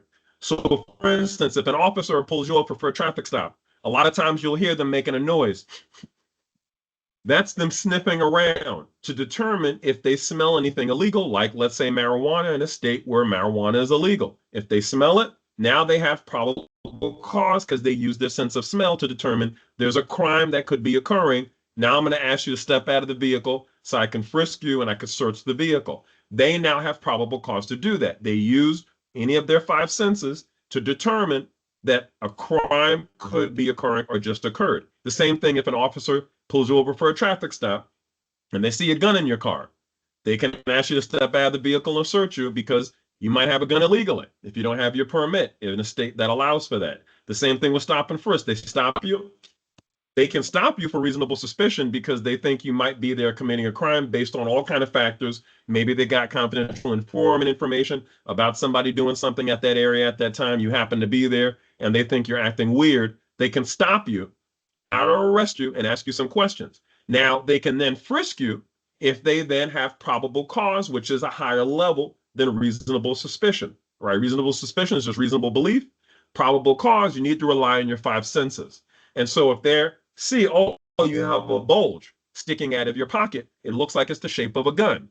Now they have probable cause. They use their eyes and their sight to see you might be committing a crime right now, or maybe you just did. Let me frisk you and determine if that is actually what's happening. So, you have to have reasonable suspicion, number one, and number two, probable cause in order to stop and frisk people, in order to essentially infringe upon their Fourth Amendment rights for search and seizure, and also infringing upon the expectation of privacy under the Fourth Amendment. So the ultimate goal of this provision, being the Fourth Amendment of the U.S. Constitution, is to protect people's right to privacy and freedom from unreasonable intrusions by the government. However, the Fourth Amendment does not guarantee protection from all searches and seizures, but only those done by the government and deemed unreasonable under the law. So it's important to note when we're talking about surveillance technology, you see up here the last two bullets being predictive policing, and the other one, unexpected consequences in police decision making. So with predictive policing, we're talking about using artificial intelligence to essentially focus either on people or a person, or to focus on a place, on a location. And based on trending data and analyses, then determine that, well, going forward, more than likely this person is going to engage in criminal behavior because of the data, the trending data from the past. And also looking at the data for a location. More than likely, these kinds of criminal activities will occur in this location based on the trending data and the analyses from the past. And so then AI will then make a prediction based on that. And that can have unexpected consequences, right? Because law enforcement is going to rely on that, or other city government entities or state government or national government entities are going to rely on that data and make decisions on it. And we already know, we're going to talk about that a little bit later, how AI can hallucinate, okay? It can come up with all kinds of stuff that's not real just to try to give you something, even if it cannot be verified, okay? So there's a lot of dangers here that can result in the misuse and abuse of these technologies by authorities. So we want to make sure that doesn't happen. Now, it's also important to note that the U.S. Constitution was drafted centuries ago, okay? It is not equipped to deal with and govern the purchase, use, and acquisition of surveillance technologies and other forms of automated enforcement, including facial recognition technology and artificial intelligence. It's just the people that drafted the U.S. Constitution were not even thinking about these kind of technologies. And so the U.S. Constitution is not tailored and equipped to be able to handle the use and the purchase of these kinds of technologies. Now, when I say acquisition, understand what that means is borrowing. So in other words, if a police department doesn't have, let's say, unmanned drones, but a fire department does within their same jurisdiction, they can ask the fire department, can we borrow your unmanned drone to fly it so we can get some data on the scene? Or can you fly it on that area and share the data with us, right? That's an acquisition. So we want to make sure all of that is being addressed, because that's what's happening right now in regards to the use of these technologies. But understand that because the Constitution is not tailored for this, that is why we need national, state, and local laws that can be more tailored to contemporary times and cover the uses, purchases, and acquisitions of these technologies. Okay, so something else, I know this image came up earlier in the video. I just want to kind of put it up here so you can see it more close up. This is an assortment of several different kinds of automated enforcement technologies, and I'm going to go through what they are as we continue with this presentation. But I just want to highlight with you what all of these technologies constantly collecting data through visual sensors, through audio sensors, amounts to is mass warrantless surveillance, okay? Meaning that there's no warrant establishing probable cause, and these technologies are constantly collecting data on what we're doing, who we're doing it with, and all of that. We have no knowledge of it, no access to it. We don't know who it's being sold to, who has, how it's being used, etc. And that's a problem in a democracy, okay? And I talked about that earlier. So this speaks to the need, like I said a little while ago, to prevent the misuse and abuse of these technologies by authorities by making sure to have the proper guardrails in place, and to make sure that the process for not only putting those guardrails in place, but also implementing those guardrails is one that empowers rather than disempowers. And that's where the CAP method comes into play. We'll talk about that in a bit. But let's first talk about what these automated enforcement mechanisms are. So one example is our unmanned drones, and this has become very popular now. I'm pretty sure you recognize it. You know, they're being used in wars like in Ukraine and Russia, where they're weaponized. So, and they're also being used on the streets by law enforcement, parking enforcement, fire departments, parks and recs, sanitation. Everybody's using unmanned drones. Even private citizens are using unmanned drones, right? We had the whole issue in New Jersey earlier this year where people thought unmanned drones were UFOs in the sky. And it was actually private citizens flying unmanned drones, and they were unidentified. So let's find out exactly what's going on with unmanned drones. So a drone, also called an unmanned aerial system, UAS, also called an unmanned drone, is an aerial device with an onboard computer that is operated remotely, generally by a pilot on the ground using a handheld controller. Drones can be battery operated, weigh less than 2 pounds or more than 20 pounds, and have several rotors like a helicopter, and are equipped with at least one video camera. These days, they have at least 5 on them, okay? Since COVID, globally, law enforcement has become more receptive to using drones as a critical element in almost every aspect of emergency operations. Drones are being advertised by vendors as enhancing safety and providing improved operational effectiveness and real-time situational awareness. Currently in the United States, more than 5,000 public safety agencies have implemented drone programs, and an estimated 2/3 are law enforcement agencies. Drones are also marketed as an essential tool to keep civilians safe from potential negative police interactions by removing armed officers from the equation and mitigating human bias. Likewise, drones are advertised as protecting law enforcement from dangerous situations by providing eyes on the scene before law enforcement's engagement. It's important to note that law enforcement use drones for several things like traffic crash reconstruction, reconnaissance before tactical deployments, SWAT overwatch, hostage situations, forensic investigations, patrol deployed operations, searches for lost persons, traffic pattern evaluations, first response, and First Amendment protected activity like demonstrations and protests. Now, what is a drone as first responder program? Okay, so drone as first responder, also known as DFR, was developed and implemented by the Chula Vista, California Police Department and CAPE, which is a private unmanned drone teleoperation company. Drone as first responder operations utilizes an unmanned drone to fly to any reported incident via 911 call and arrive prior to first responders on the ground. More specifically, the drones are launched from the roof of the police department and fly towards the scene of the incident, such as a crime in progress, serious accident, officer in need of assistance, or any other incident where having advanced knowledge of what is happening at the scene before police and fire first responders arrive may add to safety and efficiency. The video feed from the unmanned drone is viewed at the police department by a trained first responder called a teleoperator. The teleoperator is able to operate the unmanned drone remotely and communicate with field personnel via radio and mobile phones immediately. The video feed is also immediately available to every officer in the field via a smartphone application. So just understand that the Drone First Responder Program has been used by the Chula Vista, California Police Department for circumstances such as documenting crime and accident scenes, searching for missing or wanted persons, fires, and evaluating damage after a major incident or natural disasters. Now, another form of unmanned drone that is also very popular right now are the small handheld ones. So the one I just talked about was the large one that flies off of rooftops, right?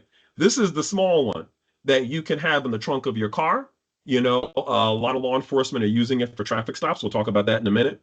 And so these images you're seeing here, this is examples of the Skydio drone. Skydio is a leading U.S. drone manufacturer. So a patrol deploy drone model places drones in the trunks of patrol vehicles where they can be quickly deployed at incident scenes by secondary officers to provide situational awareness as to the locations of subjects, presence of the weapons, or other related hazards. This model can also provide complementary support and safety during canine operations. This deployment model is exemplified by the Oklahoma City, Oklahoma Police Department, which implemented this program with Skydio drones and attributed that choice in large part to Skydio's detect and avoid technology. And so Skydio drone uses a series of cameras to detect objects and avoid collisions which allows the pilots to fly around buildings or into hard-to-access canyons during the day.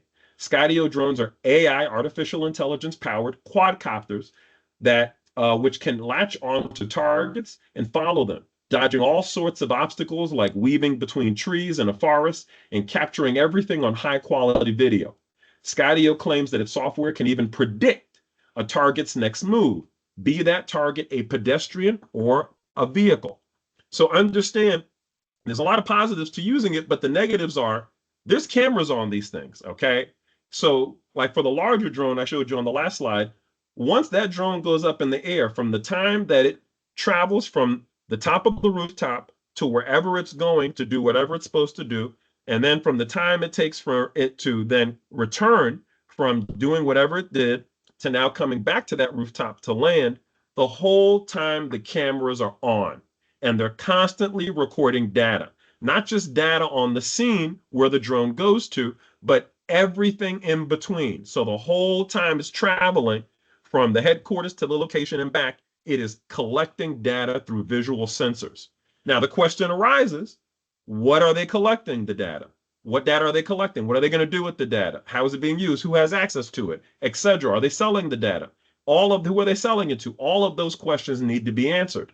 But right now, because there's not enough laws on the books that are up to pace with the expansion and distribution of these technologies, we are having all of these different groups, including law enforcement, using the technologies and not having the proper guardrails on the books to prevent the misuse and abuse by authority figures.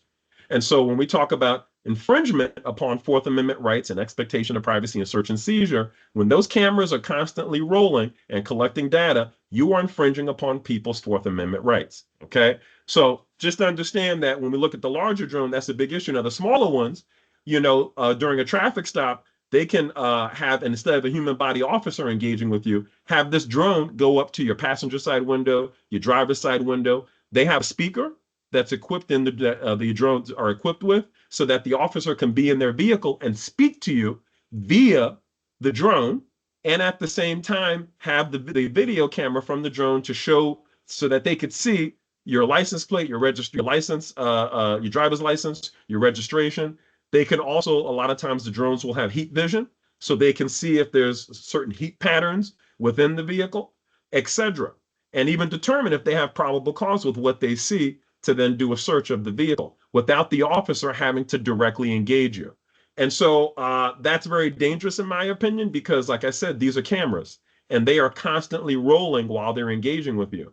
So the question arises, what are you collecting? What are you doing with the data you're collecting? How long are you retaining that data before you destroy it, etc.? We don't know, because most places don't have laws on the books that mandate that they have to provide you with that information as a taxpayer. That is not democratic. And so, that's where the issues come up around violating people's Fourth Amendment rights and expectation of privacy, etc. Now, speaking of traffic enforcement, we also have automated license plate readers and other forms of automated traffic enforcement, like speed light cameras, red light cameras, etc. So you see some examples of that here on the slide. We're on the left-hand side, we have a fixed license plate reader in the middle. We have a license plate reader that's on a traffic light pole, in addition to a speed light camera and a red light camera. And then on the right-hand side, we have a police car that is equipped with a mobile license plate reader, meaning that every time that this police car drives by any vehicle, it is automatically reading that vehicle's license plate, and then that information is showing up on the dashboard computer inside the car that the officer can then see and determine if there's any kind of crime connected to that license plate. And then that's how they can then initiate a stop based on that. So license plate readers, automatic license plate readers are high-speed, computer controlled.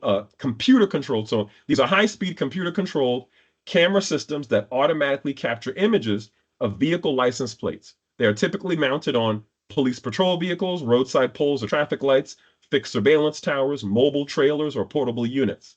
The system uses optical character recognition to convert the license plate image into alphanumeric characters, which are then cross-referenced with databases. License plate readers also involve image capture. So that's as vehicles pass by, the license plate reader cameras rapidly capture multiple images per second. They also involve character recognition, So that software, the software analyzes the image to identify the plate number. Additionally, they involve metadata logging. In addition to the plate number, the system stores time and date, GPS location, camera ID, direction of travel.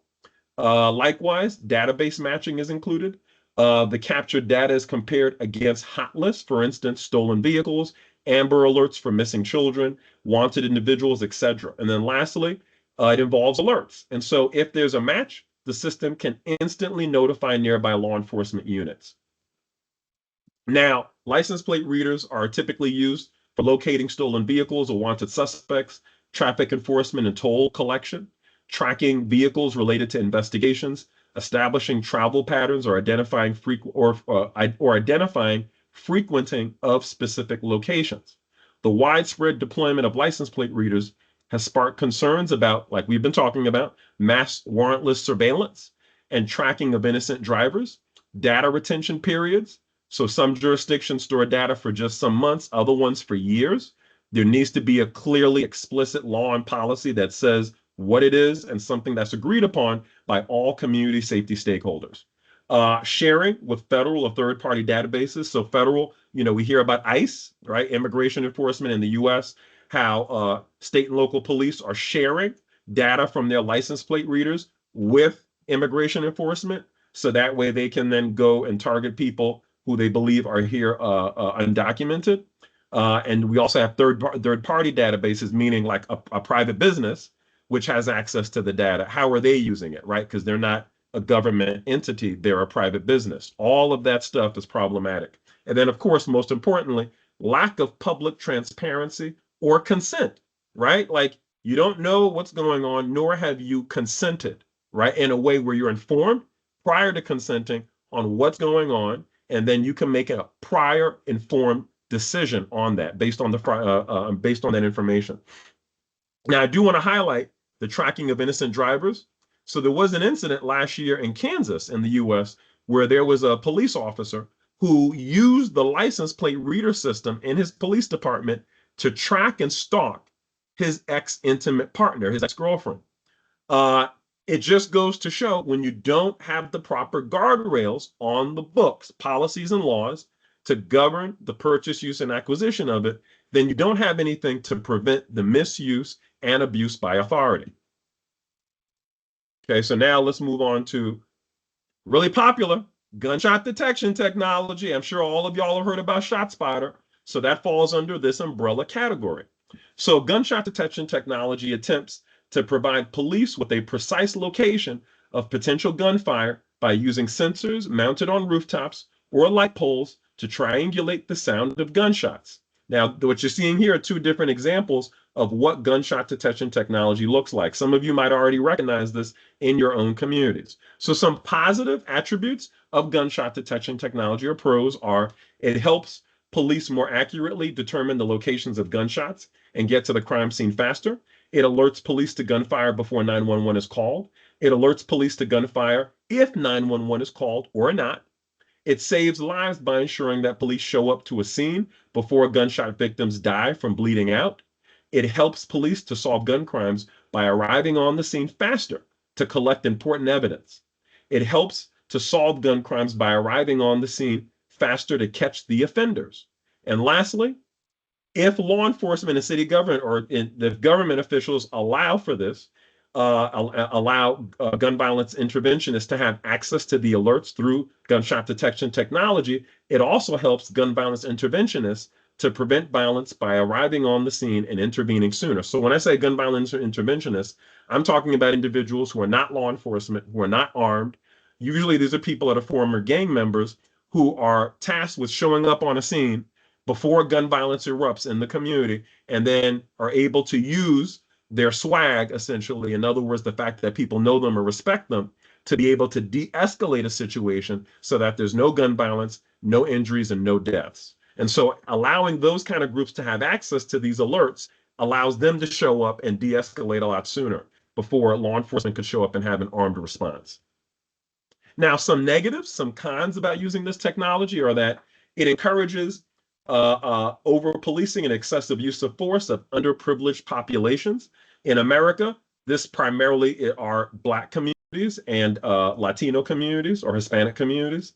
Some other negatives are that the gunshot detection technology sensors remain installed and operational after the contract has ended. So in other words, if a city or a state or a national government says we want to end our contract with gunshot detection technology, the company will still leave the technology up and operational. The only difference will be that they're not going to share the data with the government entity. They're going to keep it for themselves, right? That's problematic and very undemocratic. That's why you have to have these laws on the books, these guardrails and policies to prevent this from happening. Understand that this is not only with gunshot detection technology, but even with license plate readers. There have been more recent cases in the past month where municipalities and states have said, we don't want to use it anymore. And the companies have actually left the technology or taken it down and then put it back up so that it's still operational, but they're not sharing the data with the government entity. The other negative about using gunshot detection technology is that the data can be changed to support law enforcement narrative and testimony in courts. Now, there's also these kind of incidents have also happened because you have to understand these are private companies. They have a contract with the government entity and they want to keep that money flowing in. They want to keep that contract. So they're going to do things to curry favor. For instance, hey, one of your officers got involved in an incident that involves our technology. So we're going to fudge the data to make it seem like your officer was justified based on the data from our technology in doing what they did. So now you're not going to be held liable in court, even though the reality is that the data showed something else and you should be held liable in court. That is very dangerous. And there's already been incidents of that happening and lawsuits that have resulted from that. And then the gunshot technology, another negative is that it's considered surveillance technology since it can record sounds, including conversations, regardless of confidentiality. So once the technology is triggered, it's not only a gunshot that triggers it. It could be anything that sounds like a gunshot, like a jackhammer, a helicopter, a firecracker, okay? Anything like that can cause the technology to get activated. Once it's activated, in 60 seconds that it's activated, any sound that's in its vicinity, it will collect through audio sensors that data, that sound. And who owns the sound typically are the companies, not the government entities. And so if you're having a confidential conversation with your attorney, with your spouse, with anybody, a business partner, and you happen to be in the vicinity of this technology, when it's alerted because let's say a firecracker or a helicopter flew over and went off. Now your conversation is owned by that private company. You have no idea that that's happened. You have no idea what they're going to do with it. That is not democratic. Okay, so that's why we have to prevent the misuse and abuse by authority. And authority is not only government entities, it's also private business. Okay, and I think that speaks to the moment now, right? With everything going on, we're seeing that authority is not only the government, but also private business, if it's working with the government or working on its own. So we want to make sure we get laws on the book to prevent all authority, private and public, from infringing upon our rights. Okay, so Carlton, I hate to interrupt you, but you have a couple of questions in the chat. Do you want to handle them after your presentation or now? Yeah, let's do after so that way I can get through the content. But thank you, though. Thank you. And then lastly, another negative is that gunshot detection technology, like I just mentioned earlier, the data is not owned by the people. It's owned by the company. And so even government entities don't have ownership rights. So a lot of times when communities are saying, we want access to the data, the companies will respond and say, well, this is a contract that we have with the city. And if we were to share the data with you, that's going to be a violation of our trade secrets. And so they use that as a defense to say, we're not going to share the data with you. That's problematic because we're talking about an issue that has to do with public general welfare. This is not a contractual issue. Anything having to do with public general welfare should be shared with the public. You're a taxpayer, you're paying for it. You have a right to know what's being collected, how it's being used, who it's being shared with, etc. That's what democracy is all about, or at least supposed to be about. So real quick, this is from ShotSpotter's website, so you can get a visualization of how gunshot detection technology is used. So gunshot detection technology involves placing anywhere from 15 to 20 sensors per square mile. The The sensors, which are often placed onto light poles, include a microphone, GPS system, and memory processing. Within 1 minute, the sensor records 1 second of audio before and after the potential gunshot and sends the audio to the gunshot detection technology analyst for notification to a 911 dispatcher. The dispatcher deploys police officers with a priority level, the same as shots fired 911 call. So officers show up with their guns out, ready to shoot because they didn't have a human being saying, hey, there's a couple of teenagers here playing with a gun. Okay, we'll show up, but we're not going to have our guns out. As opposed to, oh, there's a bunch of people trying to kill each other. Then in that situation, you're going to show up with your guns out, right? So when officers receive these alerts, they're thinking it's going to be the latter of the two, meaning it's going to be the worst case scenario. People are trying to kill each other. We got to be ready to shoot, right? And that results in excessive use of force when officers show up on a scene. And let's say it's not a gunshot that alerted you, it's a firecracker, right? And so there's been a lot of issues where there have been false alarms, right? Where a lot of times there's been a firecracker or a helicopter that's gone off and law enforcement have shown up and used excessive force because they're thinking that gunshots are going off and that's not what's happening. So we want to also, just be aware that's another negative aspect of it. Now, it's also important to note it's not only light poles that gunshot detection technology sensors are placed on. They're also placed on the tops of rooftops of schools, business buildings, etc. And it's also important to note that a lot of times these gunshot detection technology sensors are placed in communities of color and ultimately increase the type of police interactions which make those communities more vulnerable to discriminatory policing tactics like stop and frisk and police brutality, right? And so understanding, like you remember what I said earlier about how law enforcement, they'll rely on crime data and crime data analyses to give them probable cause for putting these kinds of technologies in particular communities and engaging in what I call mass warrantless surveillance, right? There's no probable cause. They're just claiming there is because of the data. All right, so now moving on to the next piece of technology. We also have real-time crime centers. This is really popular. If you watch any of those police TV shows, they always show it. It looks cool. So a real-time crime center is a centralized high-tech law enforcement facility that aggregates and analyzes live data feeds to assist police operations and investigations in real time. It functions as a digital command hub that supports tactical decision-making during active incidents, ongoing investigations, and intelligence-led policing strategies. These RTCCs are designed to provide instant situational awareness by integrating and analyzing data from multiple sources. These may include live video surveillance, automated license plate readers, gunshot detection technology, facial recognition software, body-worn camera feeds, 911 call data, and community aid dispatch, social media monitoring, predictive policing algorithms, criminal databases, both state, local, and federal, and open source intelligence, like just doing a Google search, right?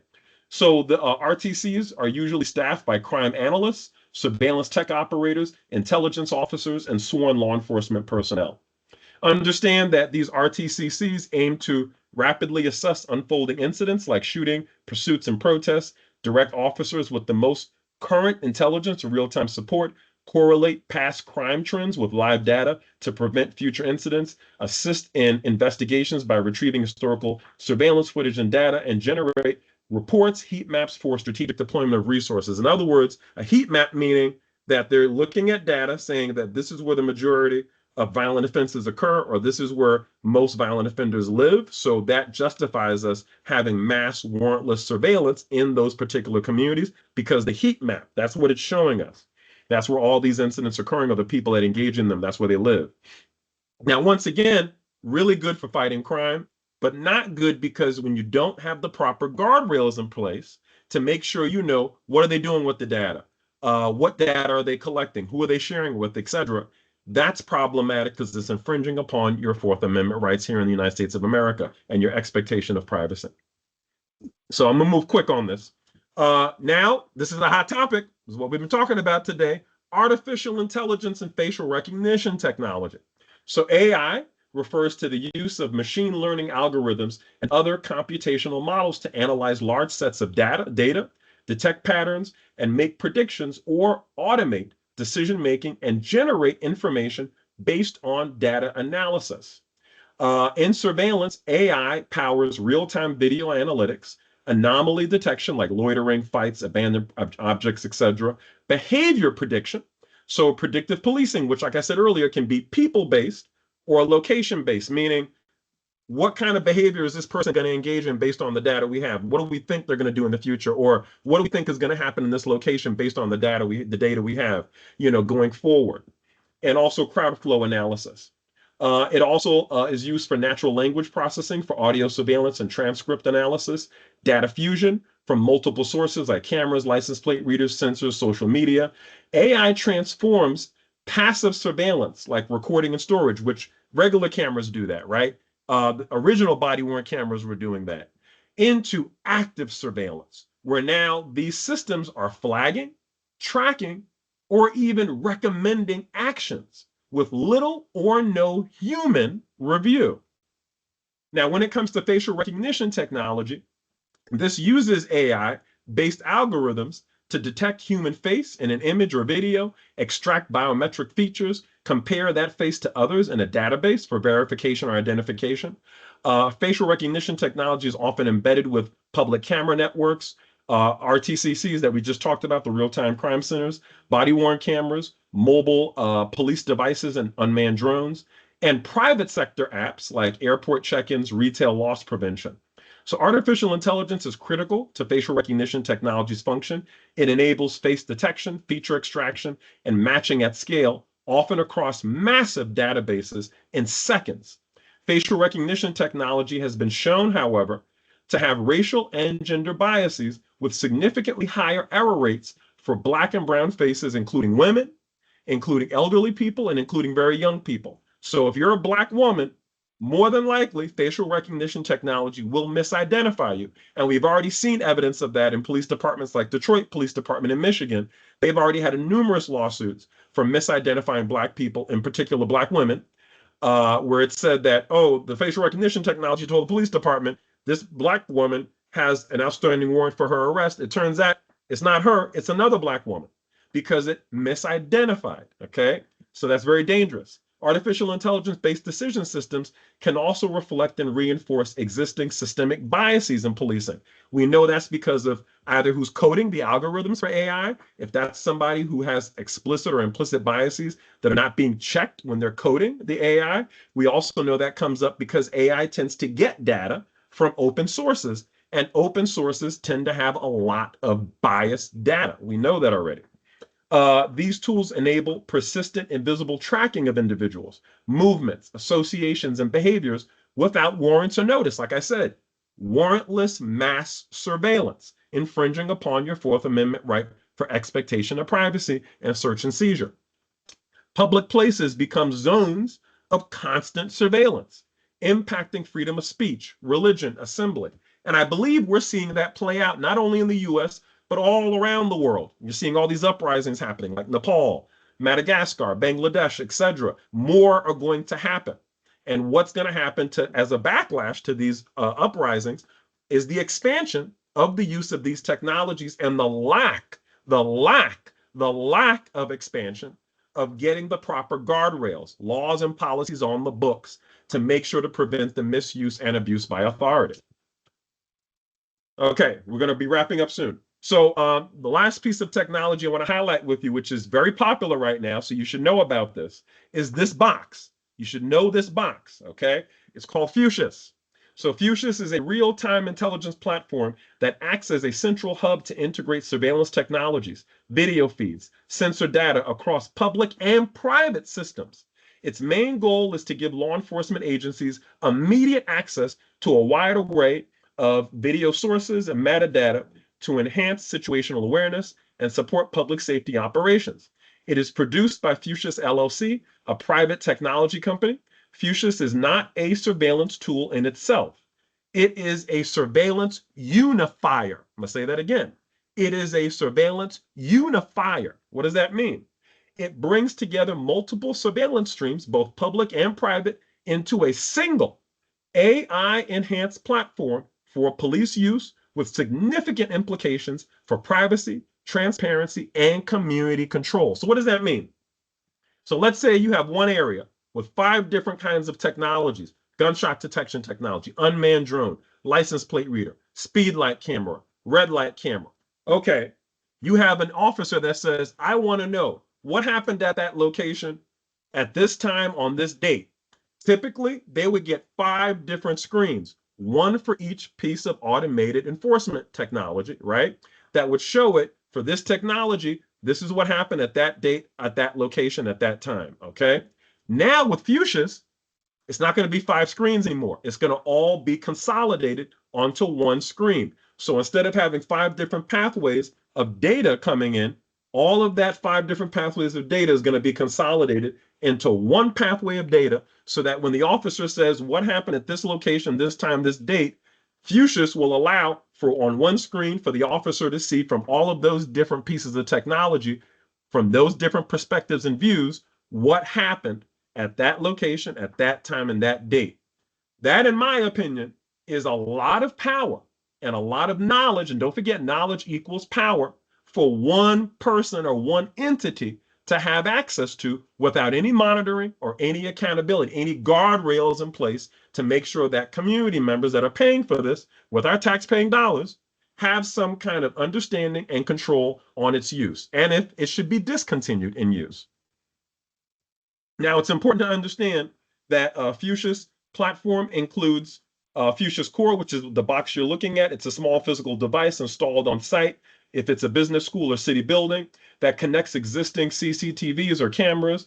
It also streams video feeds to the cloud or local law enforcement real-time crime centers and provides plug-and-play connectivity with no need to replace existing infrastructure. It also includes a dashboard, which is a secure cloud-based command platform used by law enforcement or RTCC operators to view live video feeds from public and opted-in private cameras, meaning if you have a Ring camera in your home or a security camera, you can opt in. You could tell your government entity, hey, I want you to use the data from my private surveillance camera to include with the data of your public surveillance mechanisms, right? So now you're not only getting the public stuff, you're also getting private data. That's even more information, okay?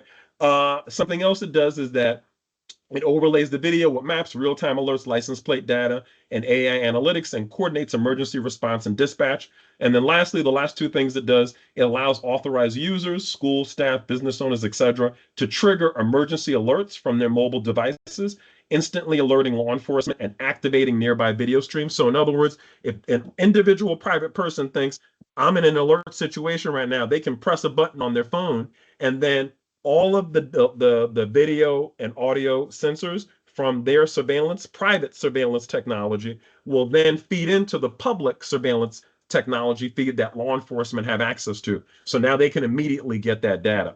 And then lastly, it has a case management and investigative tool that logs evidence from integrated feeds and can be shared across government agencies. So here's a diagram, so you can visualize how Fuchsia's operates. You can see in the diagram, Fuchsia's is in the center, and all of these other pieces of technology, if it's gunshot detection, helicopter, license plate reader, body-worn camera, even from private schools, churches, buildings, etc. All of that data is feeding into Fuchsia's. It's taking all of these different information pathways and consolidating it into one. Like I said, very dangerous. And so Fuchsia's is designed to be an open platform, meaning that it integrates all these different fixed cameras, body-worn cameras, unmanned drones, license plate readers, gunshot detection technology, dispatch systems, AI analytics. So this, and it also allows for private sector entities to opt in and share their camera feeds with local police in real time. This raises civil liberties concerns, right? Like I said, infringing upon your expectation of privacy, Fourth Amendment rights for search and seizure. What's the data being used for? How's it being used? Who has access to it? So the challenges that come up when it comes to this technology are, for instance, lack of clarity of use. Many cities have signed contracts with Fuchsia's without public input or surveillance impact reports, meaning, okay, we were not a part of the contract process as members of the public, and now that it's being used, we're not getting information on how it's being used and like the impact of its use. And then public-private surveillance network citizens may be recorded and tracked by a mix of government and business-owned cameras without realizing it. You might even have your own neighbor. You know, they might have their surveillance camera connected to Fuchsia's, and now you're being recorded when you're walking by their home all the time, not even realizing that law enforcement has access to that. Data sharing and retention, questions around how long the data is stored, who owns it, and what third-party access looks like. We're talking about private business. When they're accessing that data, what does it look like? Okay, we don't know. And then use of AI and analytics, while Fuchsia's may not natively include facial recognition, it can integrate with third-party AI vendors, creating risks of scope and creep. Now, to wrap it up, what are the solutions? Okay, we've been talking a lot about the problems. We're talking about positives of these technologies and automated enforcement and ecosystem, and negatives, but what are the solutions for it?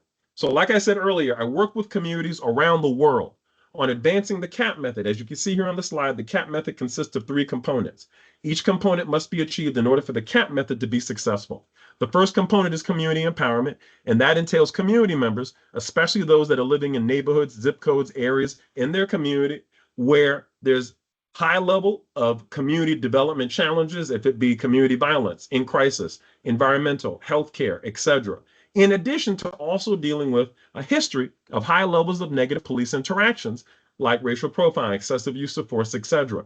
Those particular community members who are dealing with both of these, all of these things in their community, all at the same time, need to be involved in, need to have knowledge of, and need to have some level of decision-making authority when it comes to coming up with and implementing solutions for community development and safety challenges. Next is accountability, and this involves establishing both internal and external accountability mechanisms to deal with misconduct and those who engage in misconduct. And then lastly is transparency, which I define as the interconnectedness and coordination amongst, as you're going to see here on the next slide, the 4 aspects of the community. First, we have law enforcement. Then we have elected and appointed government officials, also includes government employees. Then we have community members, like the ones I mentioned earlier, directly impacted individuals, direct service providers, community-based organizations, faith-based organizations, private business, etc. And then last but not least, we have the local press and news media. So according to my definition of transparency, all 4 of these aspects of the community would need to work together through interconnectedness and coordination as one community to support community development and safety and ensure public accountability through more so proactive rather than reactive strategies. So what does this really look like? I'm going to play this video for you real short, and then we're going to wrap it up with the final solutions, and then we'll go to Q&A. So thank you.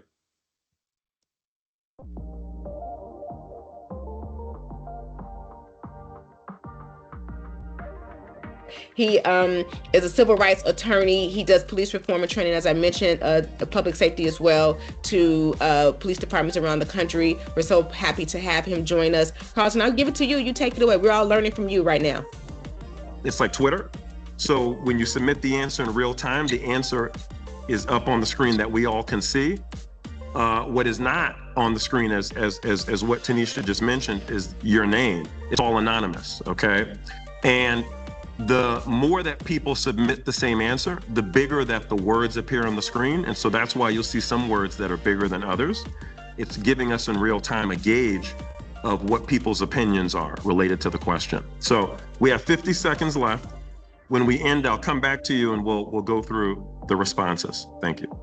So I wanted to point out, like, for exhausted, like, I do really heavily agree with that, because it's every day I go on social media or like TikTok and I see these videos of incidents where there's people, like, you know, they interact with cops, it always goes wrong, where they end up getting arrested, or in the cop seeing the bad light, or the person seeing the bad light. All right. Really appreciate y'all having this conversation, man. It was needed. Thank you, Kevin. Thank you. It was needed. It was needed. There were some other ones here. Great, awesome, excellent session. Excellent. Want to do this again. Great conversation.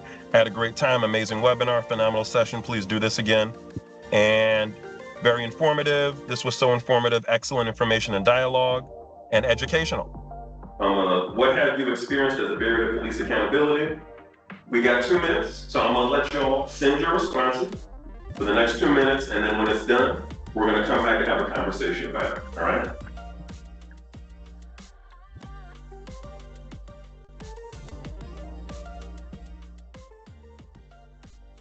And I have watched the police, even though they're kind and caring, they do not know how to deal with people who have mental health issues or in the middle of a crisis, whether they're exact or not, whether they're nonverbal or whether they're acting out. So they don't get enough training, and it's not their fault.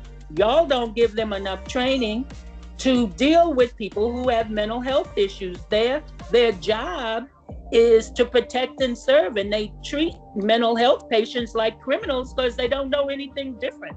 And I'm not blaming them. I'm blaming the training or the structure that should have a mental health professional when you get a mental health call. Other city decision makers, not just the council, as far as I can tell, they're not hearing or they're not listening to the kinds of comments that I'm hearing in this room about, for instance, the disparity between neighborhoods and so forth. So I don't think they're really understanding where the issues are.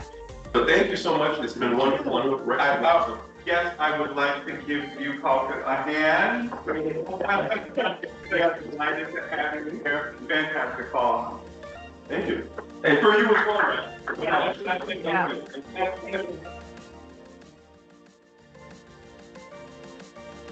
I think that it's so important to have positive interactions with youth and make sure that we are connecting with them in times when they're not under duress, we're not under duress, because then we can have some of these conversations and break down these barriers. If we want to make some of these changes moving forward, it's important for them to have a relationship with us where they feel, one, like we are here for everybody in the city, which we are. Yeah. And two, that they can come to us at any point and report these kind of things, because that's how we prevent tragedies moving forward. Absolutely. I love it, Erin. Well, listen, thank you so much for being here.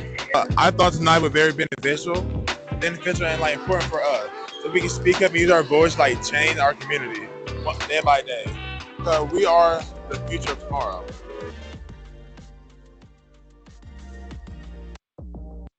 Okay, so I just showed you how this can be done. We don't have to be in person. We can use technology like interactive technology in the CAP method, as you saw, 3 different communities, in person, hybrid, and virtual, that this can be done when we're talking about generating your own language for a local or state or national policy, or when it comes to getting a law on the books to govern the purchase, use, and acquisition of these technologies. Real quick, here are some examples of places that already have this on the books. The one that I worked on was Grand Rapids, Michigan. And just real quick on that, that's this law you're looking at right here. This was ratified 3 years ago. I was brought in 5 years ago with community advocates to work with the local government on getting this law on the books. And essentially what this law includes, it was ratified 3 years ago. It's been implemented for 3 years now. It includes language, for instance, you can see here, application to all national, state, and local government agencies, including law enforcement. So for what we did in Grand Rapids, Michigan, that pertained to all local city government entities, including law enforcement. So parks and recs, sanitation, everybody falls under this law, not just police, because all of them are using the technologies, okay? It also has a surveillance oversight committee that consists of local government officials and community members that work together on making decisions on if a government entity can purchase technology. That government entity has to first, before purchasing or putting an application to purchase the technology, provide a surveillance early impact report laying out what's the potential disparate impact, what's the mitigation plan to mitigate that disparate impact, are there any potential violations of civil rights, civil liberties, how much money would it cost, and then allowing for a public comment period so members of the public could weigh in on that before a decision is made by the surveillance oversight committee. Once the technology is purchased, there's a civilian oversight authority, which would then do an audit once every 3 months to determine if there's been any violations of civil rights, civil liberties, any complaints, and then they'll provide that report to that citizen advisory oversight committee, the city manager, and the city local government, and then they can discontinue the use of the technology if they believe that it's been used the wrong way. Also, if there's any complaints about the use of technology outside of that 3-year audit, that 3-month audit, they can also just immediately do an audit of that complaint and then determine if the technology should be discontinued at that point. Lastly, the Civilian Oversight Authority also produces an annual surveillance report, which lays out for each year what's the impact for the use of the technology, were there any violations of civil rights, civil liberties, any complaints filed against use technology that year, broken down by race, gender, age, location, how much money did it cost to use it that year, what were the sources of funding, etc. So right now, there have been 2 annual surveillance reports produced in the past 3 years and 0 lawsuits, I want to say, and I believe that's because we've been using the CAP method to make sure that directly impact people directly impacted individuals are involved not only in the language, the development of the language, but also in the implementation of the law. And then lastly, the last two bullets, like I mentioned earlier, body-worn cameras and dash cams are also included in the law. So anytime that there's a failure of their use or they've been deactivated, an audit has to be done by the Civilian Oversight Authority for that. And then there's also language, like I mentioned earlier, to discontinue the use of the technology after an audit is done and shown that it has violated civil rights and liberties. And then lastly, prohibited uses. We have some explicit language. Surveillance equipment and services shall not be used to harass, intimidate, or discriminate against any individual or group. Surveillance equipment and services shall not be utilized to conduct personal business of any type, and it will not be weaponized. And that's important when I talked about what happened in Kansas, where that individual officer used it for his own personal use to stalk his former girlfriend. That cannot happen because now there's a law on the books saying it cannot in Grand Rapids. In Kansas, they didn't have that law, and that's why it happened. The other thing is that the weaponization, like we've seen in the war in Ukraine, that cannot happen in Grand Rapids because we explicitly said it cannot in this law. And understand, I've also provided additional language that we're waiting to hear back from the local government that would also have covered under this law facial recognition technology, other biometric remote recognition technologies like eye retina recognition, finger recognition, cloth recognition. And then lastly, predictive policing technology, like I mentioned earlier, can be people-based or location-based. All of this stuff is now intersecting with surveillance technology. So it needs to be covered under the same law. So please do reach out and stay in touch. You can scan the QR code to get my website information, www.mayorsolutions.org, or you can email me at empoweredmayorsolutions.org, or reach out to me via Instagram, Facebook, or LinkedIn. So thank you, and please do keep in touch.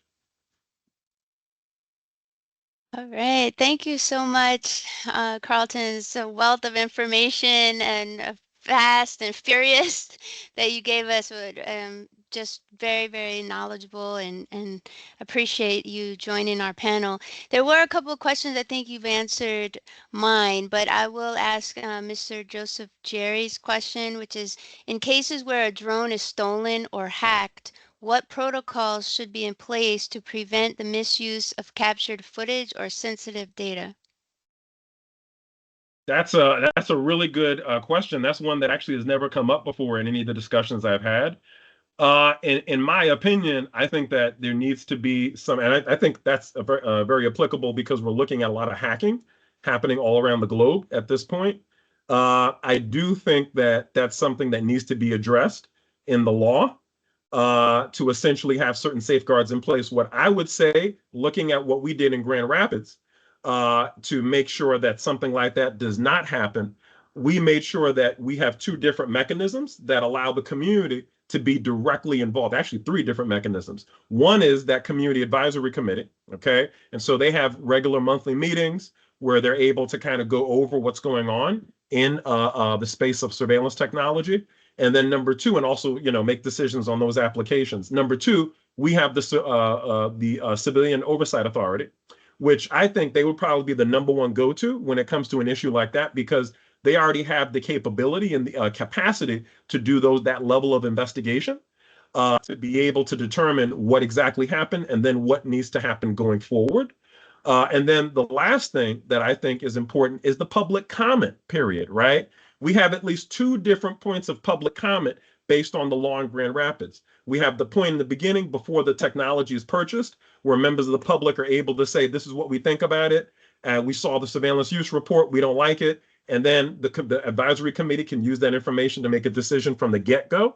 Or later on, when there's a complaint filed, right, or when the annual surveillance report is published, now there's another opportunity for the public, once that report is then presented to the Public Safety Committee, which happens right after the report is published, which is an open meeting, now for there to be public comment on the record to allow the public to weigh in. And I think that's important because I think this was said earlier when we were talking about education. It takes a village, right, to get this stuff done. It's not going to be just the government. It's not going to be just private business. It's going to be everybody because it impacts everybody. And so we need to make sure that we have custom tailored, right, because there is no one size fits all. We need to have custom tailored approaches and mechanisms that allow the public, not just private business and the government, to be able to work with those stakeholders on deciding what is the best approach for us if a technology gets hacked and the information is infiltrated. What is our approach for dealing with that? Because what we do here, maybe in California, in San Diego, is going to look different than what they're doing in Grand Rapids, Michigan, different than what they're doing in Burlington, Vermont, different than what they're doing in New York, New York City, New York, et cetera. Because each one of them is their own demographics, their own histories, their own cultures, and all of that has to align with the solution in order for it to be sustainable for the long term. So I don't think there's a one-size-fits-all answer for that. I do think that the answer is what kind of mechanisms, right? Like the how is more important than the what. What kind of mechanisms do you put in place to allow everybody who's involved to be a part of the decision-making process and coming up with the solution? I think that is the solution. And I think the CAP method allows for that. So. Yeah, thank you very much. That's another illustration of the CAP method in practice, right? So we really appreciate that. And I know in essence of time, we're not going to cover the other question, which was mine. So I'm okay with that. I can reach out to you. Please do. Thank you. Yeah, thank you so much. And if you want to get in touch with Carlton, you can, access the links that are provided in your registration link. Can I say one last thing? Do that. Yes. Just like real quick, like 15 seconds. One last thing is that I'm also, and this is globally around the world, because I know this technology is being used everywhere now. I'm offering teach-ins where I can educate you on the technologies I went through today and also talk about other solutions outside of, in addition to Grand Rapids, what's happening in other jurisdictions. Because like I said, there is no one-size-fits-all approach. Everybody's kind of doing it their own way. So I have that. And then the other thing I offer are workshops similar to what you saw in the video, where we use the CAP method and interactive technology to come up with your own language, right? Because it's all about how do we empowered to come up with the language on our own. So like the question you just asked earlier about, well, what about if it's hijacked? We can talk about that during an interactive technology session using the CAP method, where we can, the community, your community, figure out what's best for you and use that language coming out of those sessions to now move forward with policy, tangible, actionable, workable policy and laws for your particular community. So please reach out to me if you're interested in either the workshop or the teach-in. Thank you. Yeah, absolutely. Thanks for letting us know you have those additional resources. Thank you so much for being a part of this panel today and giving us so much great information. I'm going to move on to our next speaker, which is Miss Kalila Thomas. Hello. So I can see you. Welcome. Thank you for having me. I appreciate it. Thank you, Dr. Walker, for that kind introduction. And thank you to SDIG for the opportunity to share some words with you all today. I'd also like to thank the rest of the organizing team for putting together this wonderful virtual conference. I personally enjoyed each of the panels today, and I really thought there were very thoughtful remarks on clearly very important topics. So as you heard in the introduction, or might have read in my bio, I was in the military for almost 25 years. So my remarks are going to come from that viewpoint. I hope you can give me that grace, since I know this may not be the normal audience for listening to military folks speak. In my 2+ decades of service, I saw and experienced a lot of change. Some of it was welcome change, and some of that was not, but change it did anyway. Two central themes that ran through these changes. First, the evolution of technology and its impact on how we do daily and not so daily business. Second, the seemingly diminishing ability to think critically and creatively. As you can imagine, when these two things don't move in tandem, we might have a problem. We have a mismatch of what we think is possible and what is possible. The panelists today have talked a lot about this in one way or another. A quick story. When I was less than 2 years into my military service, picture, 23-year-old me around 2003, I ran a warehouse. 90% of what we did was manual. Manual requests, manual routing of those requests, manual order fulfillment. There was a lot of paper and a lot of time. A lot of paper that was hard to keep track of, to search through if we needed to manage when we needed to do reconciliations. At the time, I thought it would be fun to teach myself to use Microsoft Access. Does anybody remember Microsoft Access? It's the precursor to SQL, even though Access is actually still around. Anyway, I created a database of what I had on hand, where it was in my warehouse, and what we had issued out. In 2003 in the military, there were no such things as digitized records or versions of my inventory. So I created it. I also added a feature to capture customer signatures. I thought it was the absolute coolest thing for me and my team to have this. My chief, however, did not like the change. I think he thought that it was just too hard to fully implement, especially since this was kind of groundbreaking at the time. He, to point out, had been in the military about 17 years at this point, so he, far surpassed me in experience. So he thought he could beat me out as a youngster. So when I took some time off, he made our team revert back to the old way of doing business.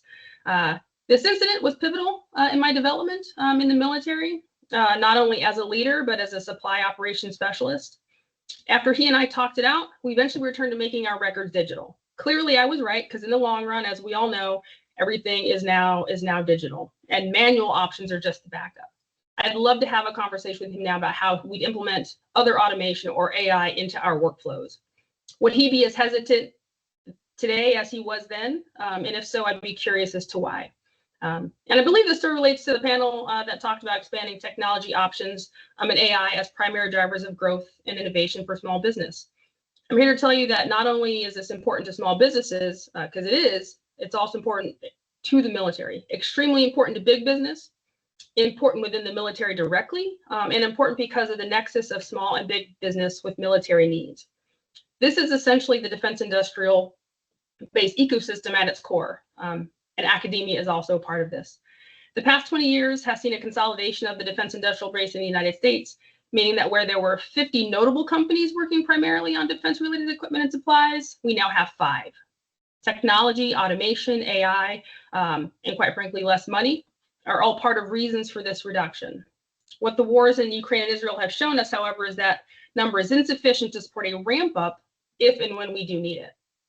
We could honestly talk for hours about how the US, specifically the defense industrial base, has changed. What's interesting is that technology, automation, and AI are likely the tools we'll have to use to return to a position of reliable production. These, along with education, are the keys to ensuring that there is opportunity for resilient, combat-ready enterprises across multiple industries and specialties. I see the need to improve our defense industrial base as both a short-term and long-term challenge. These challenges, however, can only be mitigated through education, because how else can we compete in tech and AI, as a lot of you have talked about today? I mentioned in my opening that one of the things I observed over the years is how difficult it is to get individuals to think critically, creatively, or both. The rise of the smartphone and a world of knowledge at everyone's fingertips has actually, in my opinion, hurt more than it's helped in this regard. I know a speaker earlier mentioned that a smartphone in the hands of somebody in an outstation is actually opportunity, and that is true. But again, on the flip side, I think it's made us a little bit lazy. I'm a victim of this too myself. Sometimes being able to remember basic information or needing to commit to memory basic or complex information is difficult with so much noise and distraction available. This is why when I've asked someone to put down their phone to look at a problem and work through a solution from their base knowledge, I get blank or anxious stares. I hope you can appreciate how bad this could be in a situation where violence or conflict is present. There is also an unwillingness sometimes to think outside the box and take action. In an earlier panel, the idea of intellectual risk-taking was mentioned. I love this point because when someone feels safe in the space, they're willing to take more of a chance. Fear of failure is real, I get it, but rarely can there be progress without failure. For the last 3 years, I've been teaching at the graduate level, teaching mid-career military and other government agency personnel who should by this point have a breadth of knowledge, yet I saw these stares happening time and again. Granted, by the time the program ended, they were all in a much better place and well prepared to take on the next challenge, but it did make me wonder, what are we teaching our kids or showing our kids since I was in high school that this is so prevalent in adults now, this fear of failure? I was excited about the panel on education. Ensuring that everyone has access to quality education is vital to the long-term health of any nation. What I mean by quality education is well-rounded, from topics on language to literature to STEM to financial literacy to kindness and teamwork, taught in such a way that students can grasp and hold on to it. This is important in the multicultural and multilingual nation and world we live in. By now, we all know that not everyone learns in the same way. Some are visual learners, some are better with hands-on, and not everyone has a support system at home that can fill the gap they might need. Our schools, public and private, have the Herculean task of figuring out what each of their students needs and providing it. It's also crucial to maintaining a superior military that quality education is the norm and not the exception. In the past decade or so, there have been 3 primary challenges to recruiting for the US military. 1 is propensity to serve, 2 is a healthy economy, and 3 is the ability to serve. Ability to serve means you can physically and mentally do the job. Most branches of service have had to rethink what minimum standards must be meant to join. There are programs the armed forces have in place to prepare those that want to join the service, but can't meet the standards. But I argue it's a better solution for us as a nation to expose young kids to what the military is and what benefit they can get from being willing to serve, just like we do when we're talking about them being doctors, lawyers, teachers, firefighters. All of which you can do in the military, I might add. So why am I saying all this to you in this venue? Because I'm encouraged by the work you're all doing and the broad audience you are trying to reach. Every topic touched on today, health equity, use of AI in education, use of AI in business, organizational change best practices, leading with heart, emotional intelligence, all apply to what the military is facing.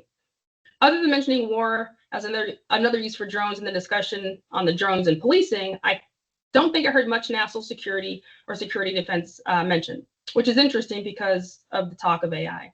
So I have an ask for you as we end the day. Can you consider national security applications and a military audience when you do your work and research? What I've done for years and what you do now are not mutually exclusive, even at times, and in some folks' minds, they are. Please don't be discouraged. As a military member, I know we need the work you're doing to help us not just maintain, but elevate what we can do on behalf of the nation and others. One last story. I've been fortunate enough to travel the world in my work and in my personal time. In early 2024, I took a trip to South Africa with my aunt as part of a larger tour group. We had one day in Johannesburg. On that day, in addition to seeing the home of Nelson Mandela and where he went to school as a child, we visited historic Kliptown, which is one of the oldest townships in Johannesburg. Kliptown is an area of homes made of what building materials happen to be available to provide shelter and a water well shared by countless families for bathing and cooking. But there, amid what can only be described as a shantytown, is a modern building and a small campus for the Kliptown Youth Program. The community of Kliptown and Soweto created a program that offers tutoring and opportunities to play sports and participate in the arts for kids of all ages. The group's goal is to, in their own words, turn poverty into opportunity. It really was beautiful to see the energy, time, and money being put towards the youth program above other priorities, of which I'm sure there are many. There are murals on campus, and one of them reads, "You are carried on the shoulders of those who cannot see. The landscape you describe, you owe them more than your weight. Thank you for the work that you all do. You are definitely carrying more than your weight. I will strive to carry some of that for you going forward." Thanks again for allowing me to join you today. Wow. Thank you so much, Kalila. I heard you give us a charge in there of what we can continue to look at, and I really appreciate that to challenge us as well to go above and beyond. So just appreciate your perspective and you joining us today as well. So thank you so much. I'm just going to leave a few minutes here for Dr. Asenor to close us out for SDIG's inaugural global conference. Wow, this is very, very interesting. It is truly a pleasure for all of us to be part of this conference. The range of voices and ideas you brought together made for a rich and engaging experience. If there is anything you would like to reflect on, revisit, or expand on, please go to our website and link up with the panelists. Dive in and get in touch. Thank you, and see you at the next conference or the next webinar. You've been great today. Thank you very much. Thank you, everybody. Been our pleasure. Very, very good. Very good. Thank you very much.